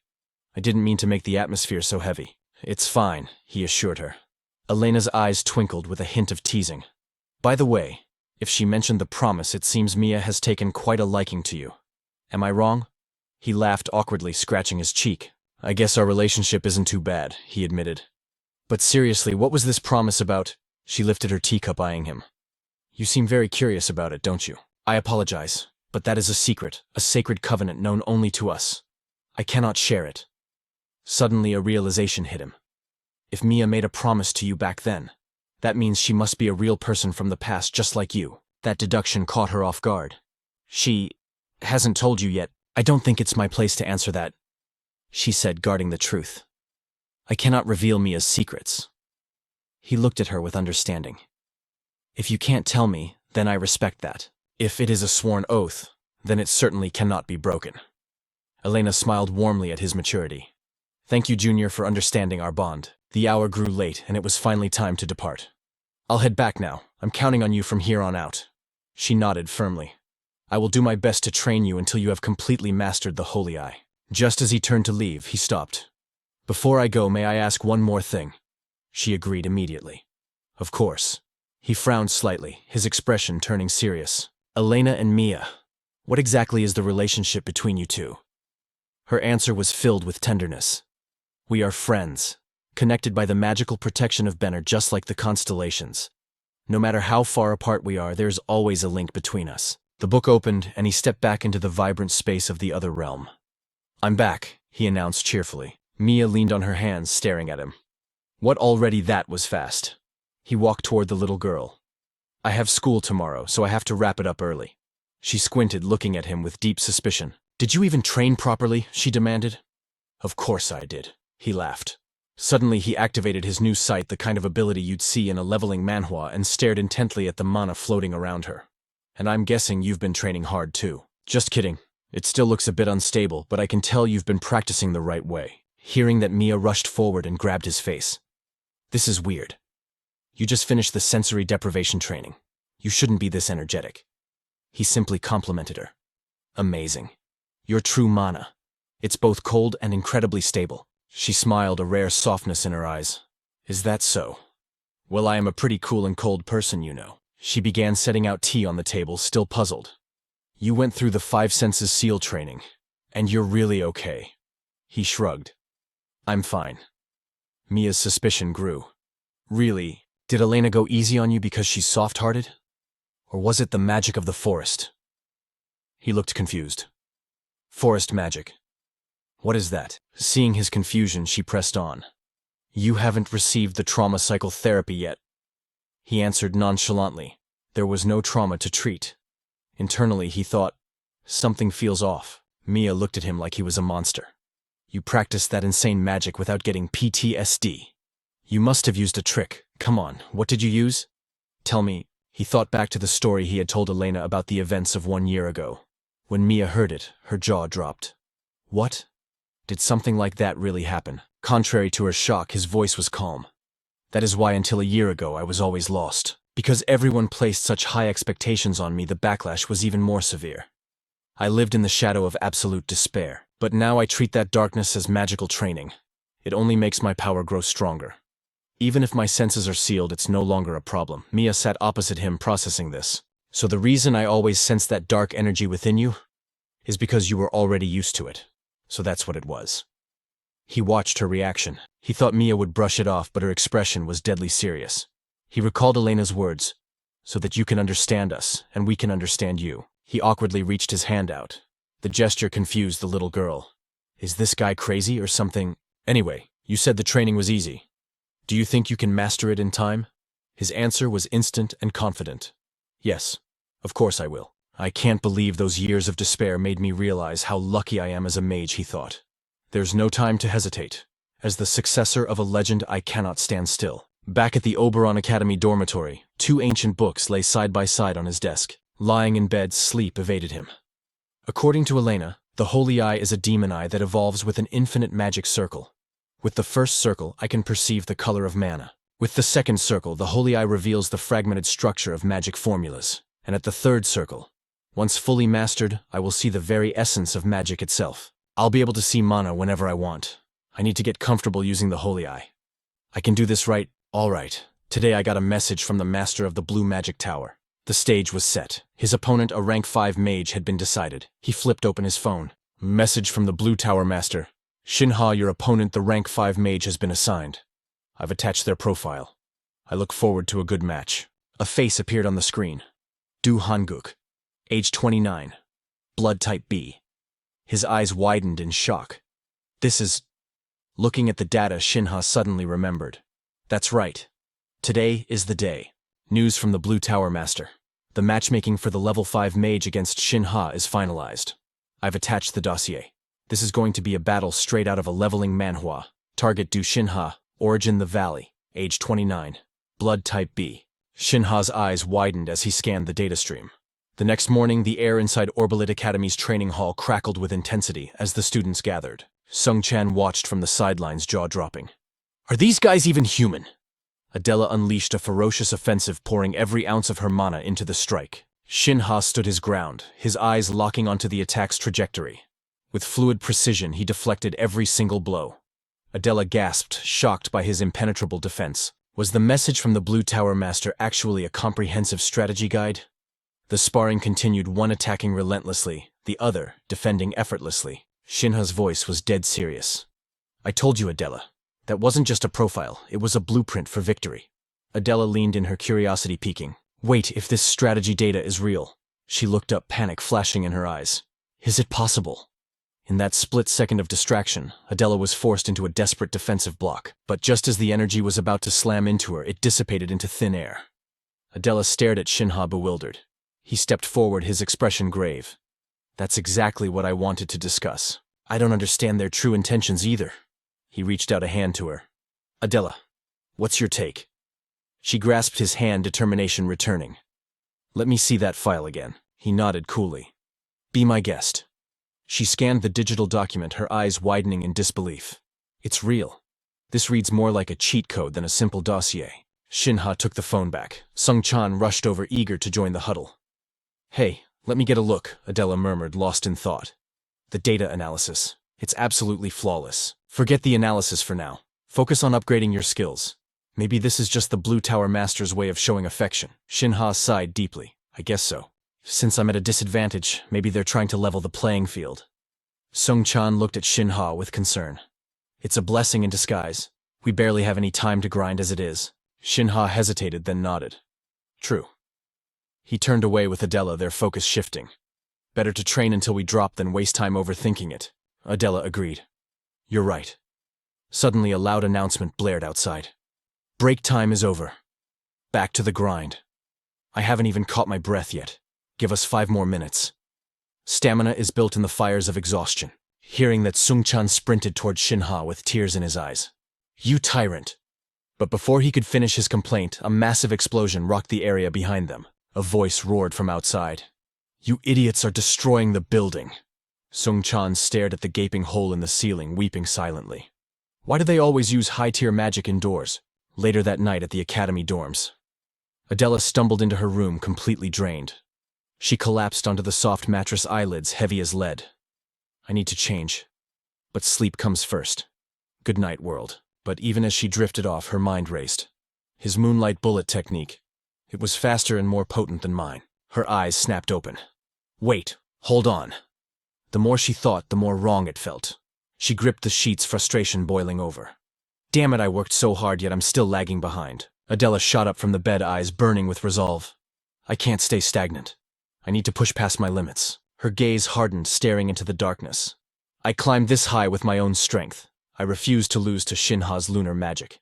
Unable to calm the storm inside her, she marched out of bed. Sleep is impossible now. A cold shower will wake me up. I need to review today's training data immediately. Meanwhile, deep in the silent forest, Shin Ha channeled his energy. Elena watched, impressed. I didn't expect you to adapt so quickly. You've bypassed the need to seal your 5 senses. Shin Ha bowed respectfully. Elena. She smiled softly. It seems you've completely mastered the art of mana sight. He turned to the noble figure in surprise. Yes. Prolonged use still causes headaches, but I can now activate it at will. Elena wasted no time on small talk. She began weaving a spell, aiming it directly at him. Then let us begin a new lesson. This time, use your God's Eye to observe the very structure of my magic circle. By observing, you will understand the essence of the magic and discover a void, a tiny gap to dismantle the spell. Shin Ha murmured, absorbing the concept. A gap? Elena nodded. Correct. No spell is perfect. Every formula has a weak point. Use that gap to collapse the circle. That is the essence of the destruction magic break. Shin Ha's eyes widened in shock. Erasing a magic circle entirely, she continued. Exactly. Break means opening your God's Eye wide to nullify the magic itself. Elena's voice turned stern. Try it. Your instincts will guide you. She waited, watching him closely. Shin Ha slowly raised his hand. Suddenly, a strange power surged through his arm. What is this? The mana radiating from her was powerful, yet oddly warm. But no matter how hard I look, I can't see the flaw in this circle. I have to find the imperfection. Elena extended her hand, commanding him. Activate the God's Eye now. Analyze the structural integrity of the spell. Shin Ha's pupils shifted, a mystical glow taking over. Yes, God's Eye activate. In magical theory, a perfect formula is a myth. Mimir's tome explains that in any awakening system, flaws are inevitable. See through the essence of the magic. Listen to the melody of the mana. Find the fracture. Shin Ha gasped as realization struck him. Elena continued to pour mana into the formation. But from that moment on, magic ceased to be magic. It became something to be destroyed, shattered, and nullified. That concludes today's session. The preliminary strategy meeting for the Olympiad ended. A voice called out from behind. Master Shin In-hyuk. Kanan smiled warmly. I didn't expect the clan leader of the mystic lineage to attend personally. Shin In-hyuk replied, his tone serious. I should be the one saying that. Blue Tower Master, you're the one with no business being at this meeting. Kanan kept his plastered smile. I'm merely here as a sponsor. Shin In-hyuk repeated the word, skepticism dripping from his voice. Sindi Beosiyo, a sponsor. His gaze turned sharp and dangerous. Kanan replied, correct, or more accurately, a potential sponsor. Shin In-hyuk squinted suspiciously. It sounds like the Blue Tower is planning to deploy its artisans. Kanan walked behind him, clarifying. I am still weighing my options. Like I said, merely a potential sponsor. Shin In-hyuk spoke calmly, but with an edge. The fact that you're even considering it is the real surprise. He stopped in his tracks, his voice dropping several degrees. But I doubt the Blue Tower can spare any craftsmen right now. Kanan replied effortlessly. Fortunately, everything is proceeding smoothly. We believe this Olympiad is worth the investment. Shin In-hyuk raised an eyebrow. Is it truly that valuable? Perhaps you believe Team Korea led by Shin Ha will perform a miracle and bring home the gold. Suddenly he dropped the name. Shin Ha. At the mention of him, Kanan's eyes turned sinister. I'm sure you are expecting great things from him. And so am I. Chairman Shin In-hyuk stroked his chin, eyes narrowed in deep thought. I understand. Does that mean Shin Ha proposed the exact same deal to you? Kanan let out a boisterous laugh. Just as I expected, I knew it. You caught on immediately. His expression hardened as he glanced sharply at the man. So tell me, what exactly did the boy demand from you? But the man simply crossed his arms, a faint, confident smile playing on his lips. Back then, Shin Ha declared he would snatch the gold medal at this year's Olympics. In exchange, he demanded I send him a top-tier artifact engineer. He paused.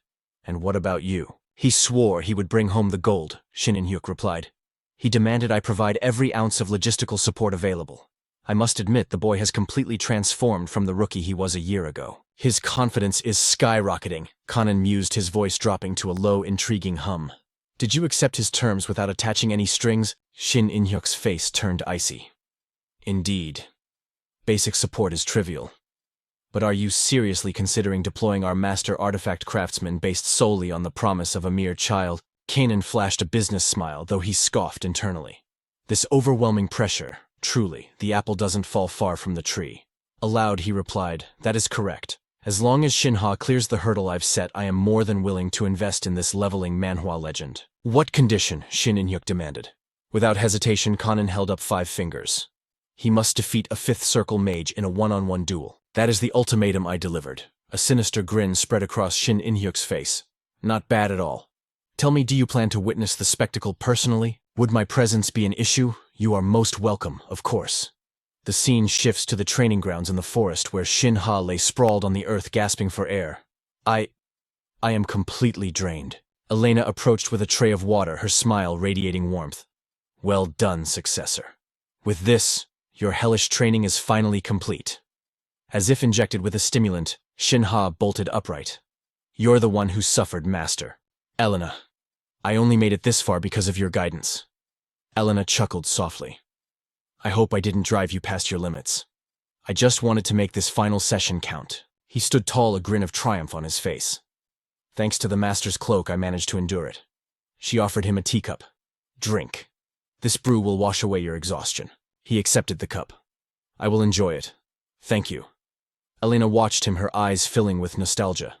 You know, in this regard you are quite different from Jay. That man absolutely loathed anything requiring physical exertion. He was the type to solve every problem with magic.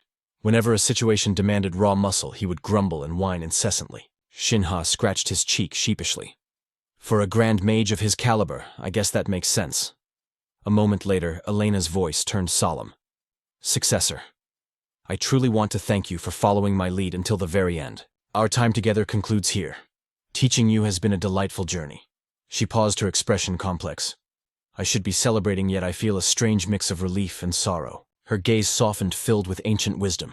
From the moment I began waiting for you, successor, I knew that this day of parting was inevitable. Confusion clouded Shin Ha's face. Huh, what do you mean? Instead of answering, Elena began to levitate, her form glowing with ethereal light. Now that my purpose is fulfilled, the pages of destruction shall fade.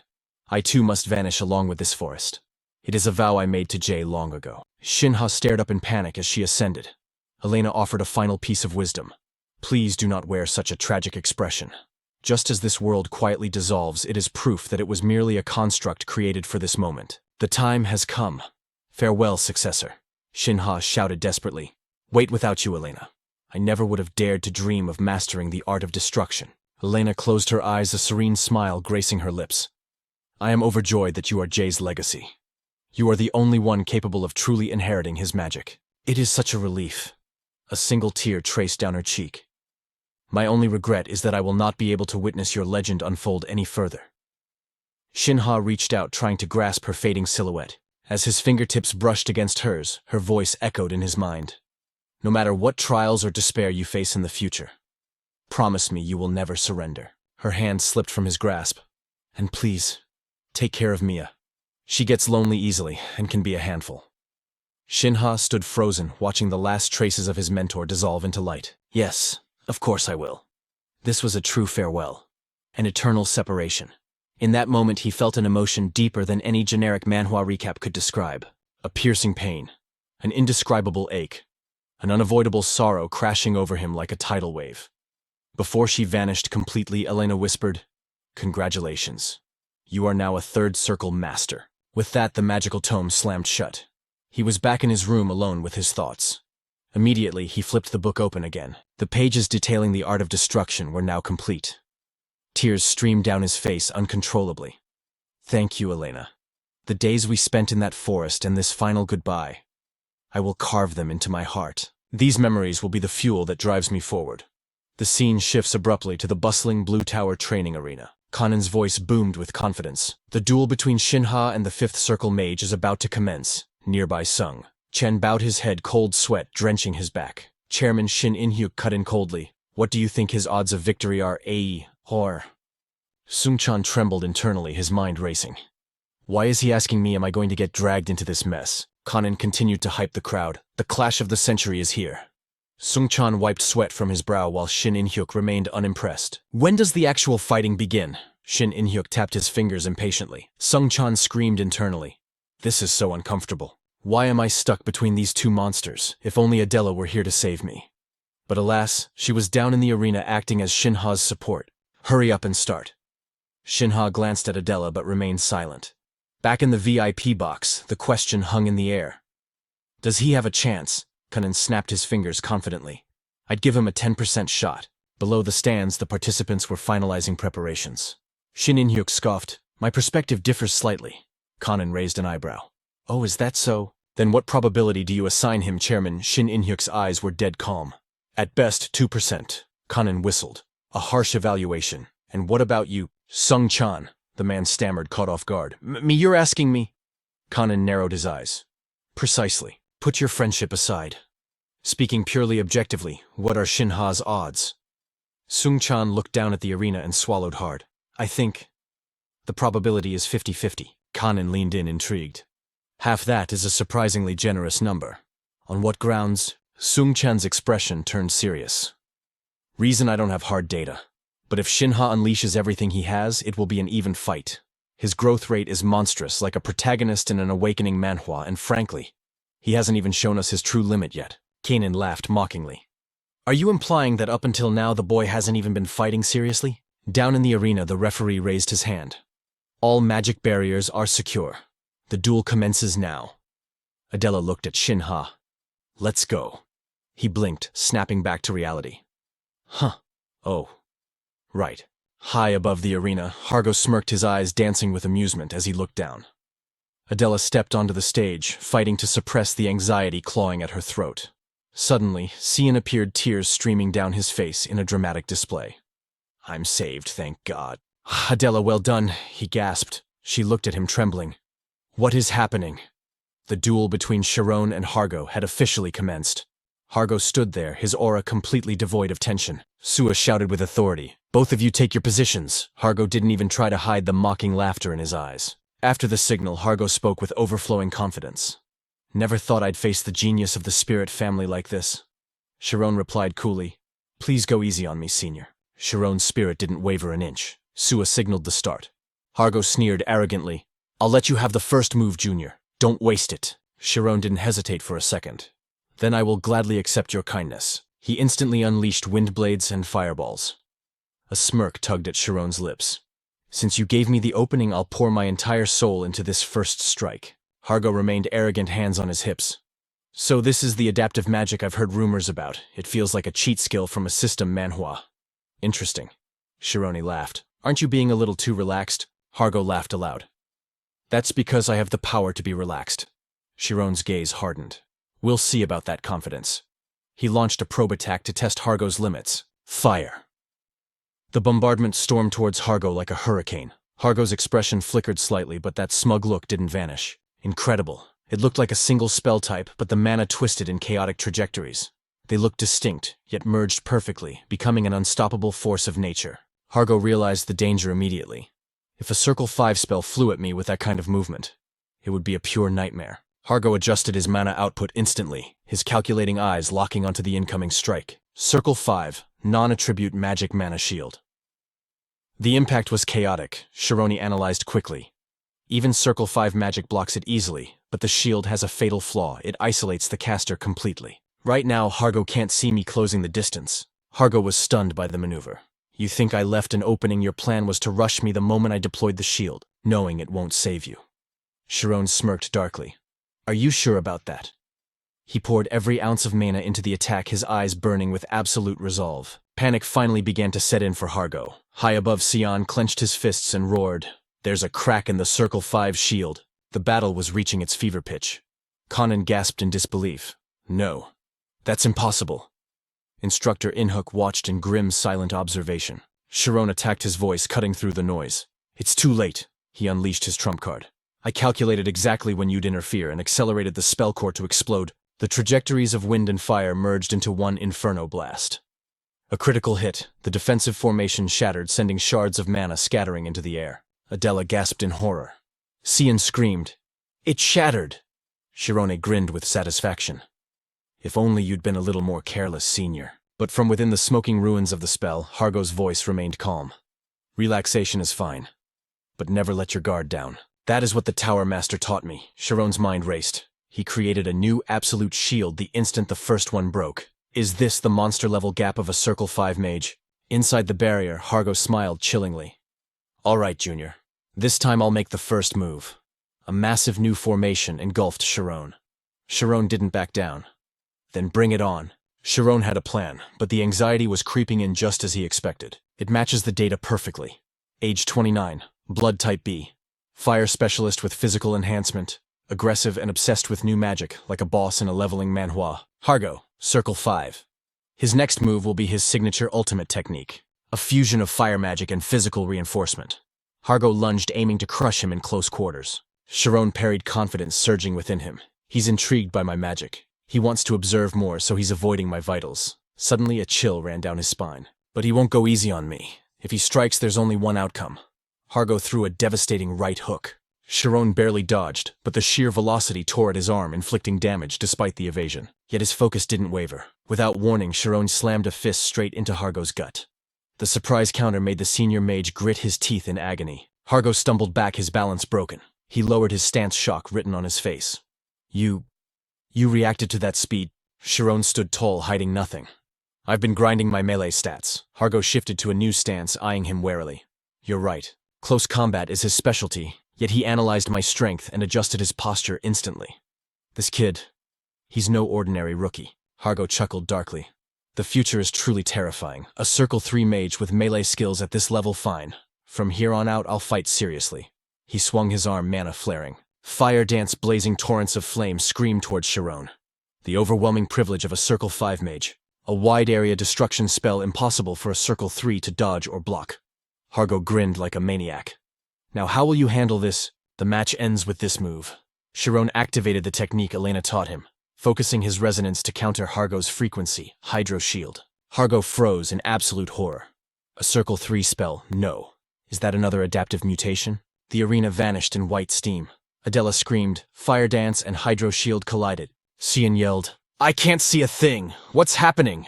Kanan pushed up his glasses, his mind racing. Hydro Shield is definitely a Circle 3 spell, right? But that output rivaled a spell beyond Circle 4. Instructor Inhook watched, his expression unreadable as the mist swirled. Shin shielded his eyes, frustrated. Damn it, my vision. But then he realized, in this mist neither can he. So where exactly do you plan to launch your ambush? Unfortunately for Sungchan, Ha-jin had already triggered the Eye of Truth. Even though the physical blade was invisible, the flow of mana betrayed him. The crimson aura of the flame sword burned bright in his spiritual vision. At this moment, Sungchan was forced to rely solely on his hearing to navigate the battlefield. He sensed a disturbance in the air. With a roar of confidence, he swung his weapon toward the sound. Got you, but it was a trap. Ha-jin appeared directly behind him, charging a devastating lightning spear. Sung Chan's eyes widened in pure terror.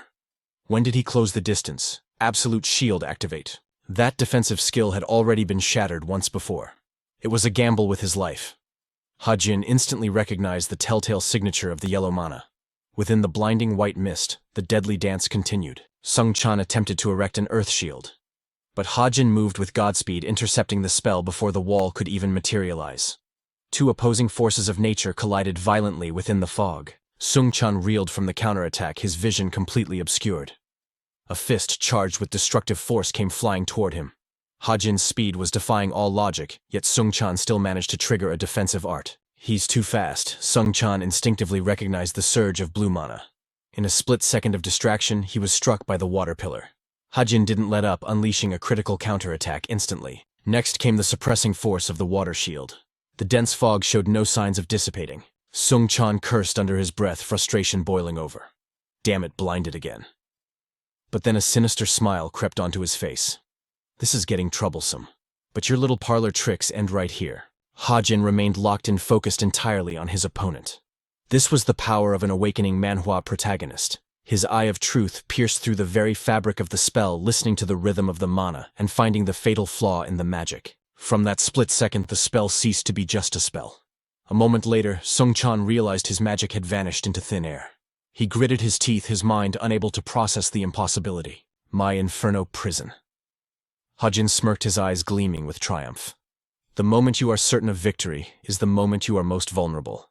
He unleashed the chaotic wind dance and everything was swallowed by the roaring tornado. Sua's voice rang out across the arena. The winner of the match is Hajin. On the stage, Sung-chan lay motionless, completely knocked out. A few seconds prior, Sung-chan had stared in horror as his magic evaporated. He ground his teeth in shock. My inferno prison is gone. Hajin just smiled with dominant confidence. The instant an opponent believes they have won is their fatal mistake. The chaotic wind dance erupted, and the entire arena was swept up in a vortex of destruction. Sua declared the verdict loudly. The winner is Hajin. Sung-chan remained unconscious on the platform. The scene shifts to the waiting room of the Green Magic Tower. Hajin sighed, collapsing into a chair. I'm exhausted. Kangen was already there waiting for him. The older man raised a hand in greeting. Hajin, that was an absolutely earth-shattering duel. But the protagonist barely acknowledged the praise, his face indifferent. Even though he was being ignored, Kangen approached with overflowing enthusiasm. I couldn't believe my eyes the entire time I was watching. I kept asking myself why you were moving like that. But realizing it was all a setup for that final dispelling move. It was like watching a grandmaster play a perfect game of chess. Even thinking about it now sends shivers down my spine. Look at this, I've got goosebumps all over. He threw a friendly arm around the student's shoulder. So tell me the truth. What was that final technique you used? And that chaotic wind dance at the end, that is fourth circle magic. How did you bypass the limitations of the memorized system? Is that so? Hajin looked at him skeptically. If I told you I hacked the memorized system with a transformation spell, would you believe me? Kangen looked him dead in the eye. Of course not. If it were third circle magic, I might wrap my head around it. But fourth circle, that is an entirely different realm. You didn't just overcome the weakness of the memorized system. You completely obliterated it. It is a logical contradiction that shouldn't exist. Hajin remained silent, offering no explanation. Kangen pressed on. Your casting speed was instantaneous. You used improvised magic that broke every known rule. You even nullified your opponent's spell midair. I am being serious here. What kind of sorcery are you actually using, Hajin? Hajin looked at his teacher, his eyes assessing how much to reveal. He hesitated. Well, that is... Scene shift. The headquarters of the Green Magic Tower inside Kang Jin's executive office. Sua looked across the desk and spoke. I will handle the engineer dispatch for the Olympics tomorrow. Kangen raised his teacup with a relaxed smile. Good. Coordinate with the contractors so it doesn't interfere with our other projects. He set the tea down and leaned forward. So, Sua, what is your verdict? Sua looked confused. What do you mean? Kangen's voice was full of excitement. Do you honestly think we can snag a gold medal at this year's holy tournament? Sua hesitated before answering. I do not think it is entirely impossible. Kangen smirked. Yesterday you said even a bronze medal was a pipe dream. Sua flinched slightly. Well, the variables have shifted significantly since yesterday, haven't they? He gave her a probing look. Right, you felt it too. It was absolutely astonishing. Wasn't it? Sua tapped her finger on the tablet screen, reviewing the data seriously. It was undeniably impressive. Kangen laughed heartily. You were so captivated you forgot your duties as a judge, Sua retorted. Please stop teasing me about that. The man's expression turned serious. But seriously, what kind of magic was Hajin using? Sua asked skeptically. Didn't you observe the entire match with your eye of Dubi? He sighed. I watched it, but even seeing it, I cannot explain it. He used the steam to blind my eye of Dubi. To think he even calculated how to hide his mana signature from my sight. It is terrifying. I understand that he dismantled the formula for the Inferno prison, but how exactly did he achieve it? I have absolutely no idea how he broke the magic formula. Sua, however, had a different theory brewing in her mind. Even with the Eye of Dubi, one of the 3 great scouting eyes in existence, I couldn't grasp the nature of his magic. Kangen rubbed his chin in frustration. It drove me crazy, so I asked him directly in the waiting room. I thought back to my conversation with Hajin. I demanded an answer. And what happened? He told me that a mage has the right to keep his secrets. He said I cannot reveal my magic to you. Kangen looked dejected. He refused to speak. He called it a trade secret and told me to figure it out myself. Sua asked in disbelief. Is there any chance he is doing something illegal? Kangen answered instantly. Not a chance. His mana purity and structure were too clean. It was flawless. Sua typed on her laptop. The only thing I can deduce is this. When he asked if you'd believe he modified the memorized system, perhaps Hajin's magic isn't transformation magic at all. Or at least, not in the way we understand it. Kangen nodded. Regardless of the method, this year's Olympics are going to be a legendary spectacle. He grinned at her eyes sparkling. Do you want to go grab a bite to eat? Sua just raised an eyebrow and smiled. Will you be paying me overtime for this? Meanwhile, at the Aurelis Academy dormitory. The phone alarm blinked at 7:30. Hajin sat up with dark circles under his eyes, groaning. My whole body is screaming in pain. It feels like a typical leveling manhwa grind. I think I slept for about 8 hours. It must be the side effects of using mana resonance. Recovering from fatigue isn't as easy as it used to be. Once I triggered the resonance, my mana flow completely locked up. Even Master's legendary cloak became nothing more than a heavy rag without energy to fuel it. It was a fatal flaw. I would have to tread carefully from here on out. As he sat on the edge of the bed, a sudden notification lit up the gloom, a message from his father. You likely pushed your limits too far in yesterday's battle. I have already arranged for your medical leave. Take the entire day to recover and recalibrate your condition. Ha stared at the glowing screen, lost in thought. After the match, father had left without uttering a single word. I worried he was disappointed, or perhaps angry. But reading this, a wave of relief washed over him as a faint smile touched his lips. So it is all right then. Have I finally earned back a fraction of his trust? No, not yet. The real trial begins now.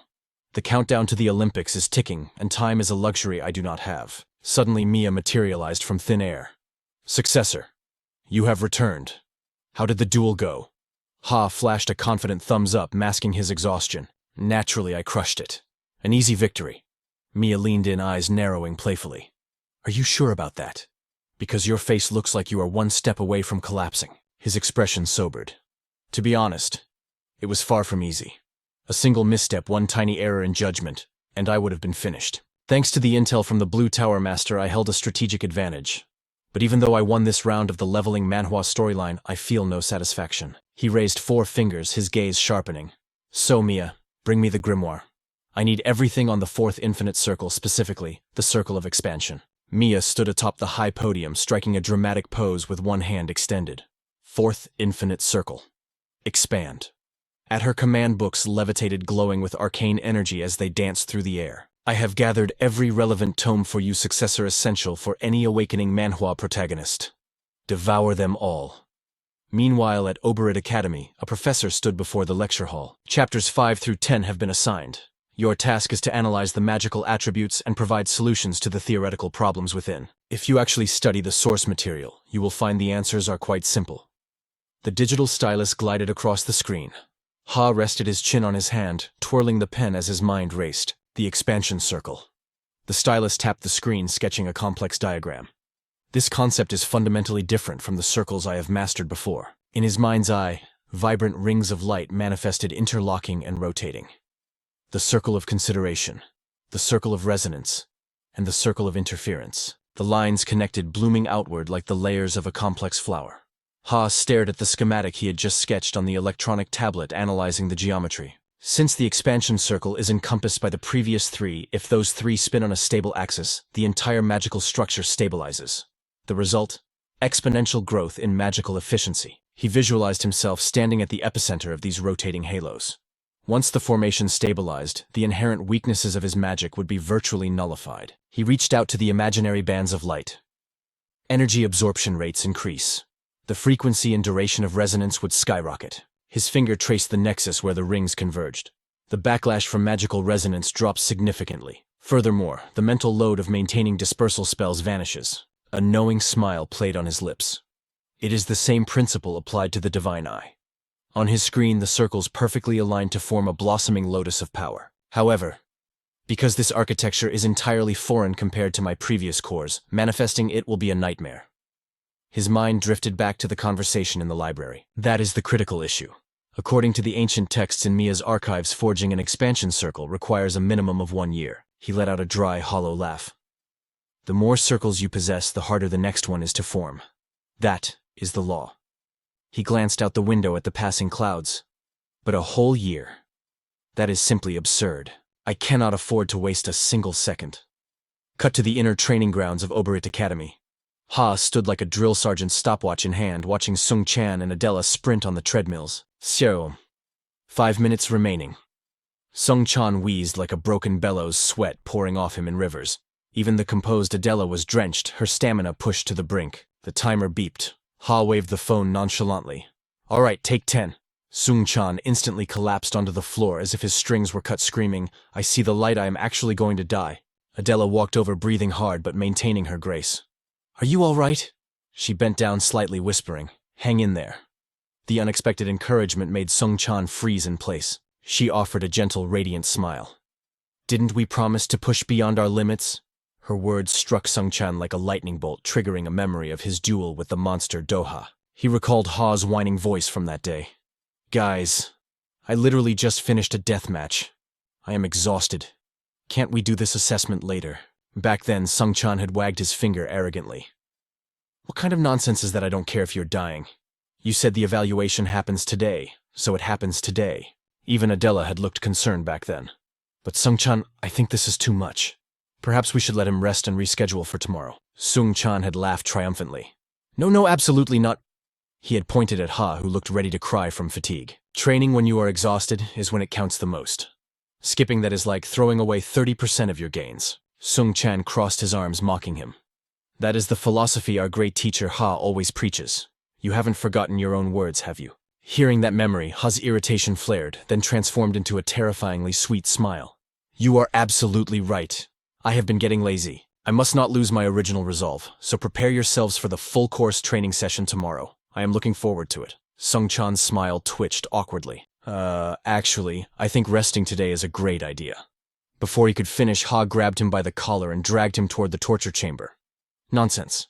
Let's begin the first set immediately. We will take it step by agonizing step. Sung Chan went limp with terror, reaching out a desperate hand. Save me, Adela, help. She simply watched him get dragged away. Congratulations on your extra training. The memory shattered like glass fading into the ether. Back in the present, under a crisp blue sky, Sung Chan trudged down the street, groaning with every step. Ha! Even if he is my friend, I have to admit it. A genius is simply built differently. Adela nodded in agreement. It is true. He is truly exceptional. Sung Chan frowned, analyzing the fight. The guy is a lunatic. Just because his opponent missed a single step, he completely rewrote his strategy and improvised a new spell structure on the fly. A brief image flashed in Adela's mind, her younger self clutching a trophy. I must work harder to stand on the same stage as him. Returning to reality, she smiled softly and brought the straw to her lips. But now, tracing his footsteps through the mud, the truth finally hit me. Honestly, I'm enjoying the chase more than I expected. The allure of his magic, it pulls me in far more than it ever did before. Sung Chan turned, his curiosity piqued. Wait, that guy, the master of perfection, was there really a time he struggled? She closed her eyes, recalling the past. Indeed. At least before he stormed the gates of Obelisk Academy. He chuckled, a gleam in his eye. So the diagnosis of mana incompatibility wasn't a curse, it was a blessing in disguise. She looked at him confused, and he quickly clarified. Hey, don't get me wrong. No bad blood intended. You know how in a classic leveling manhwa or movie, the geniuses always have that specific toxic brand of arrogance. I believe that arrogance is a shackle. It slows down real growth. But Shin Ha never stopped moving. He learned, he absorbed, he evolved. Day by day, he sheds his old self to become something flawless, Adela continued. In other words, because he tasted the bitterness of failure, he could forge the perfection we see today. Is that it? Sung Chan stepped ahead of her. Bingo. That's my read on it. Though Shin Ha might kick my ass if he heard me psychoanalyzing him like this. He gazed at the horizon, a satisfied grin on his face. Yeah. He found his own path to power. And honestly, he's walking it better than anyone else could. Adela watched him in silence before he turned back, laughing. Adela, let's not get left in the dust. Let's give this everything we've got. Together they stepped through the portal of light. We have to prove to him that we're standing on the same stage. That we're evolving right alongside him. Sung Chan raised a fist, determination burning in his eyes. Let's crush the preparation for the Olympiad. Adela smiled softly. Agreed. Let's show them hell. He lay back, staring up at the endless blue sky. That settles it. Suddenly he turned. What gives Shin Ha loomed over him, offering a water bottle. Good work today. Sung Chan laughed awkwardly. You worked me to death, and now you're nursing me back to health. Shin Ha tossed the bottle down. Hey, when did I ever make you sick? I'm prescribing you a cure, and it comes with strict orders. Drink up. Right, thanks. You're a miracle doctor, truly. Adela watched the bromance with a subtle smile. Shin Ha waved her over. Adela, break time is over. It's time for the special curriculum. Understood. Later at the Overpowered Academy indoor arena, Sung Chan sat exhausted while Adela stood guard. Shin Ha approached. Adela, sorry to interrupt your recovery, but we need to talk. Can I borrow you for a second? She turned sharply. The two relocated to the academy grounds. Shin Ha didn't waste time. Now that the Olympiad roster is locked in, I'm overhauling the training schedule. He tapped his tablet eyes, scanning the data. Starting tomorrow, we have official permission to skip regular classes. She nodded. Right. That makes sense. Shin Ha rubbed his chin, calculating. The academy has its own Olympiad regimen, sure. But 8 hours a day. That's nowhere near enough for what I have planned. From now on, our mornings are reserved for tactical war rooms. She flinched. Tactical war rooms. Shin Ha's expression hardened into absolute seriousness. Correct. We're going to dissect every Olympiad event, he continued. And we're going to exploit every new rule added this year to manufacture a path to victory. Adela replied. Sounds solid. But why only tell me? He chuckled, imagining Xiongchan's reaction. The guy is barely surviving the physical conditioning. If I drop tactical theory on him now, his brain might actually melt. Adela conceded. Fair point. Shin Ha continued his explanation. Oh, and analyzing the rival nation's Dongsu from the magic tower is already burning the midnight oil on that. He glanced at the electronic board. So, tomorrow we begin. Just be ready, she interjected quickly. Hold on. Adela touched her chin, thoughtful. Strategizing is fine, but here's the real issue. Will the third-year seniors actually listen to orders from us? Shin Ha smirked, a dangerous glint in his eyes. Oh, don't worry. I have a solution for that little problem. The next day, the trio stood in the outer courtyard. Xiongchan fidgeted nervously. Aren't you guys freaking out? Shin Ha remained calm as a still lake. Not really. Adela crossed her arms, indifferent. Why should we be? Is there a reason to panic? Xiongchan held up 3 fingers, his voice rising in panic. What do you mean? Why? Look at them. They're all third years. You know how it is, that suffocating awkward pressure implies don't mess with me. Shin Ha rested a hand on his hip. The title of senior does carry a certain weight, I suppose. Adela rested her chin on her hand. Not to me. Xiongchan gaped. What? How can you say that? Adela stated it as a simple fact. Because I'm going to crush them. He Yan approached from nowhere. This little girl is even more arrogant than the rumors suggested. She stood with her clique blocking the trio's path. Third-year Mincio, third-year Jin Hyun. He Yan stepped forward, radiating hostility. Hey, Junior, repeat what you just whispered. Adela didn't blink. What did I say? He Yan continued her provocation. You said you'd beat us if we clashed or something equally delusional. Say it again. Adela showed zero fear. If you're desperate to hear it again, fine. As it stands, there isn't a single third year here capable of defeating me. Xiongchan looked like he might pass out. Ah, seriously, my classmate has no filter. I'm so sorry. He spun around. Adela, have you lost your mind? What do we gain by making enemies of the seniors? She remained unfazed. I simply spoke the truth. He rushed to cover her mouth, sweating bullets. Shin Ha, please tell me you're not going to make this worse. Shin Ha spoke up. Of course, I won't cause trouble. Suddenly he plastered on a bright, friendly smile. Seniors. There you are. I've been waiting for you. Shin Ha continued smoothly. Please excuse the rudeness. But how about we settle this with a match today, second years versus third years? Xiongchan screamed internally. Hey, I apologize to the seniors truly. But to seize absolute command of this team, I need to break these seniors into submission first. His face shifted to a look of cold, unwavering determination. Jin Hyun stood tall, his voice low. You mean the second years against the third years? Shin Ha smiled. Exactly. The 3 of us against the 3 of you. He Yan stepped up, immediately eager for violence. I'll take point. These arrogant sprouts need to be pruned before they grow into weeds. Shin Ha stood casually, hand on his hip, smiling. No, you misunderstood. Instantly, his aura turned sharp as a blade. I meant all the second years versus all the third years. The crowd gasped. Xiongchan turned pale as a sheet. Jin Hyun narrowed his eyes. What is your goal here? Shin Ha echoed him. My goal. Jin Hyun raised a hand, his gaze analyzing. He's not the type to provoke without a reason. There's a hidden agenda behind that smile. Kang Jin, the second son of the prestigious Jin clan. The Jinmu family line, Shin Ha thought to himself. I met him a few times in childhood. His calm, calculating nature hasn't changed a bit. He, opening his arms wide. What ulterior motive could I possibly have? I just think a duel is the quickest way to measure our true worth. Jin Seook, who had been silent until now, felt his temper flaring. He was ready to crush this arrogant rookie. You think you can suppress us with raw skill? Shin Hu narrowed his eyes, finally realizing the trap. So you plan to dominate us completely to seize control of the Olympiad team?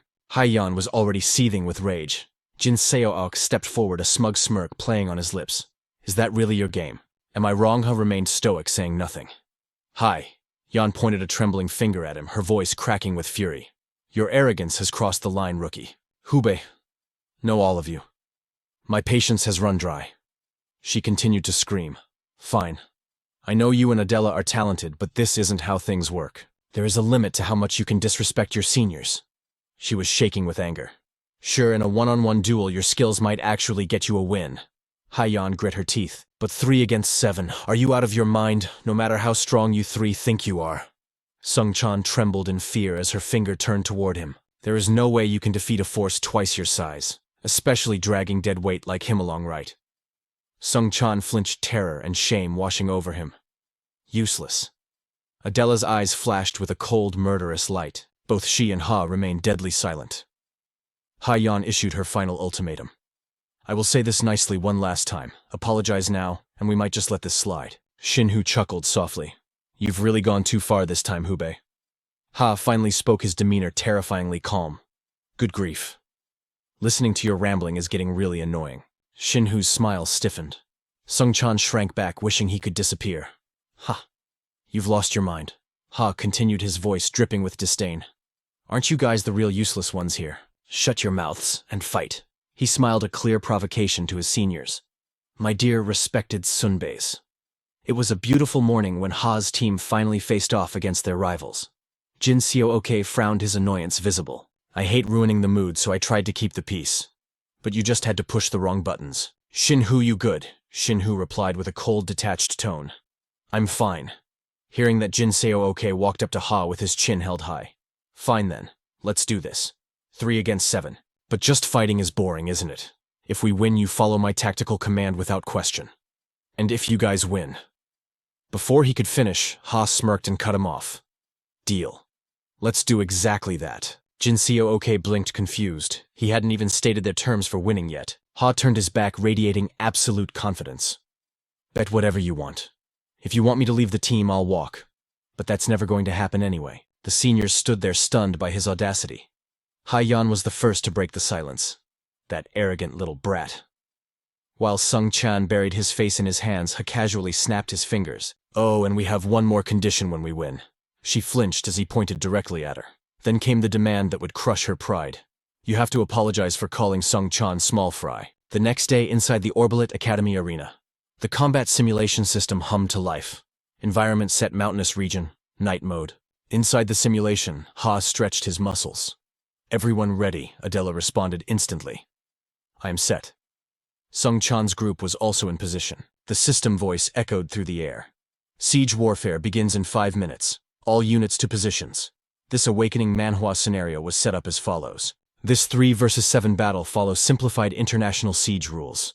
Each side must capture the flag planted at the designated coordinates. Ha looked at their flag and muttered. This spot looks good, right? Sung-chan glanced at him nervously. Ha noticed his hesitation immediately. Is something wrong? Sung-chan looked down, too anxious to make eye contact. Huh. Was it really necessary to go this far? Ha tilted his head. What do you mean? Sung-chan stood up, struggling to find the words. I mean, provoking the seniors like that. Did we really need to turn this into such an emotional grudge match? Even without doing all that, the atmosphere was already shifting in your favor. Ha looked him dead in the eye. Just following isn't enough. They need to obey me completely. Sung-chan. You know my tactical planning is perfect. But forcing them into it, that just breeds psychological resistance. Sung-chan was rendered speechless. The countdown was ticking away. Ha smiled, his voice calm and reassuring. Don't worry, I have a method for that. We just have to win with such overwhelming power that their minds won't even have the capacity to rebel. Hearing that, Sung-chan felt like he'd be better off talking to a wall. Meanwhile, Ha-yeon was raging like a lunatic. That Ha. He's so infuriating. What the hell was that? He's so confident he won't lose that he accepted any bet. That absolute bastard. Seeing her spiral, Shin Ha intervened. Calm down, Ha-yeon. We still have 5 minutes. Ha-yeon clutched her head, trying to breathe. Right. 5 minutes. Stay calm. But seriously. Me apologize for calling that loser a small fry. I called a small fry. What is wrong with that? I'm going to lose my mind. Logic wasn't working.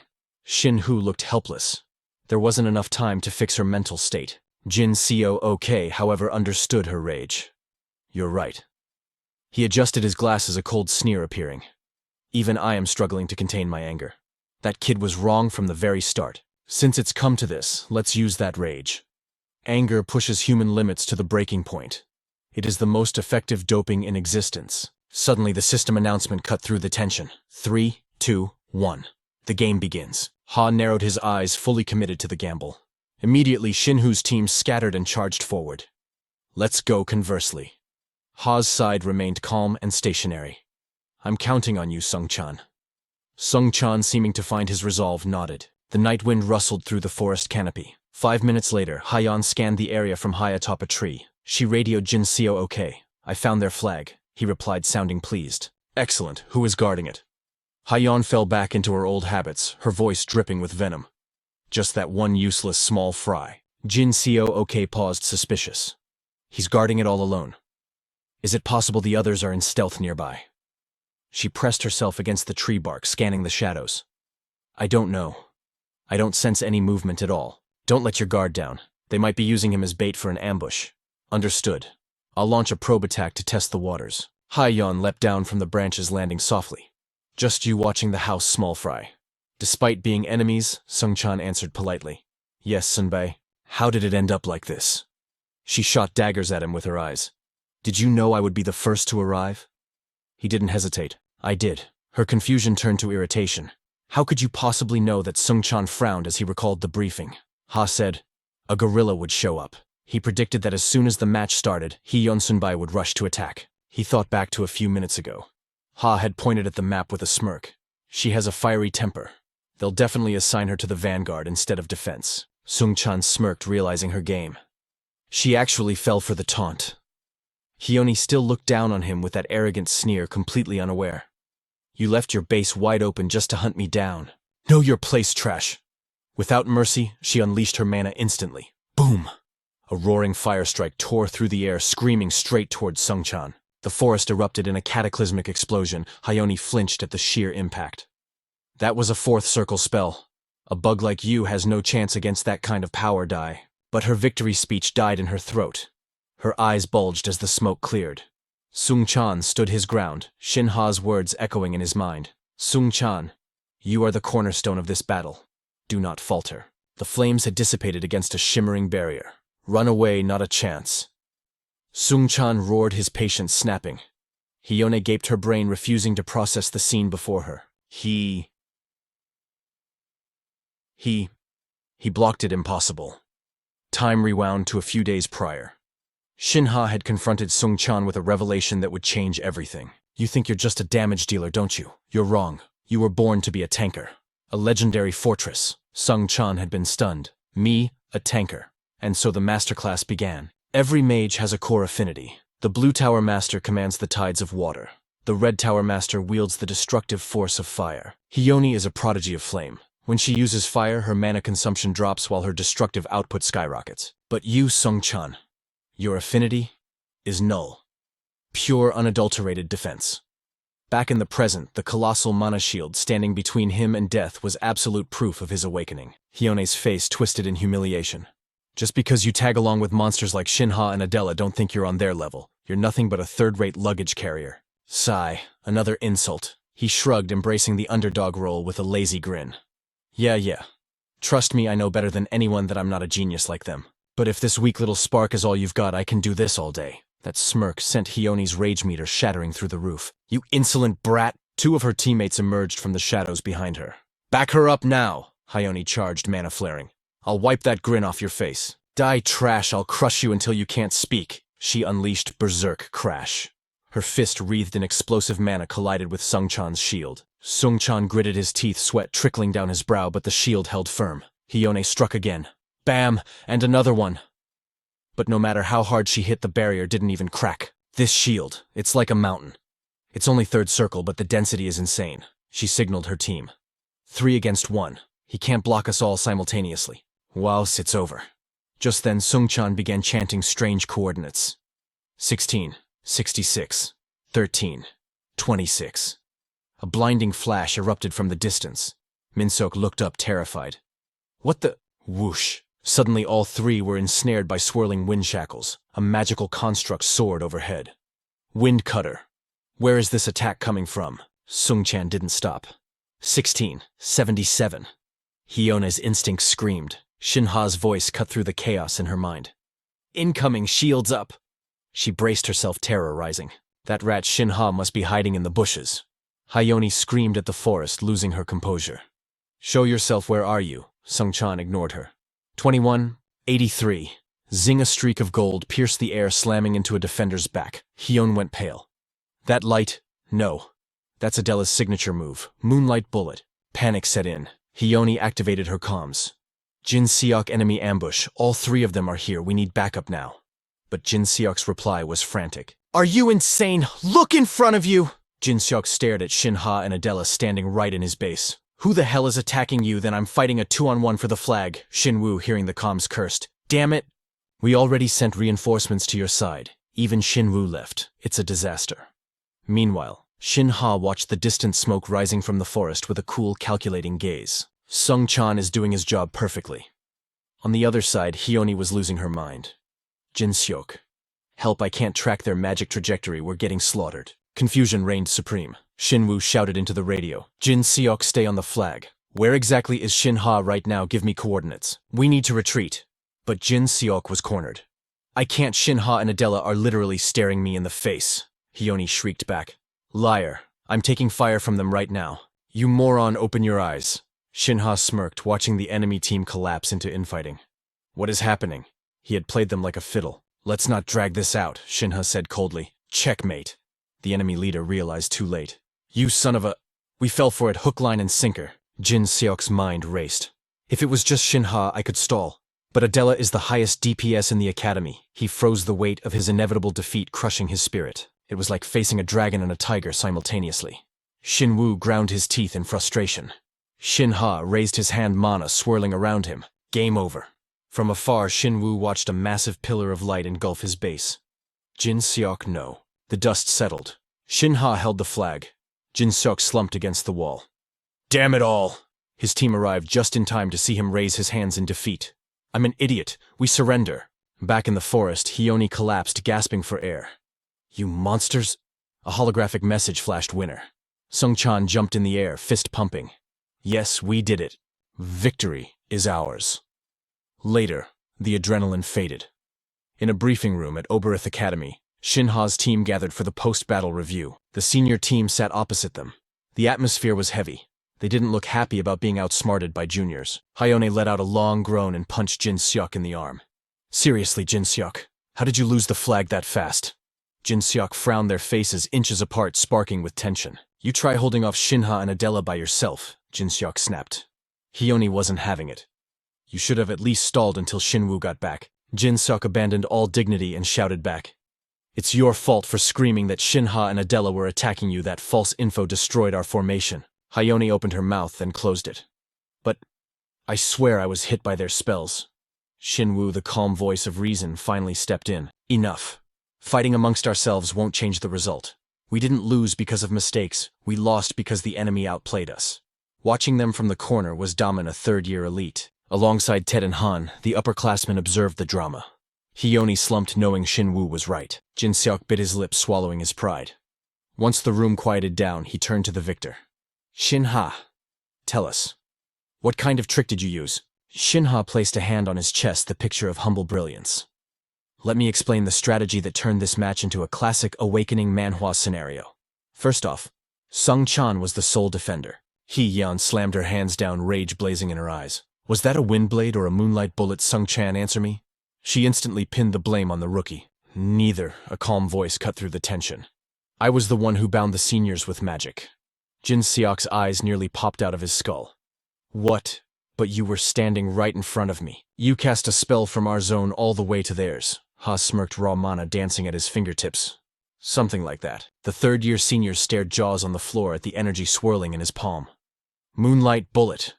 Yeon's voice trembled with accusation. That is the Mystic family's secret art. Adela, don't tell me you broke the taboo and leaked the family technique. Ha manipulated the orb of light, silencing the room. Let me correct that assumption before it goes too far. She didn't leak anything. I analyzed the structure myself and replicated it. Sung Chan blinked, his brain short-circuiting at the impossible claim. You analyzed a secret art impossible. Ha's gaze hardened, his aura flaring with authority. Is it not when you possess eyes that can see the very fabric of mana? A collective gasp swept through the room. Magic eyes, Jin Seok stuttered, crossing his arms defensively. No way. Ha raised a hand. Save your shock for later. I dissected the moonlight bullet with my magic eyes. The moment the duel started, I anchored the spells in the air. He turned sharply. Sung-chan. The tank responded instinctively. Yeah, for me. 1-2. Instantly wine spears materialized from thin air. Hee-yeon's eyes widened in terror before she flinched shut. With a casual wave, Ha dissipated the deadly construct. He calmly walked them through the impossible. I utilized long-range casting by triggering the mana residues I had already scattered. It was a technique forged in fire, an application he mastered during the raid on the Blue Tower's lair. Even the arrogant senior was forced to be intrigued. But what about targeting? Min Thunder hand wiped cold sweat from his brow. Your spells flew at us with sniper-like precision. Sung-chan puffed out his chest. That's what the numbers were for. Jin Hyuk rubbed his chin, realization dawning. Coordinates. Ha nodded. Close enough. The first number identified the anchored spell. The second adjusted the trajectory angle. As time ticked by, the protagonist of this system, Manhwa, laid bare the mechanics of his overwhelming power. It was a flawless explanation that left the seniors speechless. But he kept the most crucial detail hidden. The Beltane formula was not for their ears. After a long session, Ha finally wrapped up. That concludes the breakdown of my magic. His sharp gaze swept across the room, gauging their reactions. The third-year seniors now understood exactly what kind of monster they were dealing with, along with Adela and Sung-chan's true capabilities. Since we are all aboard the ship named Olympiad, transparency is key. It puts my mind at ease and secures their loyalty. Ha's expression turned steel cold as he pointed at each of them. I'll say it once more. My goal is the championship.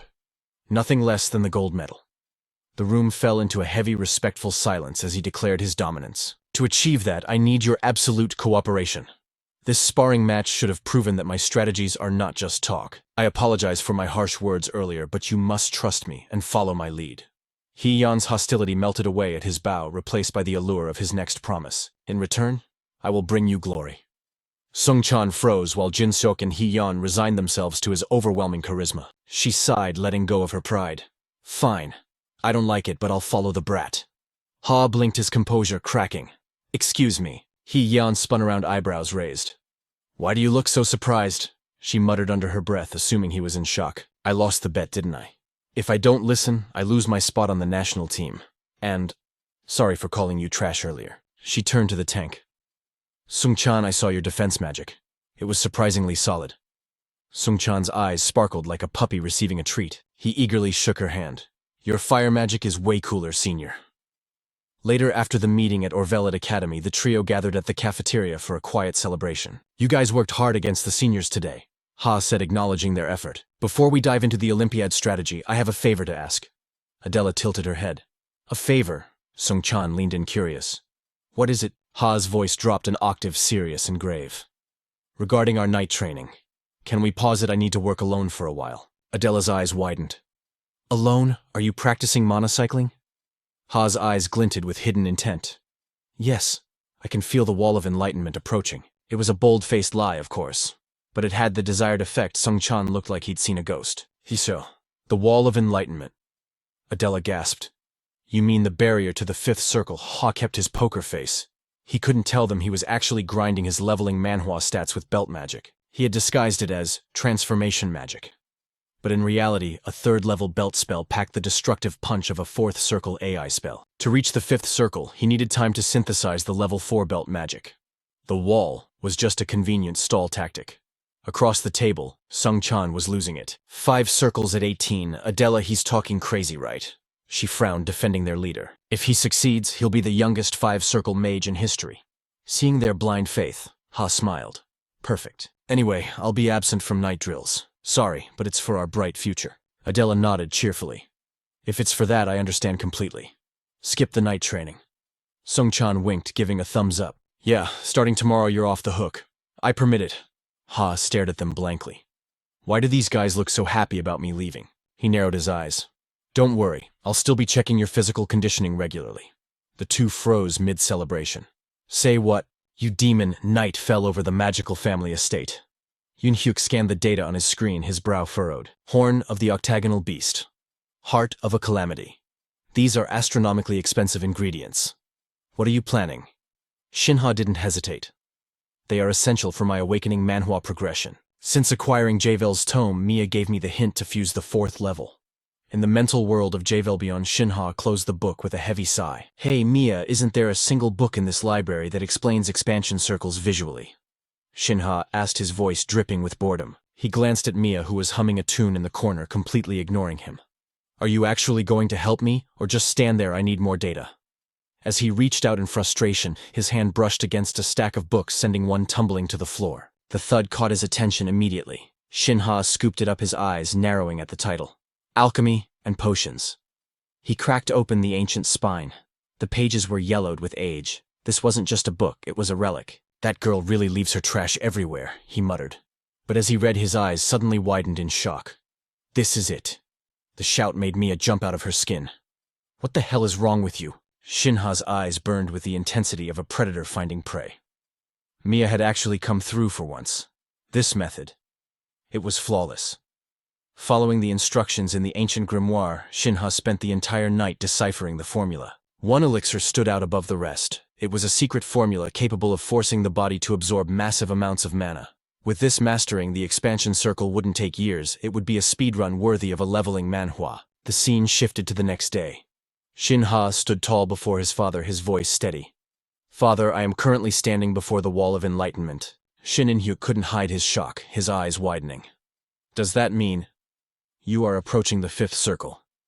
Shin Ha's face hardened with resolve. Yes. But to achieve this breakthrough, I require specific materials. Shin Ha's mind raced as he calculated his next move. According to the text, I can hunt for most of these ingredients myself. But the rare ones, I'll need the clan head's influence to obtain those. Shin In-hyuk weighed his son's words heavily. The room was silent, filled with suffocating pressure. Yet even under that crushing gaze, Shin Ha's spirit did not waver for a second. Finally, the patriarch broke the silence. Your eyes tell me you aren't lying. These ingredients, they are indeed used for high-grade alchemy, the kind rarely seen in this era. Shin Ha nodded firmly. That is correct. But Shin In-hyuk pressed on, his voice sharp with suspicion. Where did you obtain this formula? I have never seen such a combination in all my years. Shin Ha kept the truth about Mia's messy library habits vague. I found it in an ancient text, father. Shin In-hyuk's brows furrowed deeply at the elusive answer. An ancient elixir, is it? Very well. If this leads to power, I will spare no expense. Shin Ha's face lit up with genuine relief. Thank you, father. As he turned to leave, his father mused aloud. First an ancient cloak, now an ancient elixir. I don't know what path you walk, my son, but the heavens seem to be smiling upon you. Shin Ha froze, sweat beading on his neck as he stammered, pardon. Later that night, as the chauffeur drove him back to the dorms, the conversation replayed in his mind like a broken record. He grilled me about my mana usage, Shin Ha thought. Every detail of my duel with Ha Yun-guk, and even the interrogation from the master of the Blue Tower. I couldn't give him a straight answer, obviously. He definitely suspects something. The ancient artifacts, the sudden growth. In an awakening manhwa like this, only a fool wouldn't be suspicious. I'll have to reveal my true power to him soon. The next morning, Shin Ha pulled a cap low over his eyes to mask his identity. He had arrived at the monster scrapyard. A merchant called out immediately. Hey student, fresh red slime essence right here. Shin Ha's sharp eyes scanned the goods, instantly analyzing everything. You have to be careful in a place like this, he noted internally. Cheap prices, best deals. Voices clamored from every side. Another peddler shoved a strange item forward. Look here, fresh Jacoba parts just arrived today. Shin Ha took 2 steps and was swarmed by vultures. Magic scrolls. Weapons for a magic swordsman, buy now. Buy one get one free, just for today, my friend. Shin Ha navigated the chaos, his guard raised high. Stay sharp, he told himself. Unless you're a veteran hunter, it's impossible to tell the trash from the treasure here. This place is a breeding ground for scammers. Suddenly, a woman blocked his path. Hey there, handsome student. Interested in Saint Spider Silk? It's a legendary grade item. Shin Ha's lip curled into a smirk. She had messed with the wrong mage. Since when did common one-horned spider silk become saint grade? Caught red-handed, the woman's voice pitched up defensively. What, don't spout nonsense, kid. This is the real deal, she insisted. Shin Ha sighed, reciting the textbook definition. Saint silk is known for a very specific refractive shimmer that this clearly lacks. The woman dug her heels in. You think you're an expert? Look at this glow. Can't you see it? Shin Ha gave her a look of pure pity. Oh, it's glowing all right. Because you sprayed it with luminous fluid. Nice craftsmanship, though. Must have taken hours to fake. Furious, the hag waved him away like a pest. Get lost, you damn brat, scram. Shin Ha strolled away unfazed. A student walking alone. They all take me for an easy target. I have memorized 40,000 spells from the open source library. Did they really think they could fool me like some side character in a Manhwa recap? Never underestimate a genius. Shin Ha continued deeper into the market. His mental checklist was clear. I am here for one thing, the reagents for the ancient elixir. The difficulty of appraising items here is S rank. That is why this place is a playground for parasites and liars. Trust no one. He chuckled, remembering the woman's face. Nice craftsmanship, he had said. Must have been expensive to fake that glow. She had practically exploded with rage. Get out of here. But as the memory faded, a gravelly voice called out from behind him. Hey, for a kid you have got quite the eye for appraisal. Shin Ha didn't answer his gaze, instantly dissecting the old man approaching him. It was Old Man Gun. The old man sighed. Scum, all of them. I would have stepped in, but that shop is under the protection of the syndicate. Shin Ha shrugged calmly. It doesn't matter. Only idiots fall for such obvious traps. Old Man Gun burst into laughter. I like you, kid. You're interesting. Come by my shop. I'll give you a discount. Shin Ha nodded, seizing the opportunity.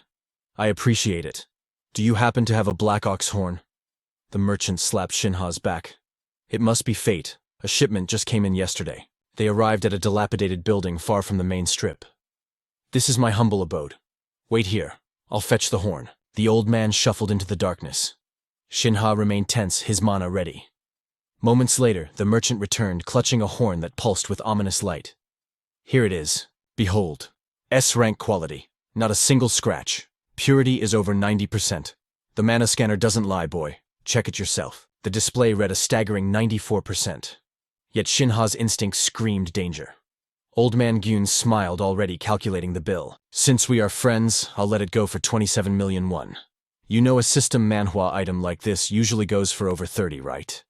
It's your lucky day. Suddenly a terrifying dark aura erupted from Shin Ha's body. His voice dropped to a freezing whisper. Tell me, old man. Since when did the horn of an African buffalo pass for a black ox? The merchant's jaw hit the floor. Your cheap illusions won't work on me. Stop wasting my time and bring out the real artifacts. The merchant's facade cracked instantly. He straightened up, dropping the act while Shin Ha watched with cold, predatory eyes. Old Man Gun's aura shifted completely. My apologies. I see I'm not dealing with an amateur today. Follow me. Meanwhile, a notification pinged on a secure device. Transaction alert, scavenger market. Amount 37,540,000 gold. Another alert followed.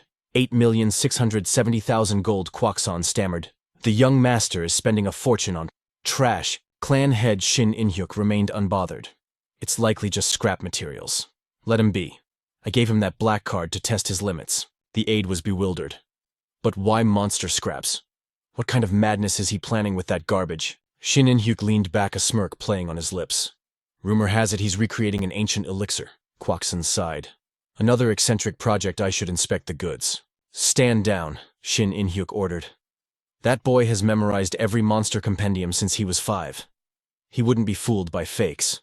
Now update me on the octagonal beast horn. Kwakson straightened his posture. Preliminary contract secured. We are currently finalizing the price negotiation. Shin In-hyuk calculated the logistics mentally. With shipping, that's a week. He snapped his fingers, casting a silence barrier to discuss the real issue. What about the internal mole I asked you to track? Kwakson's expression darkened. We are proceeding with extreme caution, sir. The Black Tower connection is real. I leaked specific intel to bait them out, and while we found traces of tampering, the rat remains hidden. My apologies. We've narrowed the suspect list to high-ranking elders with access to top-secret files, but no one has slipped up yet. Every single one of them appears spotless. Not a single stain on their records. Shin In-hyuk stared out the window, his voice dipping into a dangerous low. Too clean. Sometimes absolute perfection is the most damning evidence of all. Kwakson nodded, understanding the implication. If they are covering their tracks, that well-standard investigation methods won't work. We wait until they reach out to the Black Tower again. Get ready. Meanwhile, back at the academy, Shin Ha dumped a mountain of loot in front of Mia. Exhausted, she looked up, eyes sparkling. The heir actually pulled it off. We just need 3 more ingredients to brew the elixir. This wasn't just any potion. It was the Mana Blessing Elixir, a staple in any high-tier awakening manhwa designed to skyrocket mana assimilation rates. With this, I can bridge the gap needed to stabilize my mana circles. Mia looked at him with newfound respect. When does the rest arrive? Shin Ha replied coolly. I called my father. The shipment lands in exactly 1 week. Mia pumped her fist. Perfect timing for the Olympiad. But Shin Ha's expression remained serious. Brewing it is one thing, consuming it is another. To unlock its full potential, I need an environment saturated with atmospheric mana to perform the circulation technique. Mia blinked. Do you have a sanctuary like that in mind? Shin Ha grinned. I know exactly the place. Where? White Spirit Island. My intel confirms it currently holds the highest mana density in the country and it's still rising. Mia flushed with excitement. That sounds legendary. When do we leave? Shin Ha smirked. Oh, I have a bigger plan than just a trip. Days later, the classroom erupted in chaos. Seriously. The entire team looked like they had won the lottery. Shin Ha dropped the bombshell that would change their semester. We are holding a hell training camp on White Spirit Island. The room exploded with cheers. We leave in 1 week for the island. Shin Ha held up his hand, signaling the duration. 5 days, 6 nights. I pulled strings with the Blue Tower Master himself. Hyun grabbed Adela in a chokehold of joy. Did you hear that? It's going to be insane, right, Adela? She shrank back overwhelmed. Yes. Shin Hu was already tapping away on his phone. I need to pack my survival gear. Sung Chan looked confused. Why the rush? Isn't it just a vacation? The team stared at him like he was an alien. What did you just say? Didn't you hear the part about the Blue Tower Master designing our training menu? Jin Seok laughed nervously. It's just a trip, right? But Sung Chan started sweating. Watching the chaos, Shin Ha felt a sense of accomplishment. The team dynamics were finally stabilizing. The beef between the second and third years was history. Since the exhibition match, I've taken full control of their growth. With the Blue Tower backing us, their loyalty is secured. Shin Ha suddenly snapped to attention. Right. No time to waste. We need to head to the Blue Tower for a mana checkup immediately. Gear up, everyone. Someone groaned from the back. Already what a drag. In a flash, the scene shifted to the majestic Blue Tower HQ. Welcome. I am Su-A of the Blue Tower. Standing before the receptionist was Shin Ha's squad, looking intimidated. After a brief check-in, Su-A directed them. Those here for the mana scan, follow me. Shin Ha the Tower Master requests a private audience. Inside the opulent office, Kanan sipped his tea. You made it. Is the training regimen proceeding as planned? Shin Ha nodded. Smooth sailing, thanks to you. Kanan's tone turned serious. And the third-year students, any friction left in the ranks? Shin Ha answered without hesitation. None. It was awkward at first, but we're forging a real team now. Kanan laughed heartily. Excellent. If the foundation is solid, the tower won't fall. Shin Ha placed a hand over his heart, bowing slightly. Thank you, Master. And thank you for approving the White Spirit Island permit. Kanan waved it off. Think nothing of it. Approving a location is easy. But the reason I called you here today, you already know, don't you? Tension spiked in Shin Ha's chest. Was this about the holy item? Kanan's expression shifted to satisfaction. That's right. I want you to prepare for the mana engraving ritual on the artifact. Why was mana engraving necessary for a mage? It was the art of inscribing a personal mana code derived from the mana test directly onto the artifact. This process optimized the item specifically for its master's energy signature. The grueling tests the members were undergoing. They were all preparation steps for this critical engraving ceremony. Kanan made a direct proposal. I want to complete your mana evaluation before we head into the intensive training camp. After a moment of careful thought, Shin Ha nodded in agreement. Then we'll start after 8 this evening.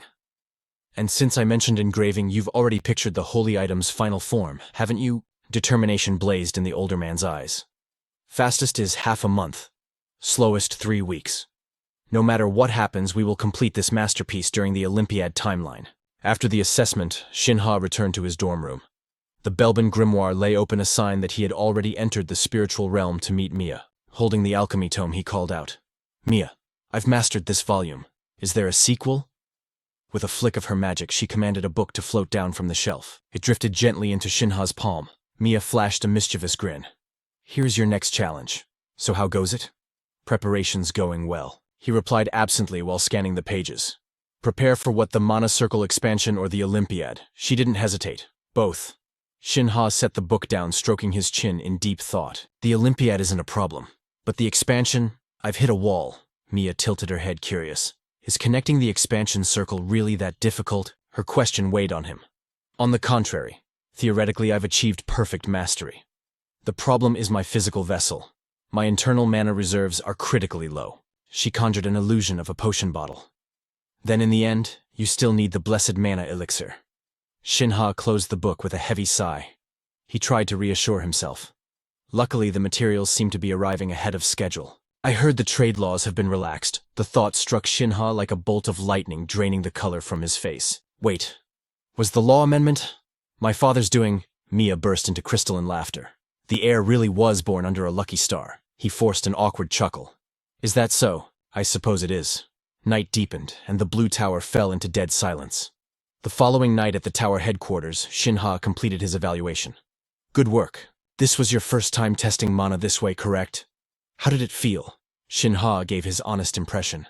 The test itself was simple and smooth, but the duration was exhausting. Kanan laughed heartily. But Shin Ha, you were incredibly fast. It only took you 1 hour.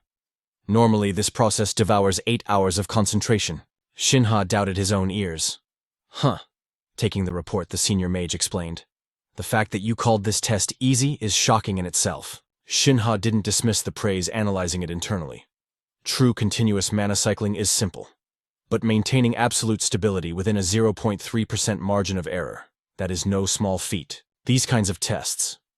For a main character in a leveling manhwa who had already crushed the second trial, they were as easy as breathing. Moments later, Kanan received the statistical breakdown. Anyway, the results are phenomenal. We don't need to worry about the holy item's completion rate. With these stats, we can aim for a true masterpiece rank. Shin Ha scratched his head, laughing sheepishly. A masterpiece isn't that aiming a bit too high. Kanan clarified the scale of power. The blue tower possesses the grade 4 S-rank artifact, the Imperial Ring. Of course, in terms of a single attribute, we cannot match the Imperial Ring's raw output, but your holy item is forged from elemental magic stones. It will be a composite artifact amplifying 4 distinct attributes. In terms of versatility, it won't lose to the Imperial Ring in the slightest. Shin Ha stood frozen. His cheeks flushed red with sheer excitement. My holy item will be at least grade 4 S-rank. Joy exploded in his eyes. That means it's one of the supreme artifacts in the world. Unbelievable. Seeing his student's reaction, Kanan chuckled softly. I think this is the first time I've seen you this happy, Shin Ha. Shin Ha clenched his fist. Of course, to be compared to the Imperial Ring is an absolute honor. By the way, have you named the artifact yet? Sorry, hold on. It's a message from my father. In-hyuk's text flashed on the screen. Son, the ship is scheduled to dock at 2:20 this morning. The materials will be delivered by 6:30 p.m. tomorrow. I will hand them over immediately after your training concludes. This was double the good news for Shin Ha. All the ingredients for the legendary elixir were finally assembled. The next evening at 8 o'clock, the Belbin grimoire lay open once more. Shin Ha and Mia stared intently at the mountain of items before them. It ranged from common fodder to overflowing spiritual treasures. Mia's eyes beamed like high beams in the dark. Excellent. The condition is pristine. The quality is top tier and the size is perfect. We have everything needed to begin brewing the spirit elixir right now. Let's start with the ingredient preparation. A moment later, Shin Ha sat before the materials, studying the manual. Mia warned him. You might ruin them. So practice with the spare materials first to get the feel of it. He nodded cautiously. Okay, careful. Steady. Wait. Is it not this one? Mia reassured him from the side. That much is still salvageable. Trim it a bit more and try again. Handle that one quickly or its essence will flee. Somehow he felt his skills taking shape. This material rejects the light. I need to split this fruit into 3 sections in total darkness. Next. All right, this part is complete. Sweat beaded on Shin Ha's forehead. Now only the most critical ingredients remained. Seeing the time, Mia suggested, let's take a short break. He hesitated but agreed. Shin Ha listed his treasures. The octagonal horn, the heart of calamity, and the eye of Lavang. These are priceless materials. We may never see them in such perfect condition ever again. Failure is absolutely not an option. Shin Ha and Mia enjoyed a calm tea time. He took a sip and nodded. Delicious. Immediately after, they both switched into battle mode. Shall we get back to the grind? Let's do this. Shin Ha moved with surgical precision. First, the octagonal horn. He channeled as much mana as possible into the carving knife and slowly peeled away the outer layer. Mia held her breath as the blade made contact. The first cut was made. Suddenly, Shin Ha's eyes widened in focus. Mia brought over a glass container holding the pulsating heart. The heart of calamity must be submerged in a solution of fairy wing powder to drain the blood. Maintain the water temperature strictly at 25 degrees. This is a delicate operation. Do not take your eyes off it for 6 hours. You must coat the eye of Lavang with a thin layer of mana. If you fail, it will detonate the moment it boils. Shin Ha exhaled a breath he didn't know he was holding. The arduous pre-processing was finally complete. Beside him, Mia turned the page of destiny. The next phase was a test of endurance, 10 hours of non-stop stirring and brewing. Time blurred into a haze until the first rays of dawn pierced the darkness. The Javelbian tome remained open, bathed in a divine light within Mia's consciousness. Shin Ha had drifted into a deep slumber, unaware of the soft footsteps approaching him or the radiant joy beaming from her face. Well done, successor. The ritual was a flawless victory. 5 vials of violet liquid sat securely on the rack, the legendary essence of mana blessing. Several days later, a yacht cut through the waves toward White Spirit Island. Sung Chan stood at the bow, his hair whipping wildly in the wind like a shonen protagonist. He stared wide-eyed at the young man before him. Everything was proceeding exactly according to the system's calculation. The link training was imminent, and he was finally ready to weave his expansion circle. Sung Chan rushed over, throwing an arm around his neck. Yo buddy, people are gonna mistake you for a top model posing like that. Want me to snap a pic? Shin Ha frowned, caught off guard. Excuse me, you're acting just like those influencers chasing clout. Sure, the scenery is S tier, but something's missing. Shin Ha shot Sung Chan a side-eye, and that would be... Deciding to take action, a light bulb went off in Sung Chan's head. He darted toward Adela, shouting, "Hey Adela, join us for a group shot." To everyone's surprise, she seemed intrigued. A photo. Sung Chan channeled his inner Gen Z spirit. Ignoring a god-tier backdrop like this would be a literal crime against humanity. Adela blinked, her voice barely a whisper. Is it? He nodded vigorously. An absolute felony. Now strike a pose. 1, 2, 3. The shutter clicked, capturing the trio in a moment of pure perfection. I'm uploading this to the group chat immediately. Gotta flex that I'm hanging with the seniors. Adela watched him go, a thought crossing her mind. He's always high energy, but today his stats seem maxed out. Shin Ha, showing zero interest in the social media game, offered a casual explanation. Probably just the adrenaline. It's been a while since we've had a trip like this. She interjected, concern lacing her voice. But this is a strict training camp, not a vacation. Is this mindset okay? Shin Ha shoved his hands in his pockets, exhaling sharply. Just let him enjoy the moment. Once the hellish training begins, his stamina will drain fast enough. Adela turned the question on him. Are you not feeling any hype at all? Shin Ha looked at her, his expression unreadable. What makes you say that? His stoic response made her chuckle. Your face is practically made of stone. Anyway, rumor has it the mana density at Benel Ondo has spiked recently. I wonder just how intense it is. He gazed toward the looming island. We'll find out soon enough. Adela, have you ever set foot on Benel Ondo before? She stood at the railing, the sea breeze playing with her hair. 5 years ago. From what I recall, it was a legendary grinding spot for cultivation. The corner of Shin Ha's mouth twitched upward. Benel Ondo. I'm actually looking forward to this. As the island materialized through the mist, Sung Chan gazed into the distance, vibrating with excitement. We've officially breached the perimeter of Benel Ondo. Upon arrival, they were escorted to their quarters. Shin Ha gestured grandly. This is the sanctuary the Blue Tower meticulously prepared for us. Sung Chan and Hai Yun practically squealed like fangirls meeting an idol. Are you kidding me? This place is absolutely insane. In the kitchen, elite chefs were crafting a feast. Sung Chan locked onto a massive lobster, his eyes sparkling with hunger. Look at that beast lobster on the menu. This is truly the peak of luxury. Shin Ha glanced over, thinking to himself, I once prepared a similar seafood spread, though the scale was significantly humbler. Meanwhile, Ha Yun was already demolishing the dessert section. Hey Adela, you have to try this. It's divine. Jin Seok and Shin Woo were equally swept up in the buffet bliss. As they feasted, Shin Ha stepped up with an announcement that cut through the mood. Listen up, you have 30 minutes of downtime after you finish eating. Then gather at the Biennial Ondo Magic Training Grounds at 3:30 sharp. The group stayed relaxed until the clock ticked down. Moments later, at the training grounds, Shin Ha stood on the platform prepping for a light warm-up. Is everyone ready to begin? Before we dive into the main curriculum, there's a critical protocol we must address. The mana density here on Benel Ondo dwarfs that of normal regions. You might experience backlash or discomfort when absorbing it through your circles. So I want everyone to attempt a full mana circulation cycle right now. The trio led by Jin Seok closed their eyes and focused their breathing. The third-year seniors followed suit. Shin Ha observed them like a hawk, analyzing every fluctuation in their respiration. After his analysis, he delivered his verdict. Senior Shin Woo Adela, I have no corrections for you. Your flow is flawless. Just maintain your current rhythm. Both nodded in unison. Understood. Shin Ha immediately moved to the next group. Senior Jin Seok, you need to throttle your magic circle's output down by about 20%. Senior Hai Yun, you're the opposite. Crank your output up by 15%. He barked corrections at the others before finally reaching Sung Chan. Shin Ha placed a hand on Sung Chan's back, guiding the flow directly. Sung Chan, cut your output by half 50%, and adjust your stance to align with your center of gravity. Sung Chan frowned, puzzled. Huh. 50%. Suddenly his eyes snapped open in realization. He looked at Shin Ha with pure awe. Whoa, the flow. It's so much smoother. This feels like a cheat code. Shin Ha nodded. You see the optimization. Now. Good. Now maintain that state for 1 hour. Begin. Seeing his innocent smile, the group internally screamed. Good Lord, just kill me now. You sadistic demon, don't smile while torturing us. Time crawled by agonizingly. Finally, Shin Ha checked the clock. Time's up. Ha-yun collapsed to the ground. My God, who in their right mind circulates mana for a full hour straight? Shinwoo chimed in, breathless. That was brutal. The third-year senior laughed weakly.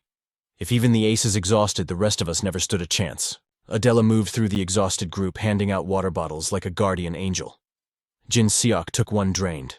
Thanks, Adela. Shin Ha stayed silent, analyzing her condition. She's not even winded, he thought. Adela looks completely fine. Her mastery of the mystic arts really is in a league of its own. Clearing his throat, Shin Ha addressed the squad. Everyone grasped the fundamentals right. Any questions? Good. Now the real training begins. The curriculum here at Banal Ondo is simple self-study. A visible question mark popped up over Jin Seok's head. Self-study, Shin Ha confirmed. Correct. Everyone needs to train at their own pace. I've already given you the cheat sheet. For the duration of this camp, analyze your own limits and proceed independently. Shin Ha raised a hand. And what will you be doing while we suffer? Shin Ha offered a plausible-sounding excuse. I require my own adjustment period, but internally he was running numbers. First, I must acclimate to the mana density of this island. Only then can I maximize the efficiency of my evolution. It was the classic grind of a leveling Manhwa protagonist. Hyon was busy catching up with Hannah. Ha ha ha ha ha. You said this is your first time setting foot on Benayongdu Island, right? She nodded in agreement. I honestly thought you were a regular here because you seemed so familiar with the place. The peaks looming ahead are exactly what Shin Ha was targeting. The mana density is far more intense than I imagined. This place, it is truly a paradise for cultivation. I need to exploit this environment to the fullest to trigger the expansion magic circle. With that thought in mind, he called a temporary halt. All right, everyone. Today's joint training session ends right here. The next morning, with the sun blazing high overhead, Shin Ha had already embarked on a grueling mountain climb. It must be somewhere around here. Suddenly, a strange energy signature pricked his senses, making Shin Ha flinch in surprise. Taking a few more steps, he shouted in pure ecstasy. I found it. According to his knowledge of this manhwa recap, spiritual veins in high-density zones like Bainayongdo possess specific points where mana concentrates with terrifying potency. These spots are known as nodes. It is close to the dormitory, yet the magical density here is 5% higher than anywhere else. Shin Ha pulled a test tube swirling with ominous purple liquid from his backpack. It began with using one of the 5 legendary supports, the Mana Blessing Elixir. Finally, the moment of truth has arrived to test its effects. Without a second thought, he downed the entire concoction in one go. All right, let the awakening manhwa sequence begin. The moment it hit his throat, Shin Ha coughed violently. The taste was absolutely vile, but ignoring the sensory assault, he had to see if it worked. Shin Ha immediately deployed his magic circle. His cheeks flushed crimson with excitement. The Vitaneer-style infinite circle deployed 3 rings. He could feel it clearly. The amount of mana flooding into his core was magnitudes greater than normal. He clutched his chest in sudden agony. He had to maintain absolute focus on this colossal amount of energy. The magic circle was taking shape. If I fail to control this mana circulation with surgical precision, the energy will go berserk. Sweat poured down Shin Ha's face like rain. I must endure this. Just 1 more hour. To activate the expansion circle, I need to increase my current mana capacity by at least 20%. 30 agonizing minutes ticked by. Shin Ha muttered to himself, it is stabilizing now. But just as he thought that, a mouthful of bright red blood erupted from his lips without warning. Staring at the liquid staining his hand, he trembled and cried out, "What the hell is this?" The time was 11 at night. Meanwhile, at a luxury hotel in the city, Dihan stood anxiously waiting for a call. A voice from the other end asked, "You want me to dispose of Shin Ha?" Dihan frowned, his irritation palpable. "Yeah. Is it possible?" The Black Tower mage smirked, his tone dripping with hidden meaning. "Of course it is always possible. However, we must evade the gaze of the Shadow Squad, led by Seok Haeon. Is that your condition?" Dihan lost his composure, cold sweat drenching his body. Obviously, we have to avoid their detection at all costs. The mage crossed his legs comfortably. As I stated before, making a move while under their surveillance is not a wise strategy. The Black Tower advises this because we have no desire to see our VIP client vanish. At that moment, a mutated rat scurried out from the shadows. Nearby cats instantly spotted it. As the predators chased the rodent, the mage told Dihan, "For now remain silent and await the perfect opportunity. When the target is alone, that is when we strike." Dihan clutched his face, stammering, "No, that will be too late. We have to act now, no matter the price." The man on the other end just laughed dismissively.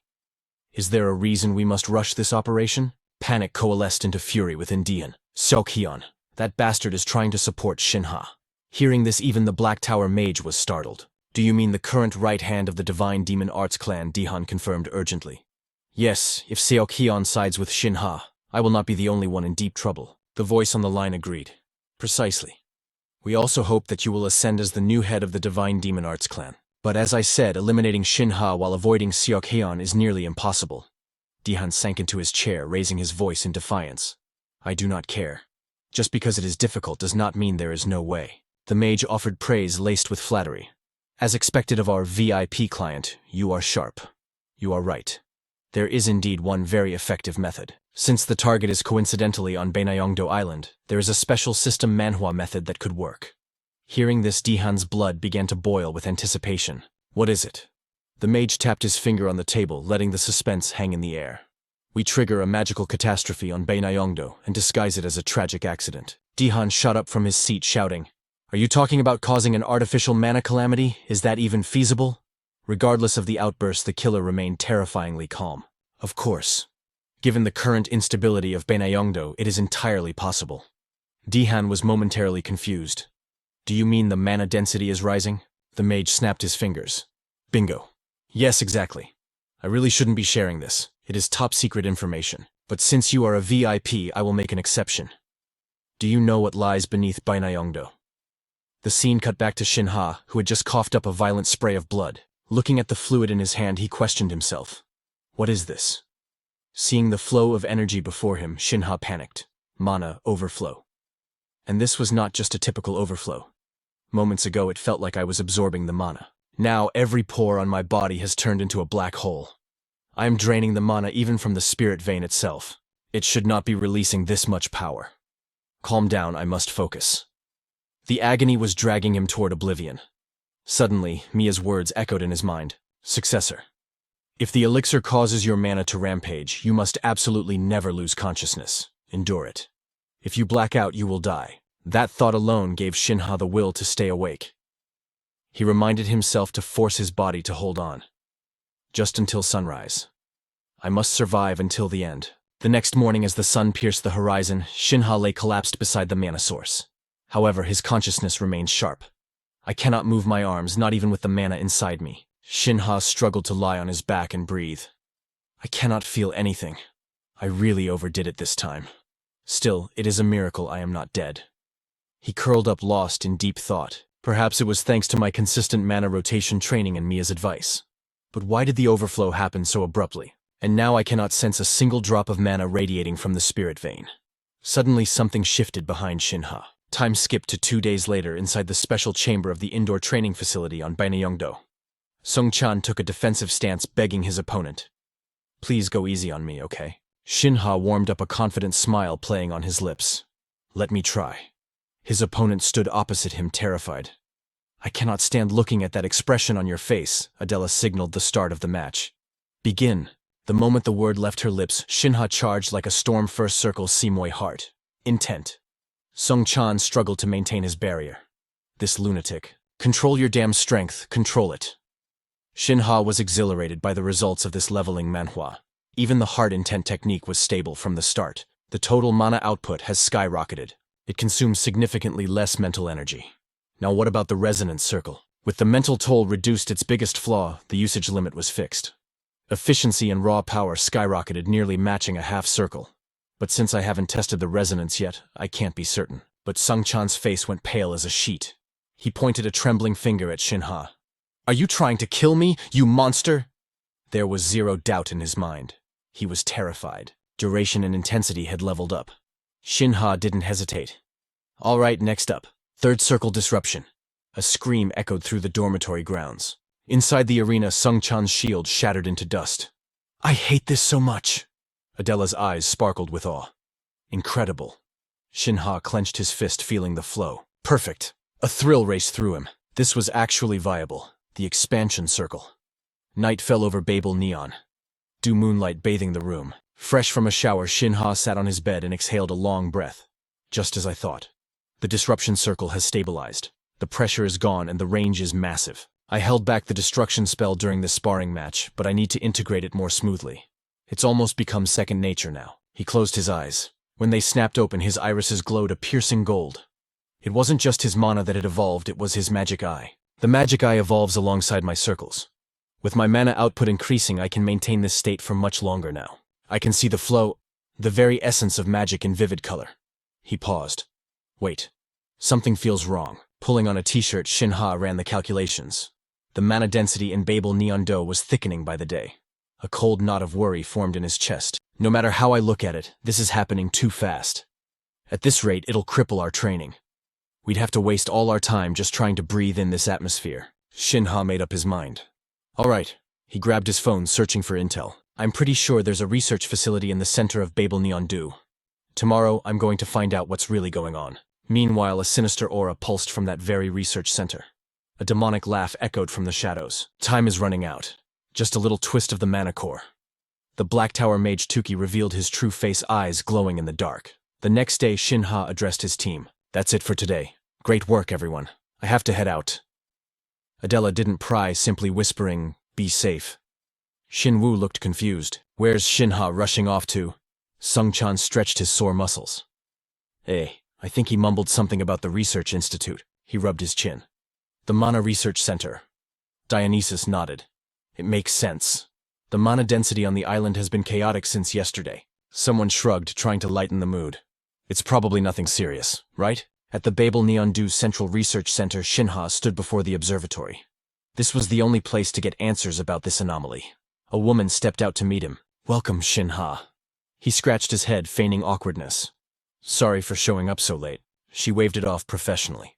Not at all. We were the ones who requested your presence. Given the situation, it was an emergency. Shin Ha cut to the chase. This is about the mana fluctuation, isn't it? Have you found the source? She shook her head helplessly. No significant progress yet. Our best theory is a leyline riot. The director will explain the details personally. Please wait here. Moments later, the door creaked open. A strange, heavy mana leaked out as a figure emerged, and the door slammed shut behind him. Apologies for the wait. Shin Ha's heart skipped a beat. Standing before him was Tuki. Sorry I'm late. Shin Ha froze. Tuki touched his cheek playfully. Do I have something on my face? Realizing he was staring, Shin Ha shook his head. No? You're just younger than I expected. Tuki smiled politely. I get that a lot. Care for some tea? But Shin Ha saw through the facade. Liar. I already knew the director of Babel Neon Do was young, but this gut feeling, if he's really the director, he must be at least a 7th Circle mage. The 7th Circle is the realm of archmages. There are fewer than 10 in the entire nation, and someone like that is just running a lab here. Tuki approached with 2 steaming mugs, acting casual. Is coffee okay? Shin Ha suppressed a shiver. Yes, thank you. He didn't touch the cup. Is he suppressing his power, or is he an imposter? Whatever it is, I need to know. Now. Magic Eye activate. His pupils shifted. Instantly, he saw a twisted aura shrouding Tuki. Cold sweat trickled down his back. This is... Suddenly, Tuki whispered. I hear you've been training hard in Babel. You've endured so much, and now this. Shin Ha forced a laugh, masking his fear. Right, this island is perfect for training. It's basically the perfect setting for a leveling manhwa, but the adaptation is brutal. Tuki feigned concern. This mana density is a rare anomaly. The situation is volatile. I strongly suggest you suspend all intense training immediately. Shin Ha tuned him out, his mind racing. I see it. The 6th Circle non-elemental spell False Image. It uses a special mist to completely rewrite the user's appearance. This director is a fake, and this ominous dark mana. I remember it. It's the same energy that surrounded Smith. This man, he's a mage from the Black Tower. Shin Ha's nerves screamed. A terrifying realization hit him. Does that mean I've walked right into the Viper's nest? He looked at Tuki and mentally slapped himself. Calm down. If he realizes I've seen through him, it's not just me, my friends and seniors are dead. For a split second, Tuki's eyes sharpened like daggers. He raised his coffee. So you wanted to discuss the mana density? Shin Ha smiled, skillfully deflecting. Exactly. I need to keep up my routine, but the fluctuations are making it impossible to adapt. Tuki gripped his tablet, his smile not reaching his eyes. I understand completely. It must be a heavy burden to bear. As for the current mana density fluctuations on Bananao Island, the two of them exchanged technical theories back and forth. Time seemed to blur as Shin Ha continued to speak, the night sky growing darker with every passing minute. Finally, Shin Ha offered a polite smile and turned to leave the research center. I should get going then. Apologies for disturbing you this late at night. From inside, Tuis waved a casual goodbye. Think nothing of it. I actually enjoyed our little chat. The boy walked away with a leisurely pace. But the moment he was gone, the fake smile on the director's face didn't fade. Instead, Tuis sensed something peculiar in the air. The woman beside him stepped forward, unveiling the signature dark robe of a Black Tower mage. Thank you for your time, sir. Should we dispatch an assassin to tail the target? A cold smirk curled on his lips as he donned the robe. No need. Leave him be. There's already a shadow clinging to him. Besides, we'd only leave unnecessary traces. He won't be alive much longer anyway. The woman's form shimmered, returning to her true appearance. Yes. Understood. Tuis let his mask fall completely, revealing the predatory wolf beneath the sheep's skin. He whispered into the silence. Now then. Shall we descend into the underground? The woman quickly fell in step behind him. But Tuis, why the sudden visit to the laboratory tonight? Do you think the target has realized our plan or? He shoved the heavy blast doors open and replied, arrogant as ever. It doesn't matter. Even if he knows it's far too late. The core has already reached its critical limit. By tomorrow afternoon, this entire island will be incinerated. The Spirit Stone was currently undergoing a frenzied mana conversion. Tuis waited with twisted anticipation. No matter what power they possess, nothing can stand against the overwhelming majesty of nature. Before long, this world will be swallowed by eternal darkness. Everything was proceeding exactly according to the Black Tower's grand design. Meanwhile, on the path back, jagged breaths cut through the night air. Shin Ha was sprinting toward the dormitory with everything he had. Damn it, what the hell is actually going on here? Why has the Black Tower infiltrated the lab? Am I being followed? And that director? If he's reached the 7th circle, then even within the Black Tower he's a high-ranking executive. Why would a monster like that appear on such a desolate, remote island? Did he come here specifically to eliminate me on Brother Ji-hyun's orders? No. They must know I'm under the surveillance of the Shadow Squad. They aren't stupid enough to be that reckless. Unless I'm not their true target. Focus. The waves of mana are constantly rising on Bananao. And the fact that the lab director is a high-tier Black Tower mage, it all points to one conclusion. The Black Tower is conducting some kind of dark ritual in the shadows of this island. The timing is too perfect. The request from Brother Ji-hyun, and our training camp schedule aligning exactly with this moment. If they tampered with something to cause this mana overflow and the leyline riots, then this is the perfect setup to kill me without leaving a single trace of evidence. But I don't have solid proof yet. The key to this mystery is definitely still inside that laboratory. First, I need to have Uncle Xiao Qian investigate that director immediately. No matter what happens, I have to get everyone off this island. The next day, anxiety began to eat at Shin Ha. The ship can't depart. The officials stood firmly in front of the gangway, blocking their path. I already told you, the weather is in chaos. No boats are heading out to sea today. Shin Ha pressed for a solution. Then, what about the mana ships? Only standard vessels are affected by the weather. The man pulled his cap down, explaining with a sigh. The mana ships are taking a beating too. The atmospheric mana density is way too high. Every time we start the engines, they overheat instantly. We can't use them. The man beside him frowned in helplessness. And since there are no mana engineers stationed here, we're sitting ducks. Shin Ha gritted his teeth, a cold sense of foreboding washing over him. Did the Black Tower prepare for this scenario from the very beginning? Sung-chan stood nearby, gossiping with the others. What, the ship can't move? Sung-chan nodded, trying to brainstorm. Yeah, I think we'll have to request a mana cruiser from Incheon Port. He looked around, assessing the situation. Helicopters probably won't work either in this kind of extreme weather. Jin Seok suggested the logical move. Should we head back to the training grounds for now? Shin Ha had to concede to find a better plan. Let's return to the dormitory first. His mind was a tangled mess of worry. I haven't told them yet because they'll just panic. The situation was spiraling into a classic leveling Manhwa crisis scenario. Suddenly, Shin Ha's phone vibrated. He was shocked to see the sender was Uncle Seok-hyun. Cannot determine the location of the lab director anywhere on the island. Reading the message, Shin Ha's expression darkened with fury. A high-ranking executive of the Black Tower just vanished. And at a time like this, he questioned the reality of the situation. What kind of catastrophe are they plotting? A torrential downpour suddenly lashed against the island. Shin Ha met up with Seok-hyun to get a report. Uncle, what's the situation? Seok-hyun's eyes glowed with power as he flicked his hand. First, let me erect a barrier to block this rain. Shin Ha lowered his umbrella, asking urgently. Thank you. Now tell me everything. Seok-hyun recounted the details grimly. After receiving your text, I immediately infiltrated the laboratory to investigate. The place was completely abandoned, and all critical data seems to have been wiped clean. We scoured the entire island last night, but there was no trace of the director. Suspicion flared in Shin Ha's chest. What the hell? Did he achieve his goal, or did he leave for an emergency? Either way, the move was too fast. Seok-hyun looked at Shin Ha with concern. Young master, there is definitely something wrong with that laboratory. Shin Ha's voice dropped an octave. You think so too, right? The two spoke for a long while. It was obvious this unnatural storm was a side effect of the leaking mana. It's too early to conclude the Black Tower left because they finished their mission. Shin Ha made his decision. I need to investigate the lab right now. Seok-hyun stopped him. We already did that. Suddenly, the older man was reminded of In-hyuk. You always want to do everything yourself. You really are just like your father in that regard. Thinking this, Seok-hyun placed a hand on his chest in a pledge of loyalty. Understood, young master. We will go with you. Shin Ha smiled, but before he could thank him, a splitting headache assaulted his skull. Young master. The heavy rain pounded against the barrier. But what is that sound? Seok-hyun called out in panic. Young master. Through the pain, Shin Ha realized something bizarre. This is mana resonance. It was different from the pure hum of his own infinite circle.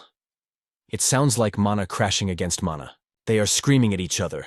It's coming from the direction of the laboratory. Seok-hyun rushed to support the staggering boy. Young master, are you all right? He forced himself to speak through the agony. I'm fine. More importantly, didn't you hear that sound just now? Seok-hyun frowned, looking around the empty air. Sound? I only hear the wind and the rain. From those words, a terrifying realization hit Shin Ha. Am I the only one who can hear the scream of the mana? Why is it screaming? Is it trying to tell me something? He activated his god's eye, gazing into the distance. Shin Ha couldn't hide his shock. What is that? There's a massive barrier circle surrounding the entire laboratory. The air was thick with volatile mana trembling, as if a single breath could trigger a catastrophe. The density was suffocating, crushing the lab's defenses like glass. That screaming sound, it was the herald of an apocalyptic mana detonation. Shin Ha's anxiety spiked. Damn it, how did I miss the signs? He turned to his subordinate. Seok-hyun, I'm heading into the eye of the storm. Seeing his recklessness, Seok-hyun shouted, We're coming with you. But as they approached the barrier, the clashing mana energies sent chills down even the veteran's spine. Status report, a squad member yelled. We've got a high-grade security barrier locking down the laboratory's perimeter. That wasn't there yesterday. Shin Ha analyzed the structure with a glance. This wasn't just magic. It was a complex system of 720 parallel spell formulas. It was a self-repairing nightmare. Even if a few links were severed, the array would regenerate instantly. Seok-hyun grimaced. Breaking this would take the young master at least 10 hours. This level of defense is overkill for a simple lab, Seok-hyun noted. Young master, do you sense something truly dangerous inside? Shin Ha didn't look back, his senses extended. I can't be certain yet, but there's an explosion brewing in there potent enough to wipe Bainayang Island off the map. The guard stiffened in terror, but Shin Ha just raised his hand, channeling the terrifying power of the fifth circle. Step 1, he declared. I shatter this cage. Thunder roared as his mana struck, cracking the barrier. A subordinate stammered, But sir, there are still 719 layers left. Shin Ha ignored the doubt. He could see the truth. The mana inside was expanding rapidly, reaching critical mass. He gestured for Seok-hyun to retreat. Shin Ha recalled every lesson of his life. No matter how perfect the spell matrix, a flaw always exists. I just need to break the equilibrium, he thought. If I overload the regeneration cycle, the whole structure will collapse in a chain reaction. He found the weak point. That technique, it's the legendary unsealing arts. Seok-hyun's eyes widened. The squad whispered in disbelief. That should be impossible, Asumum. As the barrier dissolved, Xiaoqian was stunned. Young master, I thought you only recently entered the 5th circle. A soldier muttered. I'm 5th circle too, but his control is godlike. Shin Ha cut them off. Move out. Outside, the storm raged on. As they breached the facility, the silence was deafening. Just as I suspected, the security post is abandoned, a guard noted. Follow me. Shin Ha commanded, tracking the thick trail of mana leaking from the depths. He stopped at a suspicious wall. With a wave of his hand, the interference vanished, revealing a hidden basement entrance. Xiaoqian stepped forward instantly. We will take point, young master. Please, stay behind us. Shin Ha nodded, and the team descended into the swallowing darkness of the tunnel. At the tunnel's end, Xiaoqian froze. Young master, look at this. The source of the island's impending doom pulsed before them, a spirit stone in chaotic flux. It was a runaway mana core, a concentrated mass of high-density energy found only in the most magically saturated regions of the world. These cores usually slumbered deep within the earth, exhaling power through ley lines. They are the beating hearts of the planet's magic, and where those ley lines intersect, mana concentration reaches levels that defy the laws of nature. This was one such nexus. What in blazes were they trying to achieve? Xiaoqian's mind raced for a solution.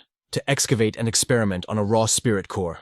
It's madness. They're insane, a soldier spat. This is illegal harvesting on a massive scale. Shin Ha's expression darkened, his memory flashing back to that bastard Tukit. The Black Tower is behind this. Shin Ha realized, though, the mastermind remained a mystery. But vengeance comes later. Survival comes first. He recalled Tukit's warning. Young master, a nation once tried to harness a core. Half their territory was erased from history in a single blink. Even if they sounded the alarm, now evacuation was impossible. The core's reaction was too violent, the countdown unknown. Shin Ha stepped toward the pulsing light. Let me see the truth. His eyes glowed as he activated the divine eye, revealing layers of runes like a scene from an awakening manhwa. Pain shot through his skull. The torrent of data was overwhelming, pushing even his divine eye to its absolute limit. Through the chaos, one fact became terrifyingly clear. They had 60 minutes. In 1 hour, Benyang Island would be reduced to ash. Seeing Shin Ha sway, Xiaoqian cried out, Young master, you're pale. Shin Ha steadied himself. I'm fine, but the island isn't. We have 1 hour until detonation. The news hit the squad like a physical blow. Only 1 hour. Panic began to ripple through the ranks. We can't evacuate the civilians in time, Xiaoqian said, his voice trembling. No. Shin Ha agreed, a cold realization settling in. We're trapped. There is only one path left. Shin Ha's eyes sharpened into daggers. We must stabilize the core ourselves. It was a suicide mission, and he knew it. But how? Xiaoqian asked. In all of history, no one has ever successfully calmed a core once it's gone critical. Shin Ha ignored the history books. We have to understand the nature of the beast, he muttered. The ancient texts at Mimir's Spring stated that locating a natural core is nearly impossible. They dwell deeper than the mantle hugging the planet's outer core. Even when they rise near the surface, the mana interference is so vast that pinpointing the exact location is like finding a needle in a hurricane. And once excavated, a core usually goes dormant because the geological pressure vanishes. It shouldn't be active like this. Yet this one is fully active. Shin Ha ground his teeth, fury bubbling up. Those Black Tower bastards. What kind of dark modification did they perform? He stared into the abyss of the core, feeling the weight of his ignorance. We know too little. Suddenly a firm hand gripped his shoulder. It was Xiaoqian. The veteran knight offered a warm smile amidst the impending doom. Young master, don't try to carry the sky alone. We are here with you. The words washed away the fear. Shin Ha's eyes regained their fierce light. You're right, he said, standing tall. Thank you, Xiaoqian. We are flying blind here. Gather every scrap of intel on that mana core now. Amidst the chaos, Jin Xiok scrambled to relay the situation. I will report to the master immediately. Do I have your permission? Do it. But as the tides of battle shifted, the protagonist drifted into a heavy silence. Damn it. There is no time to wait for Father or the Blue Tower Master. With only 1 hour remaining, I have to stop this mana calamity myself. Meanwhile, at the great mage clan's estate, rain lashed down like a curse from the heavens. Shin In-hyuk emerged from the shadows, his aura grim. I understand. The voice on the line trembled with urgency. Only an hour until the core detonates. That is not enough time. His face darkened with paternal fury. If my son falls, I will burn this world to the ground. His command thundered instantly. Mobilize every operational mana battleship, summon every mage of the 8th circle or higher move. Back at the epicenter, the investigation team scrambled for a lifeline. Suddenly a shout pierced the tension. Young master, I have recovered the research logs. Ha snatched the device, his eyes scanning frantically. Let me see that. The truth began to unravel. A holographic countdown ticked away, mercilessly obscured by a chaotic wall of encrypted code. Ha's voice dropped. This data stream is massive, and it is synchronized with the countdown like a glitched system Manhwa event. Anyone who finds this is meant to die in despair. He spun around, desperation in his eyes. Can we extract a backup? Anything? It is all locked behind ancient seals, the aide replied. We need more time. The words hit Ha like a physical blow, leaving him frozen. The aide stammered, terrified by his silence. Young master, suddenly golden light erupted from Ha's eyes. He roared, the system is analyzing the data stream right now. They were cornered. His mind raced. I never expected to find direct traces of the Black Tower in a place like this. The connection between them and that bastard Dihan was supposed to be just a theory. Am I going to die here, dragging everyone down with me? He grit his teeth. Do not make me laugh. Dihan, I will survive this and drag you to hell myself, Ha muttered feverishly, staring at the ley lines. A spark of genius struck him. That is it. But the hope was fleeting. He needed a strategy. How do I disperse that much energy with so few people? There is no other choice, he commanded. Get the team over here. Now. And bring the dorm roommates too. Moments later, the squad assembled. Adela's face was pale. That mana core. It is going to go critical in 40 minutes, isn't it? He nodded grimly. I saw it with my own eyes. If we want to live, we have to suppress its fury before it wipes us off the map. Shin Wu realized, so this is what caused the atmospheric anomalies. Hee-yeon cursed under her breath. Damn it. If we fail, we are all dead in less than an hour. Jin-soo crossed his arms, his voice steady. What is the play, kid? You did not drag us here to die. You have a plan, right? Ha's eyes narrowed. Of course I do. I brought you here to tame this beast. He revealed a vial. This is a specialized potion, Mana Blessing. It forces the body to absorb mana at a terrifying rate, but it only works on mages of the 4th circle, or lower. The explanation sent shivers down their spines. Why the hell are you carrying something that dangerous? Is it safe? Ha's voice was iron. I brewed it myself and tested it. It is not poison. The group erupted into questions. You tested it on yourself. You actually synthesized this. Ignoring the shock, he counted the inventory. We have 4 vials remaining. With this, we can siphon the core's overflow through the ley lines. Thunder cracked overhead, a sign of the coming apocalypse, but Ha's resolve did not waver. The 8th tier core is going berserk. The energy channels are already leaking unstable mana. Here is the gamble. If you drink the potion and tap into those unstable lines, you will act as a living conductor. The core's excess power will flood into the channels, sending them into a frenzy. That overload will trigger a forced discharge into the atmosphere. Once the pressure vents, the core will stabilize. He paused, the weight of his next words heavy in the air. But there is a catch. Whoever drinks this and connects to the circuit, an ungodly amount of power is going to ravage their body. It will be unlike anything you have ever felt. In the worst-case scenario, the user will suffer a catastrophic mana deviation. If that happens, your life as a mage is over. Ha stepped into the rain, his gaze locking onto one person. Adela. The storm raged, but Adela did not hesitate. She downed the vial in one gulp, ignoring the warning, screaming that this could be her end. Her eyes flashed with determination.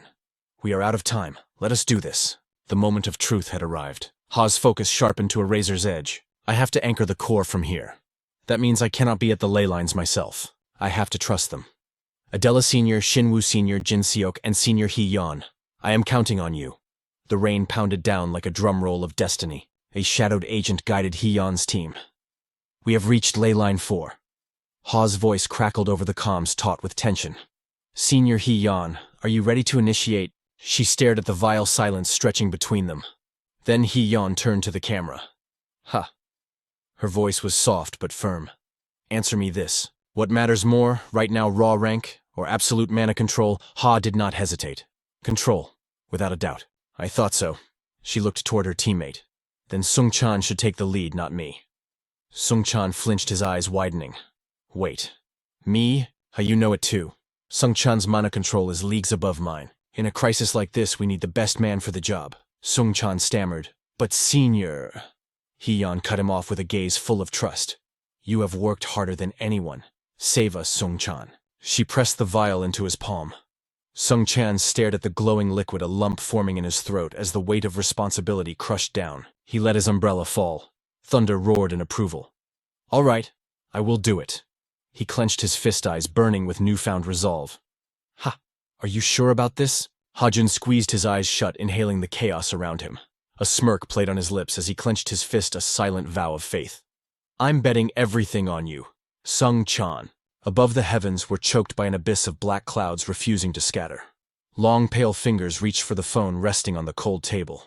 Tukit wiped his brow, his gaze dead calm as he stared at the screen. Today marks a historic shift. Time to bask in the glory of this penthouse. Just then the phone screamed for attention. He picked it up, a playful, almost mocking grin twisting his face. The voice on the other end was a stark contrast, pure panic. My father already noticed the Monocore's rage. Dehan roared, his face contorted in sheer terror. So what now? Tukit replied, voice dripping with indifference. I'm not going to do a damn thing. The disbelief on the other line was palpable. What? Are you insane? Do you have any idea how much capital you've swallowed? While the client screamed, Tukit's free hand danced, weaving a strange, twisted spell. Oops, poor choice of words. It's not that I won't act, it's that I don't need to. Banai Ongdo is totally isolated. By the time your father arrives, that place will be nothing but ash and memories. Interference or not, Shin Ha is destined to perish in that hellhole. So just sit back and enjoy the fireworks, my dear client. Dehan wasn't buying it, his voice trembling with suppressed rage. Bullshit. You just got lucky because the typhoon hit at the perfect moment to cover your tracks. You're getting a bit too cocky for your own good. Tukit's expression darkened, shadows falling over his eyes. I think there's a slight misunderstanding here. You really think that was a coincidence, a massive storm hitting right now? Dehan scoffed, struggling to comprehend the depth of this scheme. What are you implying? Right before the core went critical, the energy lines collapsed and the engineers vanished. The storm hit, locking down the ports. Tukit raised his hand to the sky, controlling the elements like a system Manhwa villain with God mode enabled. That typhoon is devouring mana straight from the core. Even flight magic is rendered useless in this chaos. And you still believe this is just a roll of the dice? The realization hit Dehan like a truck. So, you're telling me you orchestrated the very weather itself? The villain spoke slowly, savoring the fear. A precursor blast just occurred. The main event will wipe Banai Ongdo off the map within the hour. The assassination plan is effectively complete. Dehan clenched his fist, anxiety gnawing at him. But what if the plan fails? What if he survives? Tukit's lips curled into a grotesque, twisted smile. If a miracle happens and that rat survives, then I'll hunt him down and slaughter him myself. So stop your whining and get my payment ready. If that's all, I'm done here. Dehan tried to protest. Wait. Hold on. But the line went dead. Tukit had hung up without a second thought. He stared at the phone, lost in thought, relishing the game. But suddenly his eyes snapped open, widening in sheer disbelief. A beam of light pierced the darkness in the distance. A light impossible. His pupils dilated, shaking with shock. Damn it, Hajun, you absolute monster. Meanwhile, back at the scene, rain lashed against Adela's face like whips, but she stood immovable as a mountain. Shinwoo squeezed his eyes shut, blocking out the roaring tempest to find his center.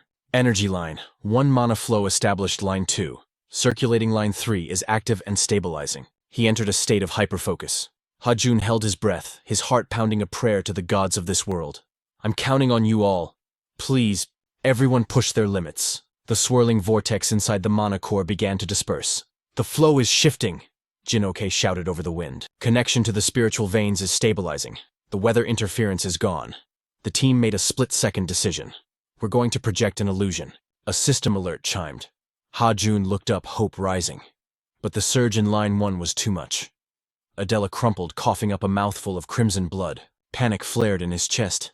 Get Adela out of the energy line now. The strategy was a classic Manhwa recap gamble: create a massive mana surge, then disconnect. Lady Adela is safe and receiving first aid. But the burden was immense. Shinwoo couldn't handle the backlash and collapsed cold. Mana surge confirmed. At line 2, Shinwoo is down, but stable. The malevolent energy of the core was visibly shrinking. Jinoke wasn't faring much better. Mana surge at line 3. Her consciousness wavered. Stay with us. Hajun was drenched in cold sweat, his voice desperate. Only line 4's left. What's the status? Before he could finish, Hee-yeon's scream pierced the air. Line 4. It's Sung Chan. The big man clutched his chest, hacking up blood. He let out a guttural roar of pure agony. Sung Chan's mana circulation is failing. At this rate, his heart will explode before the surge happens. Beams of light rain down from the heavens, locking onto the energy lines. Mana outbreak detected at line 1. Line 2 is blowing out. Line 3 has erupted. Hajun stared at the colossal stone trapped in the containment tube. The violent mana within had dimmed enough to be seen with the naked eye. It all comes down to line 4. He gritted his teeth. Status report now. The scene shifts to Hee-yeon, tears streaming down her face. Sung Chan.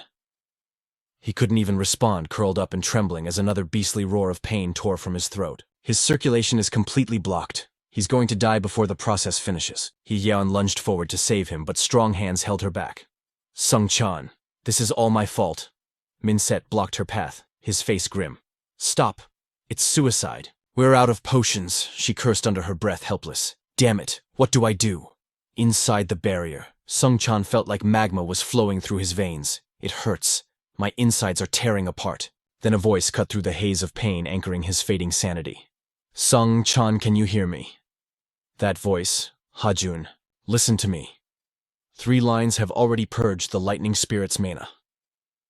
Ha-jun's eyes suddenly glowed with the intensity of an awakening Manhwa protagonist. Focus on the flow.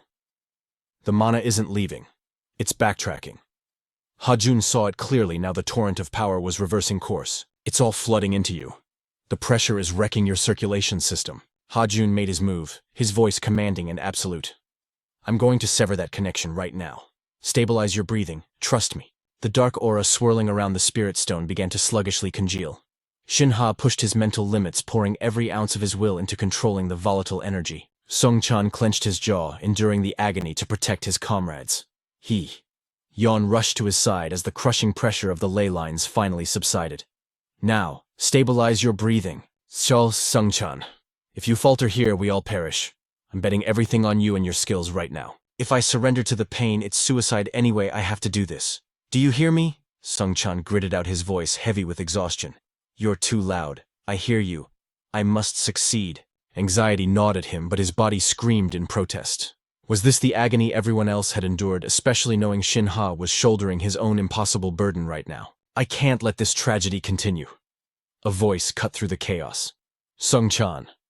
It was Shin Ha, his unyielding determination piercing through Sung-chan's doubts. I'm going to restore the flow immediately. You can handle the backlash, right? Sung-chan's face darkened as he clenched his fist. Can I do it? No, I will do it. The scream echoed in his very soul. I must transcend my limits. Shards of light ascended like fireflies. Yeon's face lit up with pure ecstasy. Sung-chan, he actually did it. But Sung-chan's eyes had rolled back, glowing with a terrifying empty white light. The agent in black reported urgently. Energy line 4 confirmed mana overload imminent. In that instant, Sung-chan's consciousness snapped and he collapsed. Yeon and Min-tae caught his falling body, their desperate struggle broadcasted across the command screens. Meanwhile, Shin Ha's situation was equally dire. Young master, you're pushing your body beyond the breaking point. His eyes were heavy with lethal fatigue. I'm fine, because I believed in Sung-chan. Seok-heon looked at him with profound respect. Young master, your teammates, they are truly mages of a legendary caliber. Hearing that realization washed over Shin Ha. That's right. I'm not fighting this leveling Manhwa battle alone. They trusted me, followed me, and staked their very lives on my command. But the nightmare wasn't over. Bangyang Island was still trembling under the stress of the spirit core.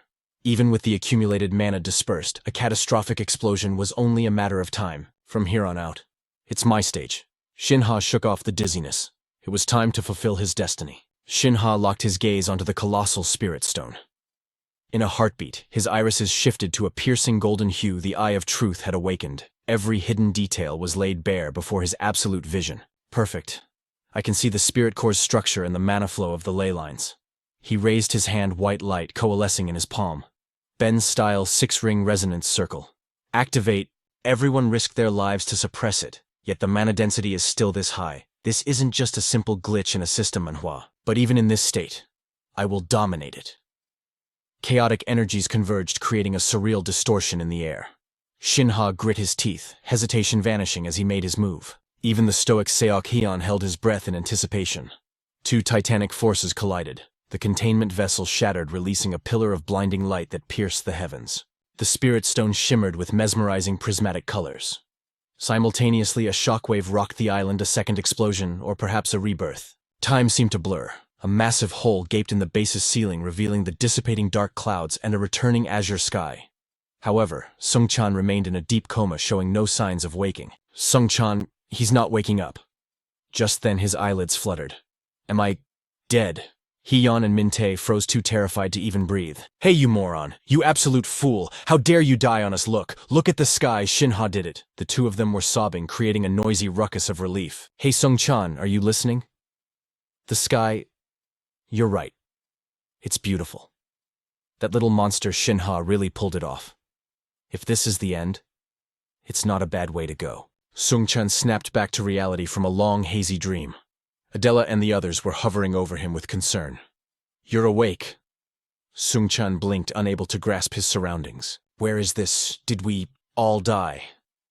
This is the hospital, genius. Jin Seok waved his phone, grinning ear to ear. Bangyong Island and everyone on it. We're all safe. While you were out cold, the internet and news networks went absolutely feral. Look at this. Sung-chan took the phone. Shin Ha's name was plastered across every headline. Shin Woo stood with crossed arms, adding his piece. That kid is already back at the academy. He didn't rest for a second. He's handling the fallout and that swarm of vultures called reporters. Adela sighed, a mix of exhaustion and admiration. He is truly extraordinary. The scene shifted to Shin In-hyuk, who had just finished his briefing. Is that the full report? Yes, sir. With his divine eye, he detected the spirit core's critical instability. He then utilized a form of magic I've never witnessed, a technique straight out of an awakening Manhwa legend to neutralize the core and save us all. I saw it with my own eyes. Shin In-hyuk massaged his throbbing temples. It is maddeningly curious. Of all people, why is that boy always at the center of these catastrophic events, and yet miraculously he always possesses the exact solution needed? The superior officer narrowed his eyes. Assign him the next mission. Regarding the Bangyong Island incident, we have agreed to a joint investigation with the Blue Magic Tower. Although we averted a crisis this time, a disaster of this magnitude must never happen again. Elsewhere, artifacts floated from a magical grimoire. Mia was pouting, radiating pure indignation toward Shin Ha. He offered a stiff, nervous smile, testing the waters like a man walking on thin ice. Mia. Why the long face? As the grimoire opened, Mia's glare intensified, drilling holes into Shin Ha. Cold sweat drenched his back, his limbs freezing up. Mia! Mia remained silent, her small frame drifting closer, leaning in to scrutinize his very soul. Suddenly, a cryptic smile curled her lips. In a flash, she couldn't contain her emotions. Her eyes sparkled like galaxies as she began bouncing excitedly in front of Shin Ha. He didn't understand the mood swing, but he laughed along to be safe. Suddenly, Shin Ha recalled something. Wait, I actually have a question. Mia spun around. Speak. What is it? Shin Ha's gaze sharpened, dropping the playfulness. There seems to be zero information here regarding dark magic. Do you know anything about it? Mia seemed to catch on, pointing into the void. Dark magic, if you mean the elemental attribute of darkness that's over there.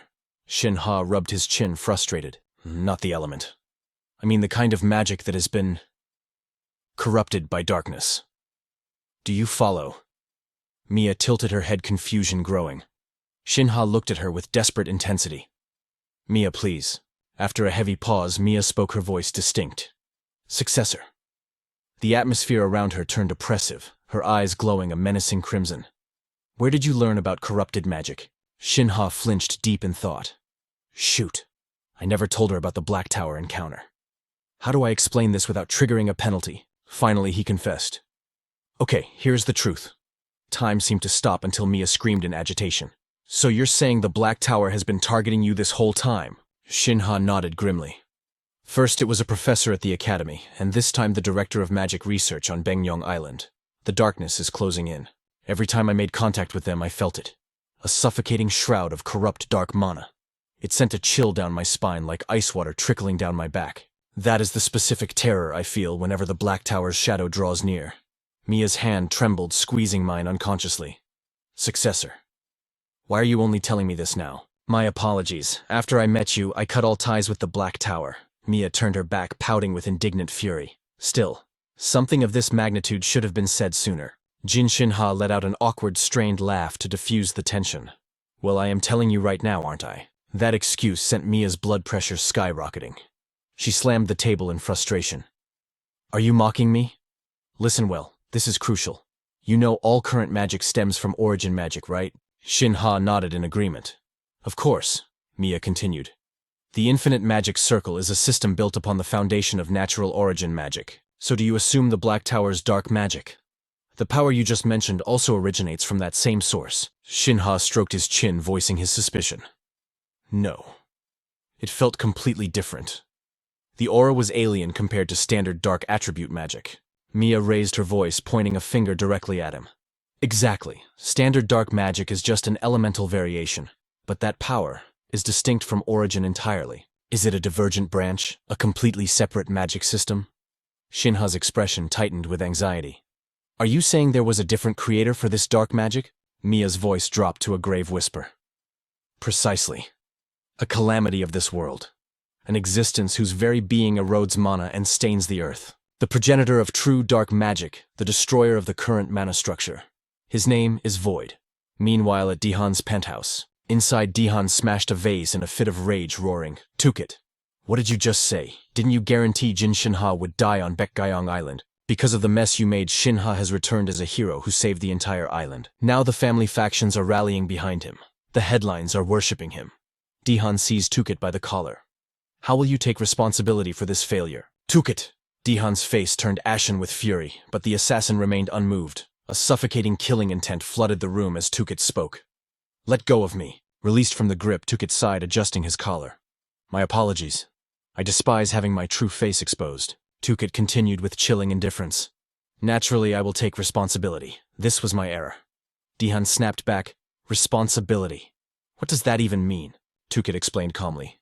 "His fame has risen. His support has grown. He may even be nominated as the next patriarch. But if he dies, none of that matters." "Is that not so?" Dihan lost his patience, cutting him off. "You mean you'll kill Shin Ha yourself? How?" Tukit declared, "The Olympiad. As long as he remains in this land, powerful eyes watch him.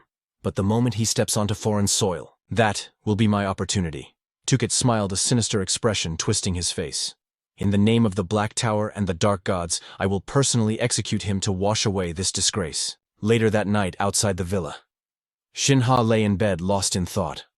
The information regarding Kyle would only unlock when he reached the fifth circle. Mia had been clear, the Black Tower is your enemy, you must become stronger to face them. Yet anxiety gnawed at Shin Ha's heart. "I still feel uneasy." Even knowing the true name of the mastermind and possessing the mana coat, everything was gated behind power requirements. The coat wouldn't function properly until the fifth circle. True magic, the mana coat's potential, the secrets of Kyle, and dark magic.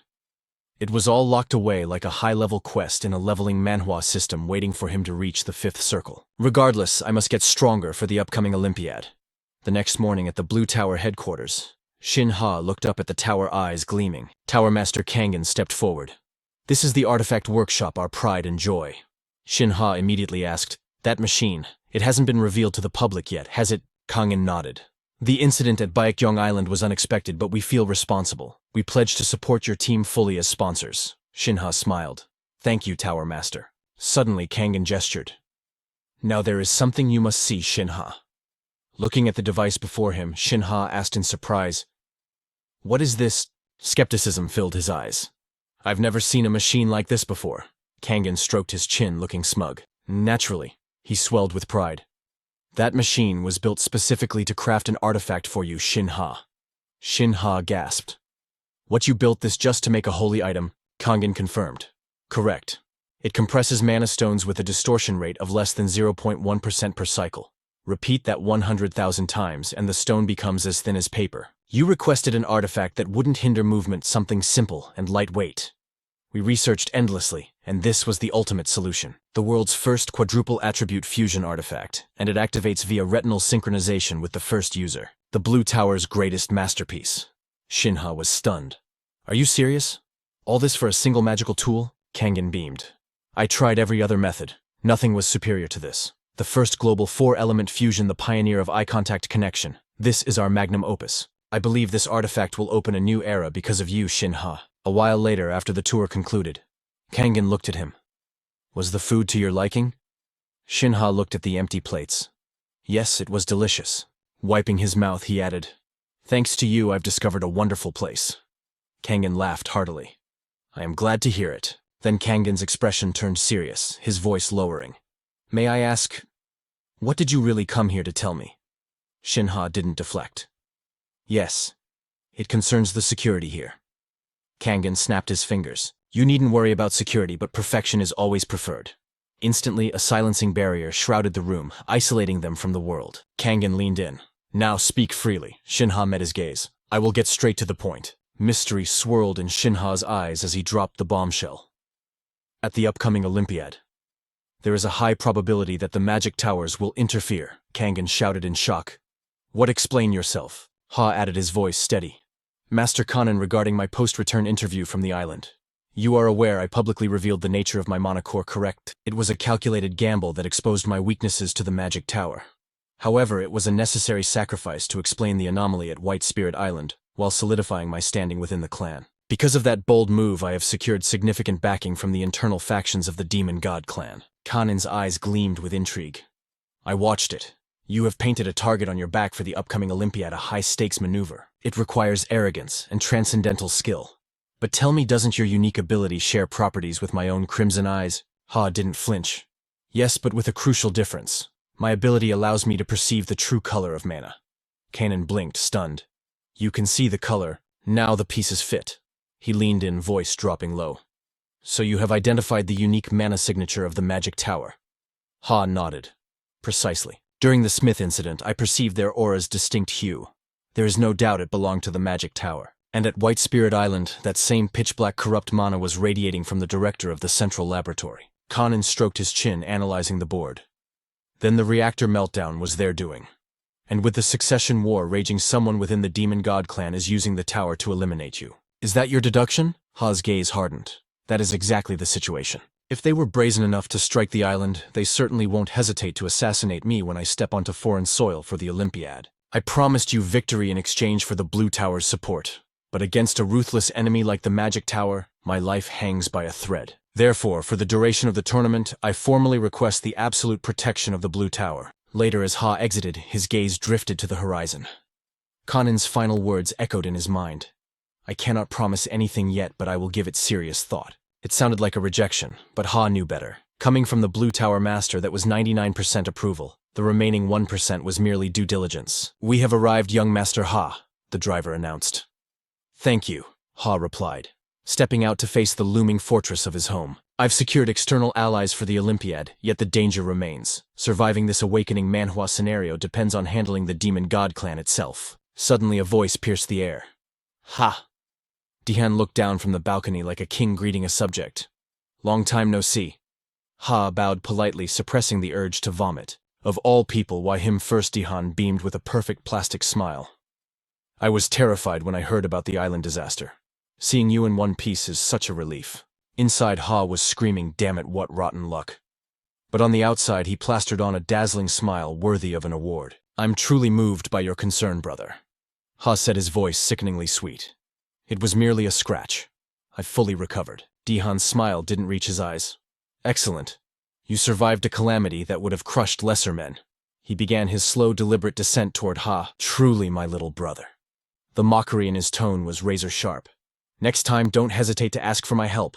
That's what family is for, isn't it? Ha's smile stiffened slightly. Of course, though you are always so busy with important matters. Please don't burden yourself on my account. I should be the one worrying about. Dihan cut him off instantly. Nonsense. It is my duty to look after you. I am just so proud to have such a capable sibling. Nearby, a servant wiped a tear completely, buying into their theatrical performance of brotherly love. Such a beautiful bond, the servant thought. With Masters Ha and Dihan united, the glory of the Demon God clan is assured. Truly a heartwarming scene. Dihan gripped Ha's shoulder with practiced warmth, but his eyes were cold, harboring a malice dark enough to swallow the light. Rumor has it you are aiming for gold at the Olympiad. Ha met his gaze unflinching. Yes. Bringing home the gold will elevate the clan's prestige. Dihan laughed aloud. Ambitious, I like it. I have high expectations for you, little brother. It is an honor to be trusted by you. Ha bowed his head. With your encouragement, victory is all but guaranteed. I must grow stronger to properly support you. Dihan abruptly released his grip, checking his watch. Look at the time. Duty calls. As he turned, his eyes flashed with a sinister light. Let's meet in a better place next time, Ha. Ha watched him leave, fear absent from his heart. Of course, that bastard Dihan is plotting his move for the tournament. His gaze drilled into Dihan's retreating back. There is no doubt. He intends to finish me off during the Olympiad. Later, at the clan head's private laboratory, Ha stood at attention. It has been a while. He looked at the imposing figure. Father. Inhook's expression darkened, the temperature in the room seemingly dropping. Sit. The conversation that followed stretched long into the night. Back at the Overpowered Academy dormitory, Ha collapsed onto his bed. The day's events replayed in his mind like a twisted manhwa recap, specifically his intense discussion with the clan head. We covered everything: the Smith incident, the Bahiok matter, and the Black Tower's dark operations on Beneong Island. Uncle Seo Koen had already submitted his report. The result: I have been granted an elite Shadow Guard escort for the post-Olympiad period. Uncle Seo Koen himself will be part of the detail. Ha stared at the ceiling. I have moved every piece on the board that I can. The only things I kept from father were Dihan's treasonous alliance and the true nature of my Brenner-style magic. The countdown had begun.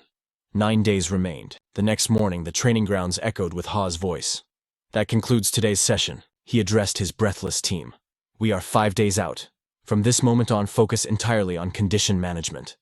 Hye-on stretched her limbs, a mix of exhaustion and sweet anticipation washing over her. Jin-guk couldn't hide the anxiety in his voice. At this rate, I don't know if we have what it takes to snatch the gold. Sung-chan rubbed his hands together, confidence radiating from him like a sun. Brother Jin-guk, just trust in me. After the incident on Banani Island, we've all recovered, and the training grind has been insane. Adela, casually sipping her banana milk, broke the tension. Shin Ha, you want a box too? Ha just stared, caught off guard by her laid-back vibe. It made sense, though. After absorbing the mana blessing on the island and taming the turbulent energy within her wild circuits, Adela's core had strengthened to a terrifying degree. Jin-guk and Shin-woo's mana circles had also leveled up significantly. They weren't monsters like Adela, but their foundations were solid as bedrock. But the true anomaly? Ha's gaze shifted to the team's dark horse Sung-chan. By risking his life to circulate his mana flow, Sung-chan had shattered the wall of enlightenment. He had awakened to the fourth circle. It was the kind of power-up you only see in a legendary awakening manhwa. Crisis really is opportunity. With this, their tactical options had just multiplied infinitely. That's right. Ha stepped into the center of the room, his presence commanding attention. I have one more announcement. Remember the flight changes for the Olympiad? Shin-woo raised an eyebrow, sensing drama. Why did something happen? Ha didn't sugarcoat it. Yeah, we hit a small snag. He raised his voice, dropping the bombshell. We've been upgraded. Tomorrow at 10 a.m. we board the Blue Tower's private jet to the States. The entire room went silent, jaws hitting the floor. Sung-chan screamed, unable to contain his hype. What, we're leaving tomorrow and on the Blue Magic Tower's private jet? Ha smirked. Everyone pack your gear and get ready. The next day, Hee-yeon's eyes sparkled like stars as she gazed at the runway. It's beautiful. Ha raised a hand, showing off a ring gleaming with arcane energy. Yeon gasped. Are those the artifacts we're using for the Olympiad? Ha nodded. Correct. The artisans of the Blue Tower personally upgraded them for us. Per regulations, the design matches other countries, but the specs are in a league of their own. Sung-chan, greedy for stats, snatched Adela's ring. Adela, let me see yours. She frowned, confused. Why, that one is bound to me. Sung-chan grinned like a maniac. If I wear two, do I get double the buffs? Ha chuckled darkly. Those rings are tuned to specific mana frequencies. So, before he could finish, Sung-chan's face turned green. The mana rejection hit him instantly, sending him crashing to the floor. I feel like my stomach is being turned inside out. Ha snapped his fingers. That's the backlash from equipping someone else's bound item. A voice cut in from the entrance. I forgot to mention the synchronization rate. It was Kanan. Since artifacts need time to adapt to your aura, you should wear them 247. The master of the Blue Tower had arrived. Kanan smiled wearily. Sorry I'm late. Ha stepped forward, his eyes sharp. You look exhausted, master. Kanan waved it off. I'm fine. Nothing to worry about. But Ha knew the truth. His own elemental waves were unique, a system error in the crafting process. He was the only one whose gear constantly failed during enchantment. Kanan must have stayed up all night, forcing the enchantment to succeed. Such dedication. Sua checked her watch. It is time to depart. Kanan checked the time, flustered. Oh my, is it that late already? Let's move.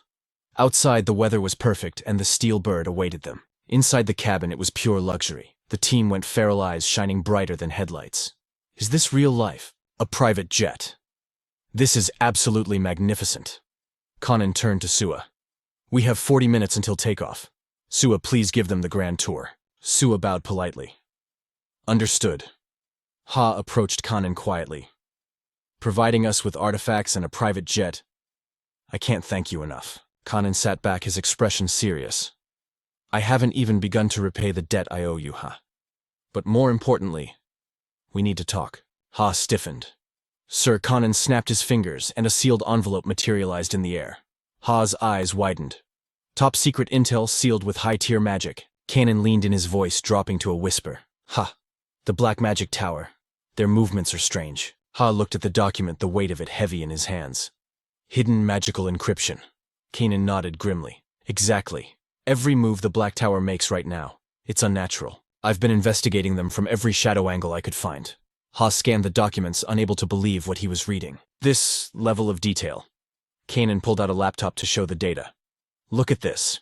Suspected Black Tower incidents this year number 67. Now look at the graph. This tracks their activity from January to May over the last decade. Ha took the laptop, analyzing the pattern. Except for this year, the average is over 100. But now it's dropped by half. This silence, it's not peaceful. It's suspicious. Kanan pointed to a specific spike. This is from 11 years ago. The exact same time frame before the Atlantic giant wormhole catastrophe. The Atlantic wormhole. A disaster that nearly ended the world. A chill ran down Ha's spine. It was never officially released, but that wasn't a natural disaster. It was a man-made calamity engineered by the Black Magic Tower. Kanan locked eyes with Ha. Do you see the pattern 11 years ago? Incidents dropped to 61 just before the event. It matches this year perfectly. Ha's expression darkened. So the Black Magic Tower is conserving energy, preparing for a massive terror attack. Kanan pointed at the screen. That is my conclusion. And look at the next dataset. Compare the location of this year's anomalies with the events from a decade ago. Ha gasped. The incidents, they're abnormally concentrated in the United States. Kanan nodded. Correct. And what else is in the US? Ha's blood ran cold. The Olympiad. This year, in America. The Black Tower is planning a strike right when the world is watching. Kanan's voice turned steel-hard. We must be prepared for war. A storm wasn't just coming. It was already here. Hours later, the jet touched down. Los Angeles International Airport. Sung-chan struck a pose, breathing in deep. So this is America. Even the air smells like freedom and burgers. Jin-guk raised his hands, soaking it in. Ah, the scent of the West. Hee-yeon rolled her eyes, shattering their fantasy. That's just the airport air purifier, you idiots. Sua beckoned them forward. Let's go. I will lead the way. Someone noticed Kanan was missing. Wait, isn't the Blue Tower Master coming? Sua shook her head. No. He has a summit meeting with the Master of the Red Tower. Adela turned to Shin Ha, her eyes gleaming with curiosity. The Red Magic Tower. I'd love to visit it someday. He offered a gentle smile in return. So would I. Sioa, having paced ahead, suddenly spun around. In that case, shall we make our way there? The others gasped in unison. Huh. Sioa met their gaze, her expression completely unreadable. The Master of the Red Tower has expressed a strong desire to meet both Shin Ha and Adela. She revealed. Shin Ha's face lit up with excitement. Well, then if it's not too much trouble, we'd be honored to accept the invitation. Adela nodded enthusiastically. Yes, absolutely. Time flew by, and soon the sky was draped in a velvet curtain of darkness. The streets emptied out as their vehicle glided smoothly through the night. Inside, Assistant Seo Ah was busy discussing logistics with her subordinate, while Sung-chan couldn't contain his hype. Talk about service, Shin Ha grinned. Right, top tier. That's why I'm saying they're becoming more reliable by the day. Suddenly, a blinding flash tore through the darkness. Shin Ha's eyes snapped toward the source, and Adela's instincts kicked in instantly. Sung-chan's gaze sharpened defensively. High above, the light intensified, expanding rapidly like a miniature sun. Sensing the danger, the three of them scrambled back as a massive surge of power plummeted toward them. Assistant Seo Ah and her subordinate were blasted back in shock. Yeon stared at the explosion of energy, her eyes wide with disbelief. What on earth? Her voice trembled with panic. Adela and Sung-chan screamed out, Shin Ha! Through the white mist, a radiant light emerged. Fortunately, their reflexes were god tier. They had deployed a protective barrier just in time. From the haze, a figure stepped forward. Impressive. That was absolute perfection.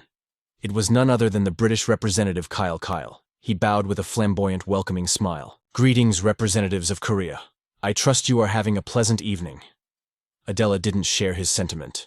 Her eyes practically shot daggers of killing intent at him. Is this how the British say hello? That's a new one for me, Kyle. Kyle kept that plastered smile, defending himself. Not at all. Britain is a land of gentlemen and ladies. We would never greet someone so rudely. This isn't a greeting, it's a straight-up provocation. Sung-chan lost his cool, barking at the man. What are you implying? Such rude accusations. Kyle pulled a weapon from his pocket, chuckling darkly. I'm speaking the truth. Honesty is a knight's virtue after all. Let's duel, right here, right now. Kyle pointed his blade directly at the protagonist. Shin Ha, I'm dying to see your skills. Shin Ha looked utterly unimpressed. Why should I fight you? Kyle, also known as the Knight of Storms. He puffed out his chest, overflowing with confidence. Because I want to fight you. If you need an arena, I'll have one set up instantly. As a battle mage in this leveling Manhwa world, he specialized in high-speed close combat utilizing wind magic that perfectly suited his moniker. Shin Ha sighed internally, visibly bored. Rumors painted this guy as a battle maniac with a nasty temper who only cared about fighting the strong. I never thought he'd be this unreasonable, though. Shin Ha had no interest in tangling with a lunatic. He waved his hand dismissively. Hard pass. Kyle looked like he'd been slapped. Excuse me? Sung Chan sneered. You heard him.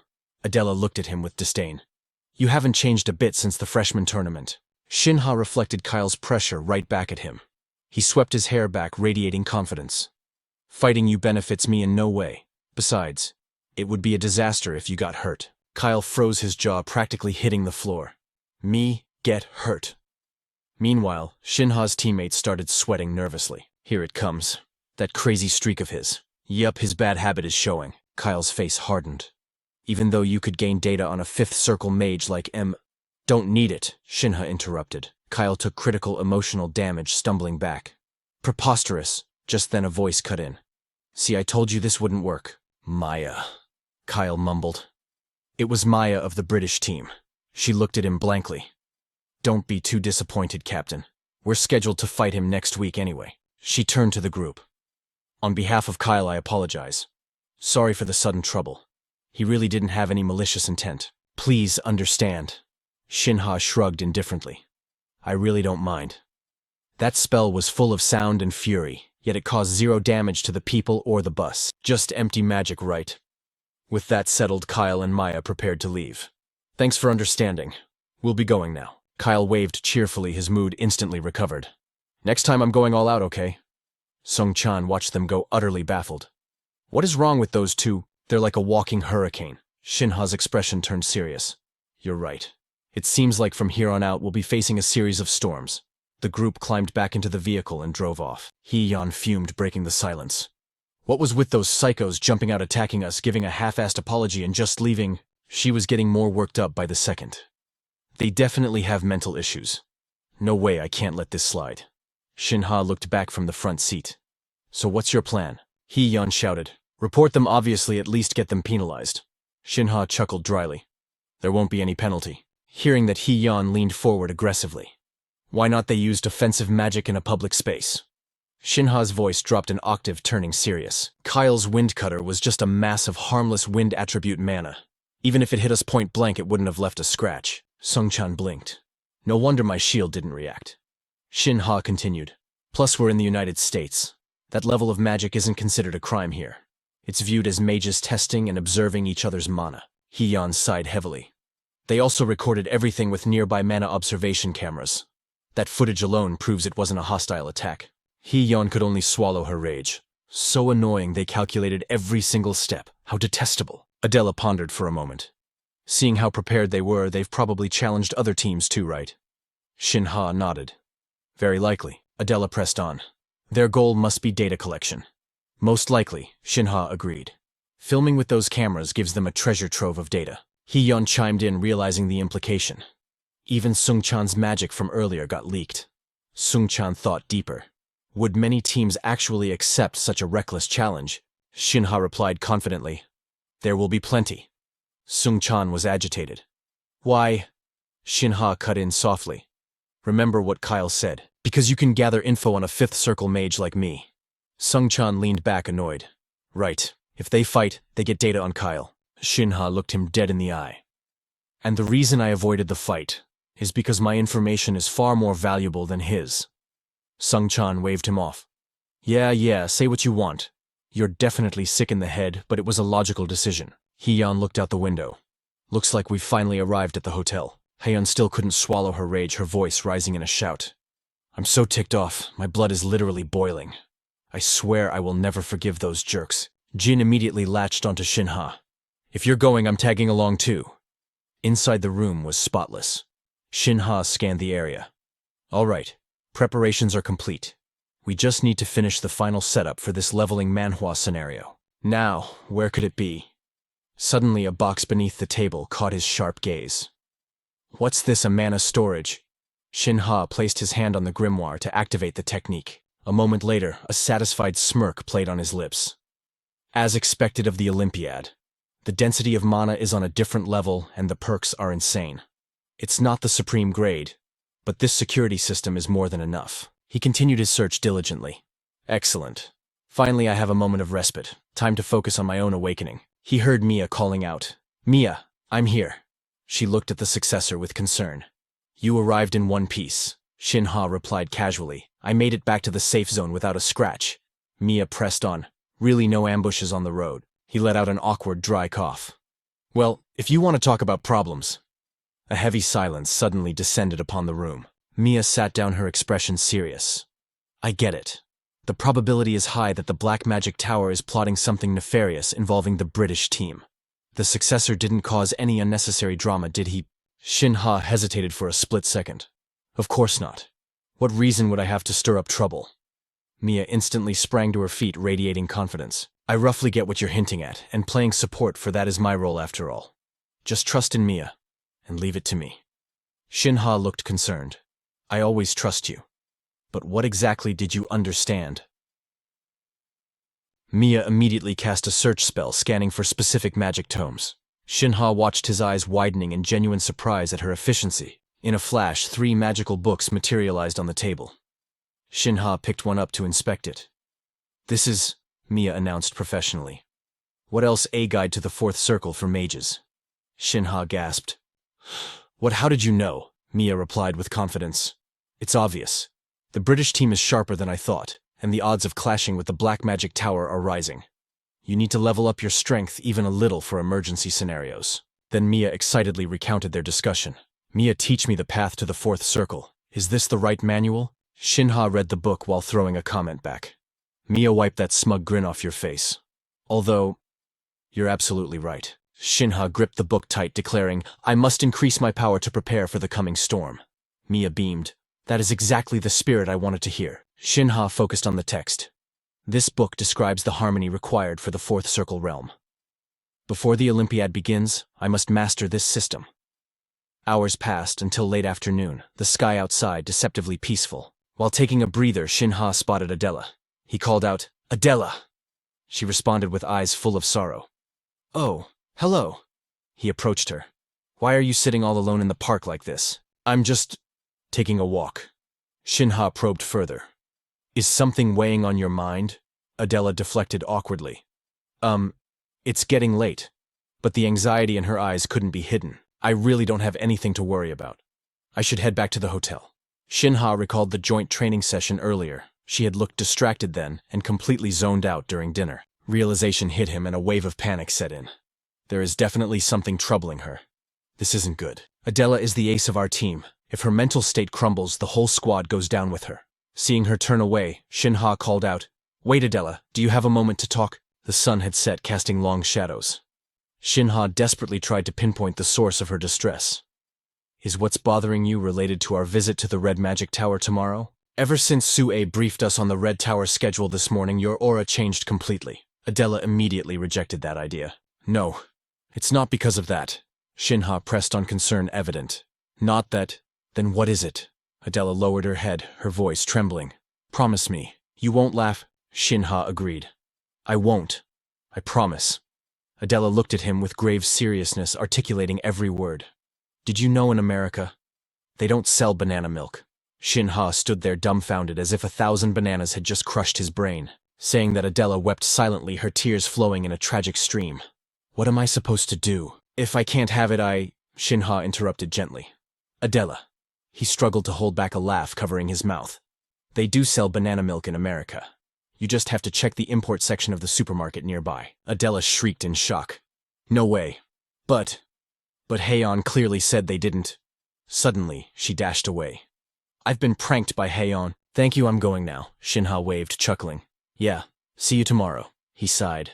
I really need to prepare for tomorrow's events in this Manhwa recap. Finally, the day to visit the Red Magic Tower arrived. Shin Ha was struck with awe. It felt surreal, like stepping into a dream. I never thought I'd actually set foot in this legendary place. The entire team gasped at the spectacle. A man adjusting his glasses murmured in admiration, "It looks less like a tower and more like a futuristic spaceship. I'll handle the entry passes for everyone, please wait a moment." Meanwhile, Heian offered a sincere apology. "I'm really sorry. I promise I won't ever joke like that again." Sung-chan looked clueless, wondering what was happening between them. Shin Ha, however, knew exactly what was up. Heian had teased Adela with the lie that America had no banana milk. To Adela, that was a matter of grave importance. The facility was state-of-the-art. It seemed they were currently focusing on the mechanization and automation of magic. The guy with glasses quickly leaned in and whispered to Shin, "Ha, this might sound ridiculous, but is it really safe for us to be here right now? This is that girl's stronghold. What if we leak intel?" Shin Ha felt the worry was overblown. "So what? It's not like we're casting spells. We're just tourists on a field trip." Still, this Olympiad is shaping up to be a historic clash. With the three great towers supporting different teams, this has practically become a proxy war. Don't tell me the Tower Masters are placing bets on us too. Suddenly, a female voice answered that question. "Oh, they bet all right. And right now they're probably on their way back after losing their shirts. They said if a Tower Master loses, they're done for." Hearing this, everyone's expressions turned to horror. Isn't that putting way too much pressure on their disciples? "Are all Tower Masters that unhinged?" Shin Ha replied with a stoic expression. "I can't say for sure. I'm not a direct disciple of the Blue Tower, so I wouldn't know." The girl scoffed sarcastically. "Is that so too bad? If the Blue Tower Master actually cherished their students, I might have considered defecting." Shin Ha didn't miss a beat. "Is that right? Well, let me inform you, the Master of the Blue Tower treasures his disciples deeply. If you're looking for a new master, I highly recommend him." The girl's demeanor flipped instantly. "I'm just kidding. You've got a sense of humor." She smiled sharply. "Nice to meet you. You wrote down my name without even asking, didn't you?" Shin Ha met her gaze. "Pleasure. I suppose I don't need an introduction either. I mean, I'm pretty famous in the system Manhwa world. Besides, this isn't our first meeting. What you've forgotten already, Shin Ha, will have to jog your memory then. Don't tell me you don't remember. This isn't our first rodeo. We crossed paths once before, right at the beginning. You arrived alongside the Red Tower Master on my birthday. I recall you were introduced as his elite disciple." The crimson-haired beauty only had a vague recollection of that night. "My memory is a bit hazy, but if you say so, I'll trust you. In that case, long time no see, my friend." Suddenly, she leaned in and planted a bold kiss right on his cheek. Sung-chan's face turned beet red. Finally, his master appeared on the scene. "That's my disciple for you," he chuckled. "Already mastering the art of seduction, are we?" They turned to see the legendary Red Tower Master. He didn't waste a second. "Blue Tower Master, what's your move? It looks like I won this little bet of ours." "Nobody can resist Dandia's charm," he gloated. But the other master fired back instantly. "Charm skill, hardly. That looks more like the innate passive skill of a handsome face." The two titans of magic were bickering like children. "Sounds about right for my student." But then the mood shifted. "Aren't you angry he's being teased? That's enough. Keep it down or you'll offend our guests." The Red Tower Master burst into boisterous laughter. "What's wrong? You actually like him, don't you?" Furious steam practically blowing out of her ears, she snapped, "Tower Master, please shut your mouth." All right, I'm going. See you later, Shin Ha. Let's meet again." As the trio sighed in relief, the Blue Tower Master muttered, "Keep it down. His energy is enough to give anyone a migraine." The Red Tower Master knew he was loud, but he was just too hyped to care. However, the protagonist had to step in. He whispered that he wanted to switch masters, instantly crushing the old man's soul. What am I, that terrible? One more strike and he'd lose his best student forever. No way, never. Anyway, this marks our second encounter, doesn't it? It's good to see you again. Shin Ha extended his hand for a respectful handshake. "The honor is entirely mine." The master beamed with joy. "I originally wanted to guide you personally, but my schedule is a nightmare. Please, feel free to look around." Shin Ha found himself respecting the man. Meanwhile, the Red Tower's magic analysis lab and training hall were buzzing with activity. This wasn't just a school trip. It was a glimpse into a high-level system Manhwa world. "You can view the analysis results instantly," a staff member explained. "If only our academy had tech like this." "Is it time to eat yet? Has it really been 2 hours? I was having so much fun, I thought it was only 10 minutes. Suddenly a man approached with a serious offer. "Can we speak for a moment?" Shin Ha felt a wave of curiosity. He accepted the invitation and followed the man. They arrived at room 75. Shin Ha noted the preparation was immaculate. They had literally rolled out the red carpet for him. The top floor of the Red Tower was a masterpiece with ceilings and corridors crafted from ancient fossils. Shin Ha walked in with the swagger of a main character, only to freeze. His father was sitting there. "Father, when did you arrive? I thought you were coming for the finals." His father replied calmly, "I've been here for 4 hours. Urgent business." Shin Ha's eyes narrowed as he read the room. "What is it? Is this about the Black Magic Tower?"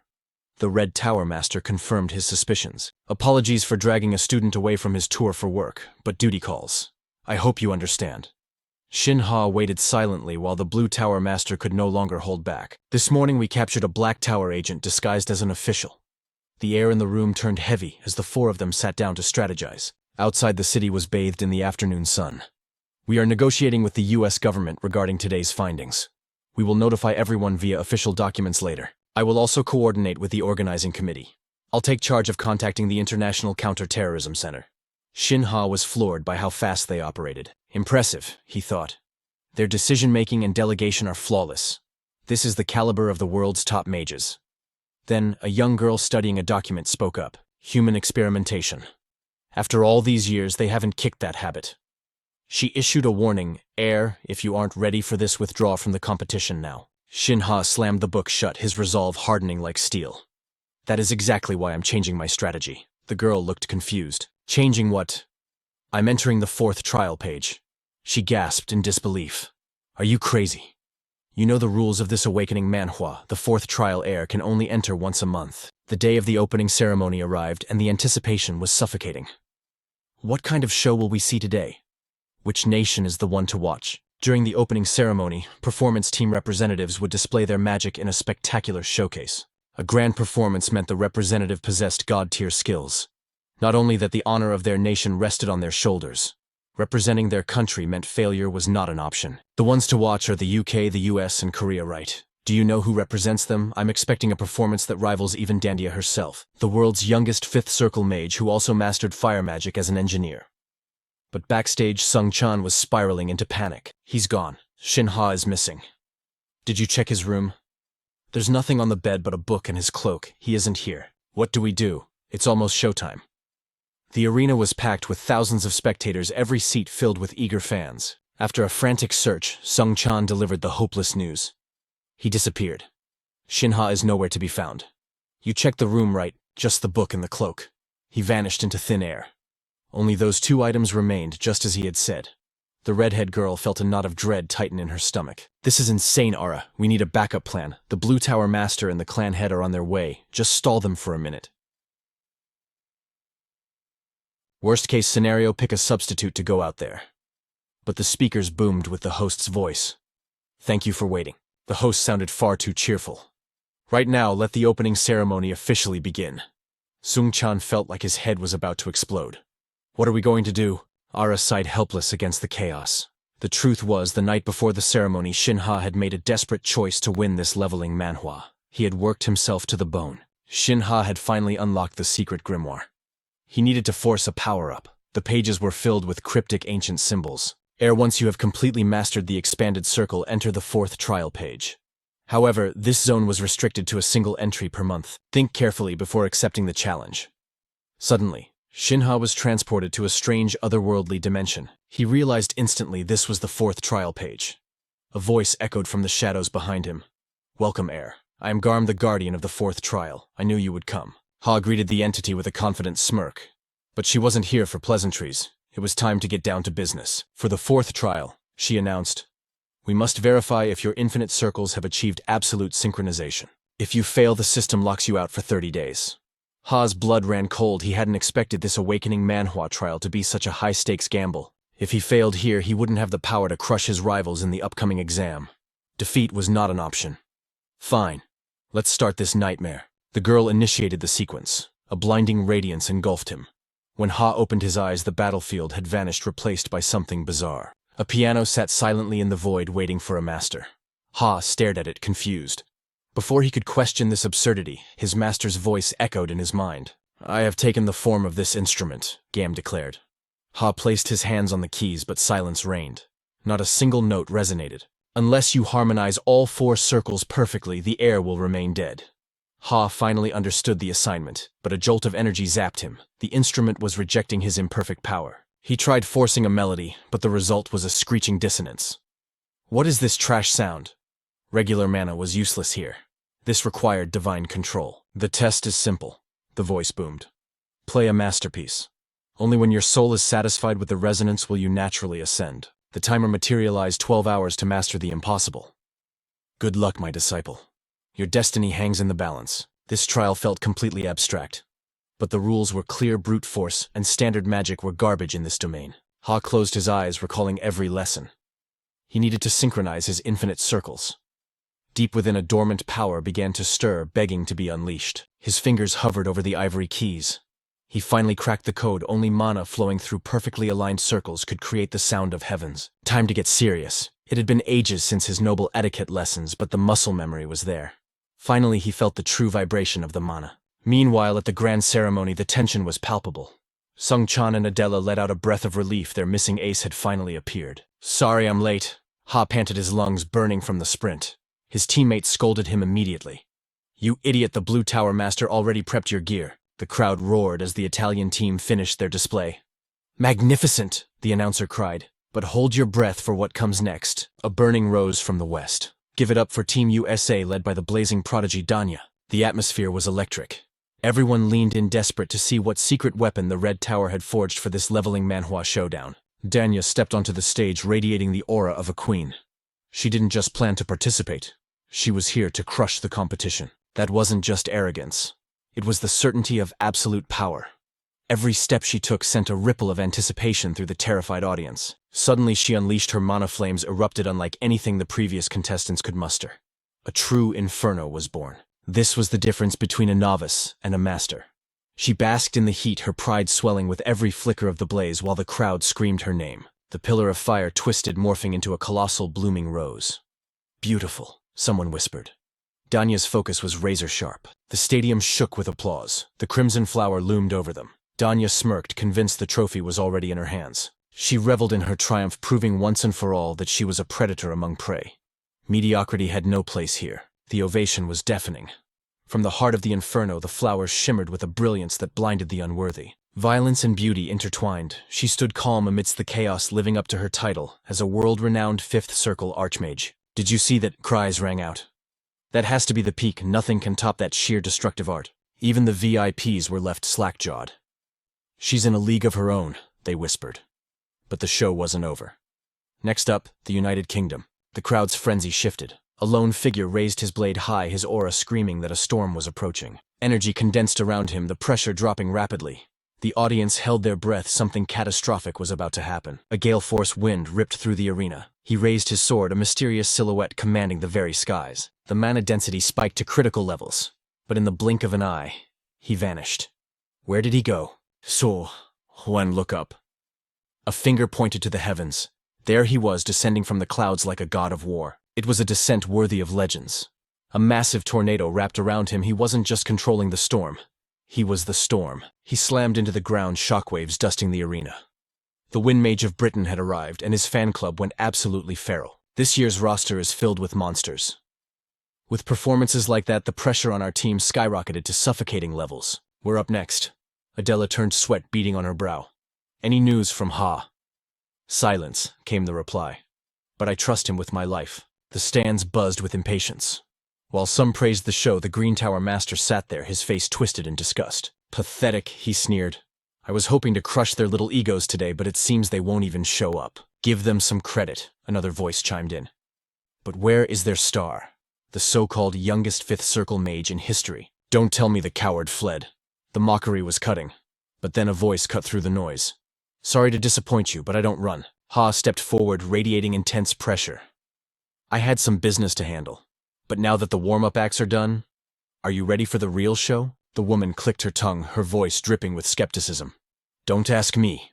Honestly, I have no clue what he's planning, and I don't think he does either. The Blue Tower provided nothing but the outfit, another noted dismissively. Since Shin Ha isn't a traditional intelligence-type mage, we're completely in the dark here. I'm genuinely intrigued, a spectator murmured.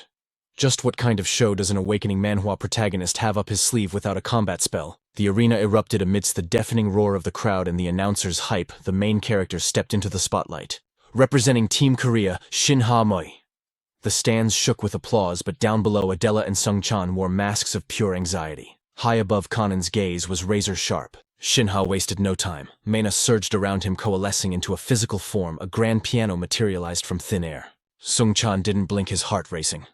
A piano, Adela whispered, clutching her chest. What on earth is he trying to do? Ignoring the confusion, Shin Ha took his seat. He closed his eyes, centering his spirit. A hush fell over the colossal stadium, syncing perfectly with his steady breathing. His eyes snapped open, glowing with inner light. His fingers danced across the keys and a melody rippled out, not just sound, but the very essence of a living forest. The audience gasped, hit by a wave of gentle, fluid energy. Even the stoic Kanan was rattled. Is he forcing the sound waves to ride on his mana? No. He realized he's crafting the melody from the mana itself. Before the shock could settle, spectral butterflies began to materialize around the VIP box. Drawn by an invisible fragrance, a swarm of light construct butterflies fluttered toward the stage. Kanan couldn't believe his senses. It's spring. The warmth, the birdsong, the scent of grass. It's a perfect reality. Are the music and his mana achieving perfect resonance? James lost his composure, completely screaming over the noise. What the hell is this power? How is this physically possible? Gazun stammered, his face pale. Cold sweat trickled down Kanan's spine. Is he suppressing his true level? The crowd's cheers morphed into screams of sheer disbelief. Kanan, just who are you dealing with?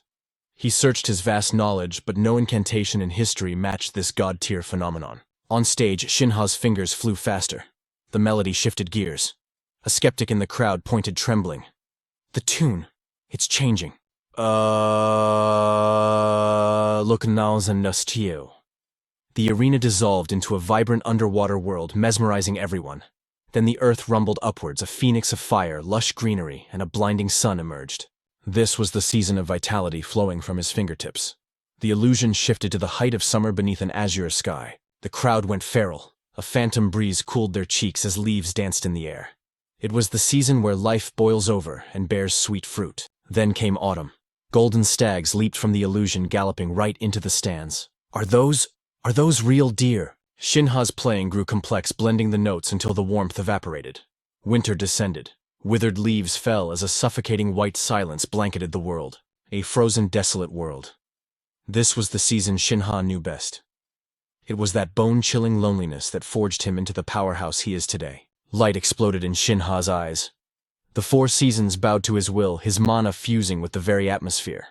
He sat alone in a void of pure white. The music turned ferocious. This was the path of the legendary Archmage Lova Tenor, reborn through his hands. The world was his stage, and reality bent to his whim. An infinite cycle of creation, leaving Sungchan and Adela utterly speechless. Most believe simply being born a mage is a divine blessing. Kanan couldn't take his eyes off the boy, fear dawning in his gaze. Shin Ha felt the power, yet his heart remained humble. This was a realm reserved only for those who relentlessly chase the apex of a leveling Manhwa system. Keep moving forward, that was his master's ultimate lesson. With a final delicate note, Shin Ha lifted his hands, a satisfied smirk curling his lips. He rose and bowed, a weight lifting from his chest. He had proven his worth. The audience roared, shaking the very foundations of the arena. In the VIP box, the atmosphere was heavy. Gazun frowned, disbelief coloring his tone. He didn't just infuse sound with mana. He hijacked the audience's emotions directly. He controlled them, James whispered, terrified. This is beyond logic. Is that even possible without a high-grade artifact? He shot a sharp look at Kanan. Kanan, what kind of monster is he? Kanan covered his mouth, deep in thought. I knew his control and mana capacity were elite. But this is absolute dominance. His expression darkened. You can't achieve this effect with simple mana eyes or spell modification. This is something else entirely. He's hiding a unique attribute. Before Kanan could finish the thought, Sungchan was already sprinting onto the field. You crazy bastard! Sungchan leaped onto his back in celebration. In the waiting room, Hee-yun beamed with pride. That's our captain showing them how it's done. I never doubted you, Adela added, eyes shining. You owe us an explanation later? Shin Ha laughed, but Shin Woo cut in with business. After that performance, tomorrow's match will be a breeze. Shin Ha's expression suddenly turned serious. About that. For this Manhwa recap, the real fight starts tomorrow. I'm changing our strategy. The next day, the Red Tower was packed to the rafters. The energy was electric, the cheers deafening. The announcer bellowed, "The moment we've waited for the 5-on-5 siege battle begins now. It's sudden death, and only the strongest will claim eternal glory." The protective barrier shimmered and vanished. The first matchup, Team Italy versus Team Korea. The Italian captain broke into a sweat. "Of all the luck, our first opponent is Korea." His teammate gulped. "After seeing that piano show, I'm terrified." "Pull yourselves together," the captain snapped. "This is a siege battle. We just need to capture their base. Avoid Shin Ha at all costs." The giant screen flashed, "Start." Their voices rang out in unison. "Move out! Stick to the plan!" "What?" Rutherford. They moved stealthily, but suddenly the scout froze. "Captain, enemy incoming." The captain spun around. "Already how many Korkile?" Before he could finish, a figure blocked their path. It was him. The scout's voice trembled. It's just Shin Ha." The captain's eyes nearly popped out of his skull. "Wait, did you say just him?"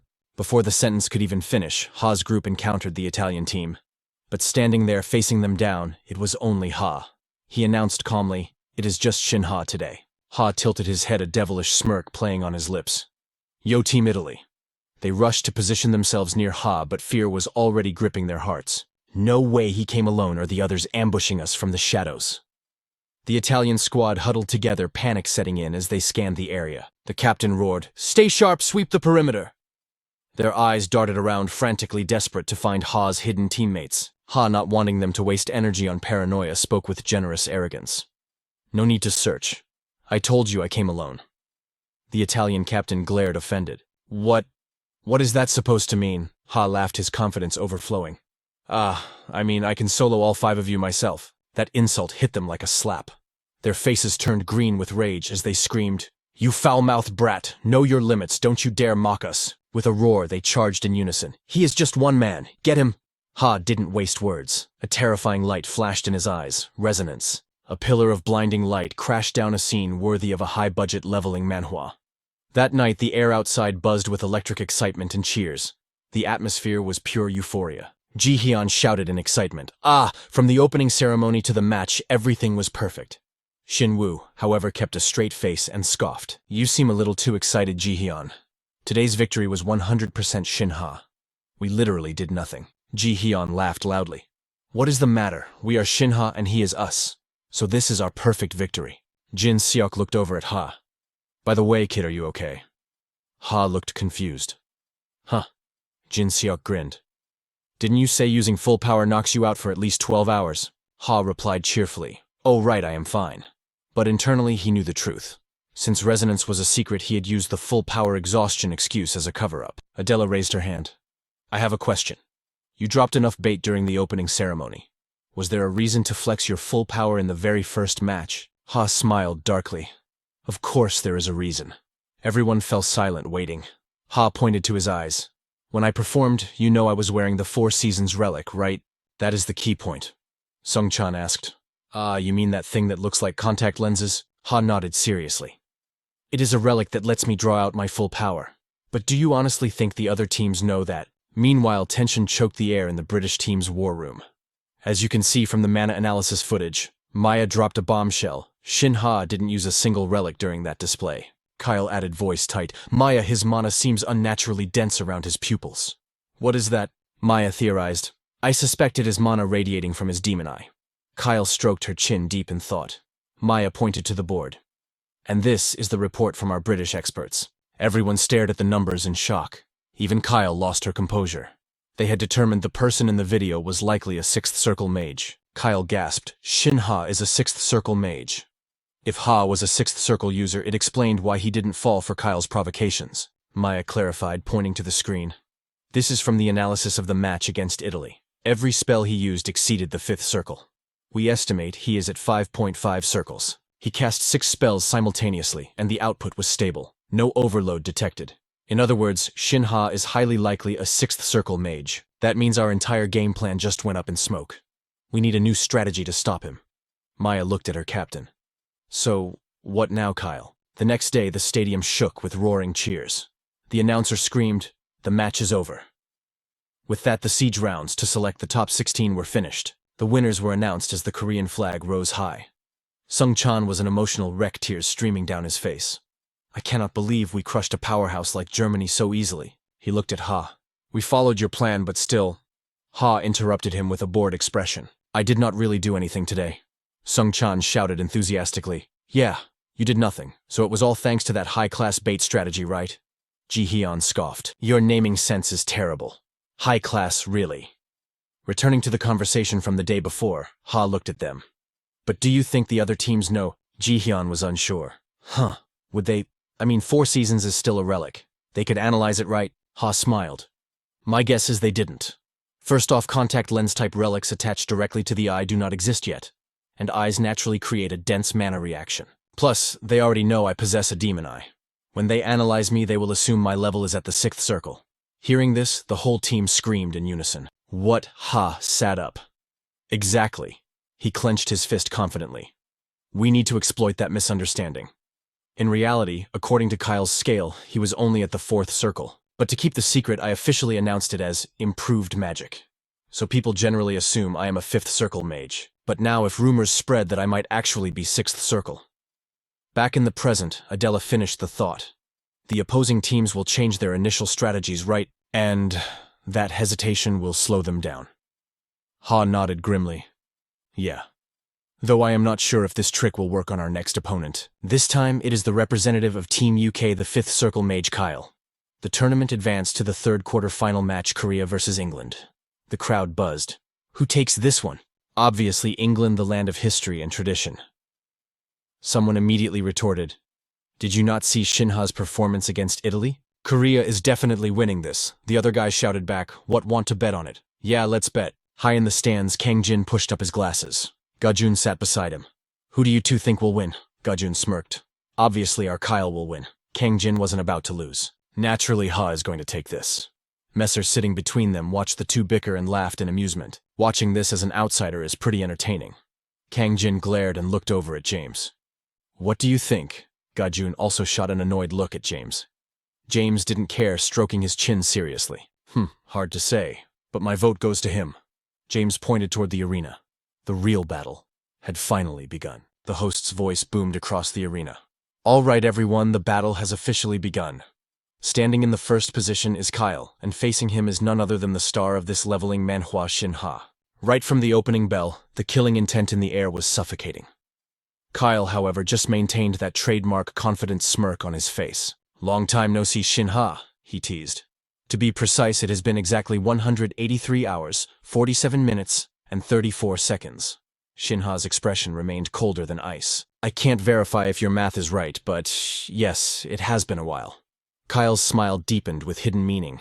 It is accurate, because from the day we met, I haven't been able to get you out of my head. Shin Ha let out a weary sigh.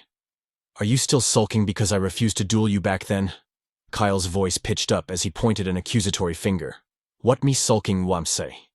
No way, I've been waiting for this exact moment for ages. Shin Ha silently analyzed his opponent. He's as competitive as ever, but his stance? There are absolutely no openings. Kyle began to channel his mana, laughing. That's enough with the pleasantries, don't you think? Sensing the surging energy, Shin Ha thought to himself. Now I understand why they call this guy the Knight of Storms. It was as if the wind itself obeyed his command, swirling violently before condensing around Kyle. Every current was programmed to lock into the perfect position. The gale rested perfectly in the palm of Kyle's hand. It was a display of absolute confidence in his own magic. Shin Ha focused, tracking every twitch of Kyle's muscle fiber, but his eyes widened in shock. In the blink of an eye, Kyle was already wrapped in a protective layer, the legendary Wind God armor. Kyle shouted with overwhelming arrogance, Show me what the 7th circle feels like, Shin Ha. Shin Ha leaned back, barely dodging. He's coming. A cold sweat broke out over Shin Ha's body as the pressure mounted. He's fast. Shin Ha was instantly forced onto the defensive. Kyle's attack grazed his cheek, drawing blood. The Storm Knight was overflowing with confidence, clearly not even viewing Shin Ha as a threat yet. Finally, Shin Ha found a split second to manifest his own mana. Two massive power sources collided, creating a shockwave that oppressed everyone in the vicinity. Kyle laughed maniacally, his eyes wide. Oh, you're the first person to ever block an attack this sharp on the very first exchange. Shin Ha replied calmly. So this is the technique known as Wind Strike. Kyle struck a pose, basking in the glory. Correct. The first form of the Wind God sword-style Wind Strike.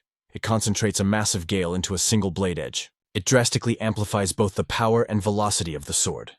Shin Ha knew exactly how dangerous it was. He thought I couldn't even clearly see that last slash. He is faster and sharper than I ever imagined.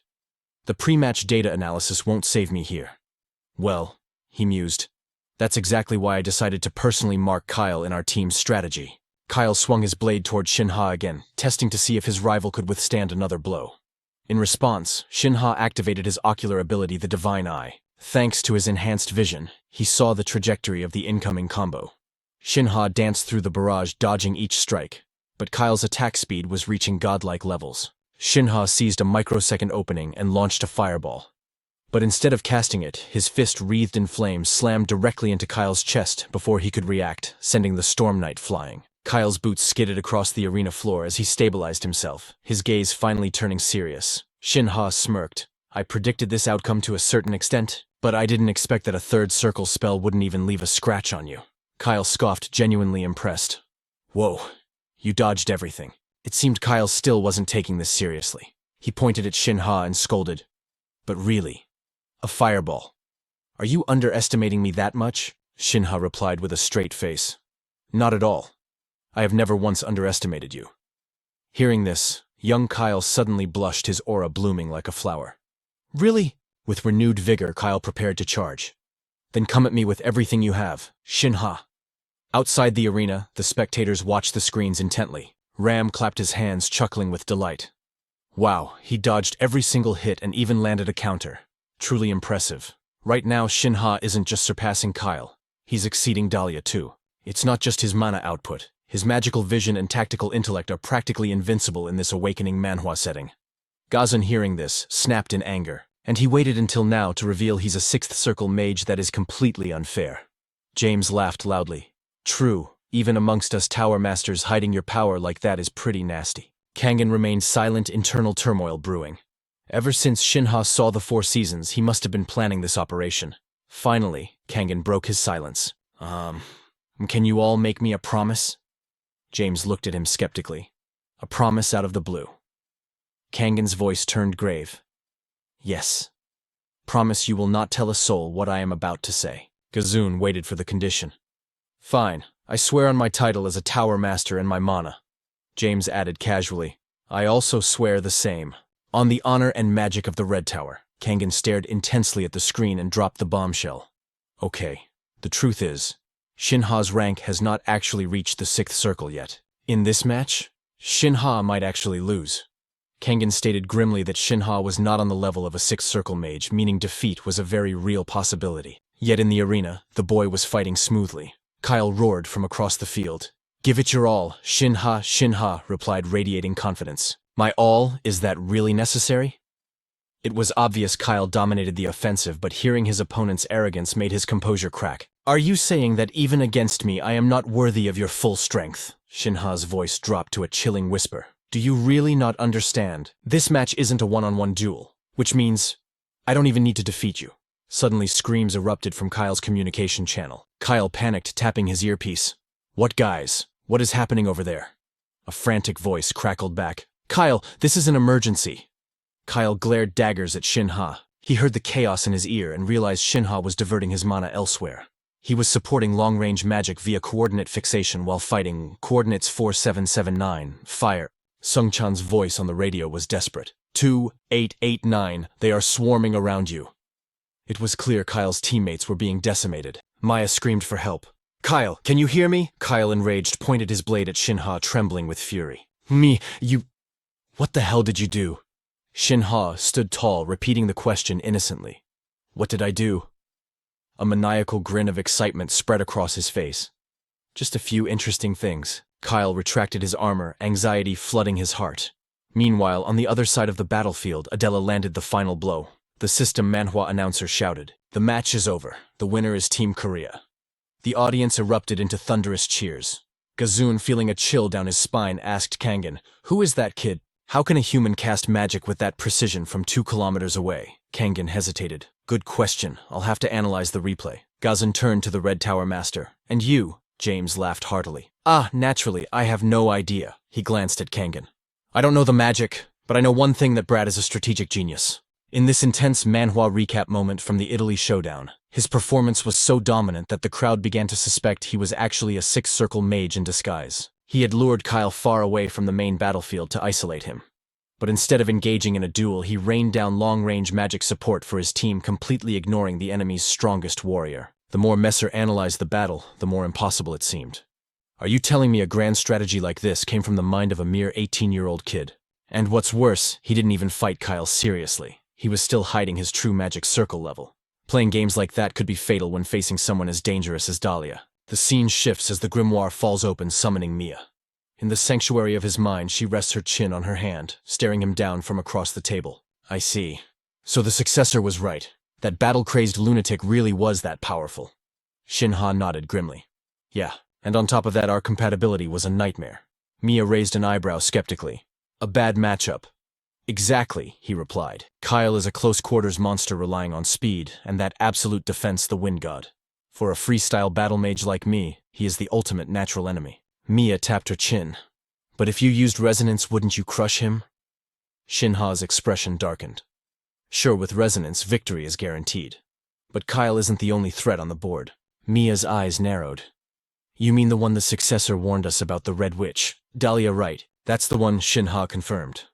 And activating resonance puts a massive strain on my body. If I have to face Dahlia immediately after Kyle, I need to be able to take down at least one of them without using my ultimate ability. Mia sighed. There it is again. Your annoying perfectionist syndrome. Despite her teasing, she was ready to back him up. Fine. Being proactive and cautious isn't a crime. Shin Ha offered a gentle smile. Thanks, Mia. Anxiety still gnawed at him. The sports festival was just beginning. To survive the monsters in this leveling Manhwa world, he had to evolve even further. He needed the fifth infinite circle, the circle of truth. Days later, Sung-chan reported that Team USA had annihilated their opponents in the semi-finals without even revealing their hidden magic. It seems you were right, Shin Ha. It's safe to assume we are walking into the finals with zero data on Dahlia's true capabilities. Jin Suk grinned, clenching his fist. Finally feels like a real emotional championship vibe. Hyun laughed. Compared to last year's match against the US, that felt like attending our own funeral. Sung-chan looked horrified at the jinx. Senior, please. We are still only in the semi-finals, you know. Jin Seok just flashed a predatory grin. Relax. The semi-finals are practically already won. We've taken down the US team before. What is the problem? Shin Ha stepped up to join the banter. Yeah, the semi-finals aren't the issue. Not with our current momentum. He paused, eyes gleaming. Now let's go out there and dominate the semis. The team erupted in cheers. Leader Shin is so cool. Why does he look so charming today? Leader Shin, watch out, this guy is stealing your spotlight. A short while later, the announcer's voice boomed. The siege battle semi-final is over, Team Korea. The Rising Storm has absolutely crushed their opposition, proving they are ready for the American Titans. This year, Korea is on a whole new level. How will they handle Team USA in the finals? Elsewhere, a fist slammed onto a table, sending a glass shattering to the floor. Dihan was losing his mind with rage. Damn it, I expected them to be good, but not like this. That brat. He has reached the sixth circle, same as me. Teeth grinding, he dialed a number on his phone. If they take gold, hell, even if they settle for silver, there will be no stopping their ascent now. Losing his composure, Dihan barked into the phone. Tukit, what the hell is going on down there? Tukit's silence was deafening before he finally spoke. You are too impatient. I told you to leave it to me. Dihan's rage boiled over. You still have to report to me. Tell me exactly how you plan to fix this mess. I want every detail, and don't you dare skip a single word. Apologies, Tukit replied coldly. But this operation is classified even from you, Lord Dihan. Let's just say, the higher-ups have been mobilized to handle this. It's not just my play anymore. Shin Ha will be eliminated. The next day at the siege battle finals, Kongan arrived early, his eyes scanning the empty arena. A figure emerged from the shadows. Kangan's eyes widened in shock. Lord Shin In-hyuk, you came to watch the match in person. Shin Ha would faint if he knew you were here. Shin In-hyuk's voice was ice cold. Is the plan proceeding smoothly? Kangan smirked. Yes. The International Counterterrorism Bureau accepted our proposal. Those stubborn old fools gave you a hard time, didn't they? And on your end, Shin In-hyuk took a seat with regal calm. Everything is quiet here. James and Gajun couldn't make it business called. James said he couldn't bear to watch Dahlia fight. Kangan flashed a peace sign, chuckling with delight. So for the first time in ages, we can quietly cheer for Shin Ha together. Shin In-hyuk scoffed. Your phrasing is repulsive. His cold gaze shifted to the roaring crowd below. Down in the arena, Shin Ha's team walked out. Shin In-hyuk's lip curled into a faint smirk. I don't think that boy needs our cheers. Kangin tilted his head playfully. I get it. Even Shin In-hyuk, the ghost of the Demon God clan, thinks his son is adorable. The announcer's voice shook the stadium. The first match of the Olympiad, the 5-on-5 siege battle finals, begin now. The moment the signal fired, Shin Ha launched himself forward. He had a plan. Dahlia was a walking nuke specializing in high-damage fire magic and large-scale destruction. Fighting her as a team was a death sentence. Just like with Kyle, he had to force a one-on-one duel. But unlike Kyle, there was no guarantee Dahlia would play nice and step out into the open. If Dahlia and I face off one-on-one, I can crush their main base with fixed coordinate magic just like last time. But if she decides to go all-out offensive, I have no choice but to invade enemy territory. The unpredictable American tactics weighed heavily on his mind. If she makes that call, we are done for. Finally, Shin Ha breached the enemy perimeter. Dahlia stood there, hands on her hips, waiting. You finally made it, but the tension dissolved instantly as Dahlia smiled, chatting about the weather. Lovely day, isn't it? On a day like this, we should be strolling through the park, not trying to kill each other. Shin Ha stood in silence, his sharp gaze dissecting Dahlia's posture before he finally broke the quiet. It seems your 4 teammates have decided to remain turtled up at your base. Dahlia let out a boisterous laugh. Well, moving unnecessarily, just to walk into your traps would be a pain, wouldn't it? Shin Ha's mind raced. She realized my coordinate fixation magic was preset. She's sharper than she looks. The atmosphere shattered instantly. The real battle had begun. Dahlia channeled her mana, locking onto him with killing intent. Oh, by the way, she smirked, my team's strategy is total defense. Unless your squad tries to group up with you, my allies won't take a single step outside. After all, I am the specialist in mass destruction. Your team won't try to regroup with you, which means my team has no reason to face you either. Shin Ha's eyes narrowed, the aura swirling around her. It was blue flame. Dahlia's grin widened. In other words, this match depends entirely on us. Dahlia's scorching hellfire roared toward him. He evaded with godlike reflexes and launched a counterattack. This was the signature art of the Red Tower firepower that burned at a completely different level. A master of this sorcery could freely manipulate blue flames reaching 1500 degrees Celsius. Dahlia saw right through his probing tactics. How long do you plan to test me? Shin Ha, you're boring me, Shin Ha retorted while sprinting. I just wish you'd go a little easier on me. She cackled with delight. Don't go crying now. At that moment, Shin Ha activated his magic eye. Damn it, I still can't analyze her magic circle. A system window popped up typical of a leveling manhwa. Minimum condition to observe magic circle must be within 4 meters and view the core directly with the Dharma eye. Shin Ha grit his teeth. The range of scorching hellfire is too vast to approach. Even that small orb incinerates everything within a 10-meter radius. She was difficult to deal with in a way completely different from Kyle. He deployed a protective barrier, but anxiety gnawed at him. I want to use the shield to block the spell and observe the circle through it. But against that geothermal heat, even my shield would melt instantly. Dahlia's eyes went wide with sadistic excitement. Hey, are you really planning to run away? I'll be disappointed. She unleashed a new volley, the flames splitting into perfect formations to hunt Shin Ha down. Shin Ha focused his gaze on the incoming barrage. With a burst of speed, he leaped high into the air. Mana detonated immediately in the space above. Gusts of wind took the shape of birds diving back toward Dahlia. She recognized the wind blades instantly. With a cold snort, she watched as the blade struck right before her face. Shin Ha used the momentum to launch another strike.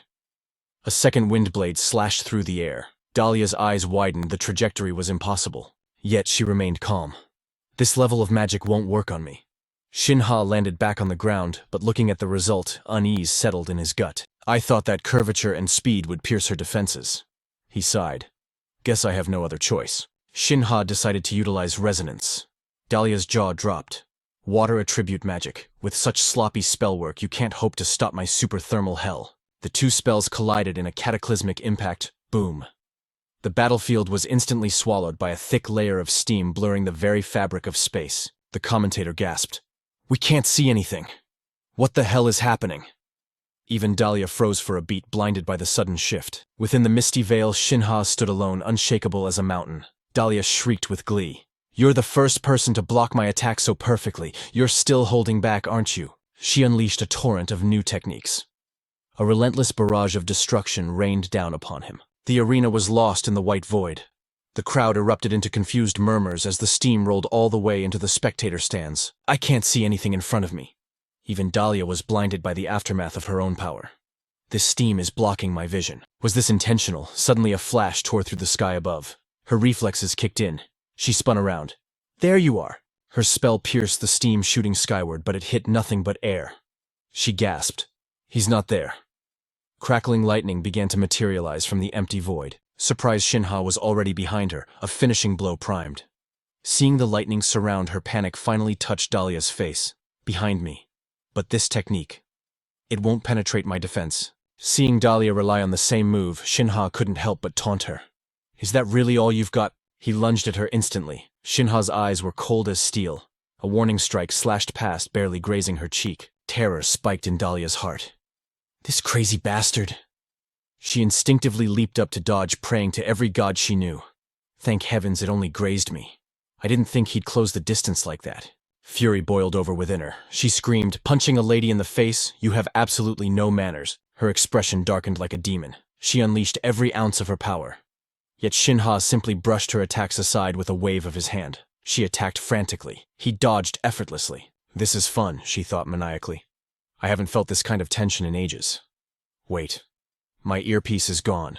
Did it fall out just now? Whatever, it doesn't matter. This battle would be decided between the two of them anyway. I need to focus on this duel. Steeling her resolve, Dahlia prepared to unleash a catastrophic amount of power.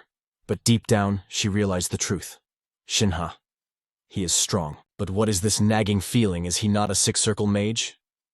If he were, he wouldn't be struggling this much. He should have overwhelmed me with pure firepower by now. As if reading her mind, Shin Ha spoke up. Dahlia, do you perhaps think I'm not a six-circle mage? She froze in place. Shin Ha calmly sheathed his blade. Don't get the wrong idea. It's not that I'm avoiding six-circle magic. I simply don't need to use it. My goal was only to gather data on you and your super thermal hell. Dahlia snapped back. Bullshit. If you were a six-circle mage, you would have crushed me with magic instead of chatting, Shin Ha replied calmly. If this were a solo match, sure. But this is a team battle, and this awakening Manhwa tournament is far from over. Dahlia looked at him in disbelief. What do you mean? Are you saying that even without you, your teammates can defeat us on their own? Shin Ha nodded with absolute confidence. That is exactly what will happen. Dahlia lost her cool, roaring, "Then save your breath and take this hit." However, at that exact moment, a system notification rang out. The match finally came to a screaming halt, and the victor was declared. Adela stood frozen in place, her eyes wide with total disbelief as she gasped, "What just happened?" Korean media went into an absolute frenzy reporting the news. The winner of the first Olympia Siege battle was none other than the Korean team, pulling off a legendary turnaround. Watching from the shadows, a high-ranking dark official scoffed at the broadcast, finding the public's excitement over such a flashy display ridiculous. But his companion simply leaned back and smirked, asking, "Why so serious? Didn't you find the show entertaining?" He continued with a voice dripping with malice. "Let the ignorant masses enjoy their joy while they still can. Because once this Olympia event ends, they won't be smiling ever again." As the words left his lips, a murderous glint flashed in his eyes. "Since when were you standing there? Cut the chatter, he is approaching." The TV screen instantly went black as a terrifying pressure filled the room. The subordinates bowed their heads in trembling reverence and greeted the shadow. "You have arrived, my liege, the Dark Demon King."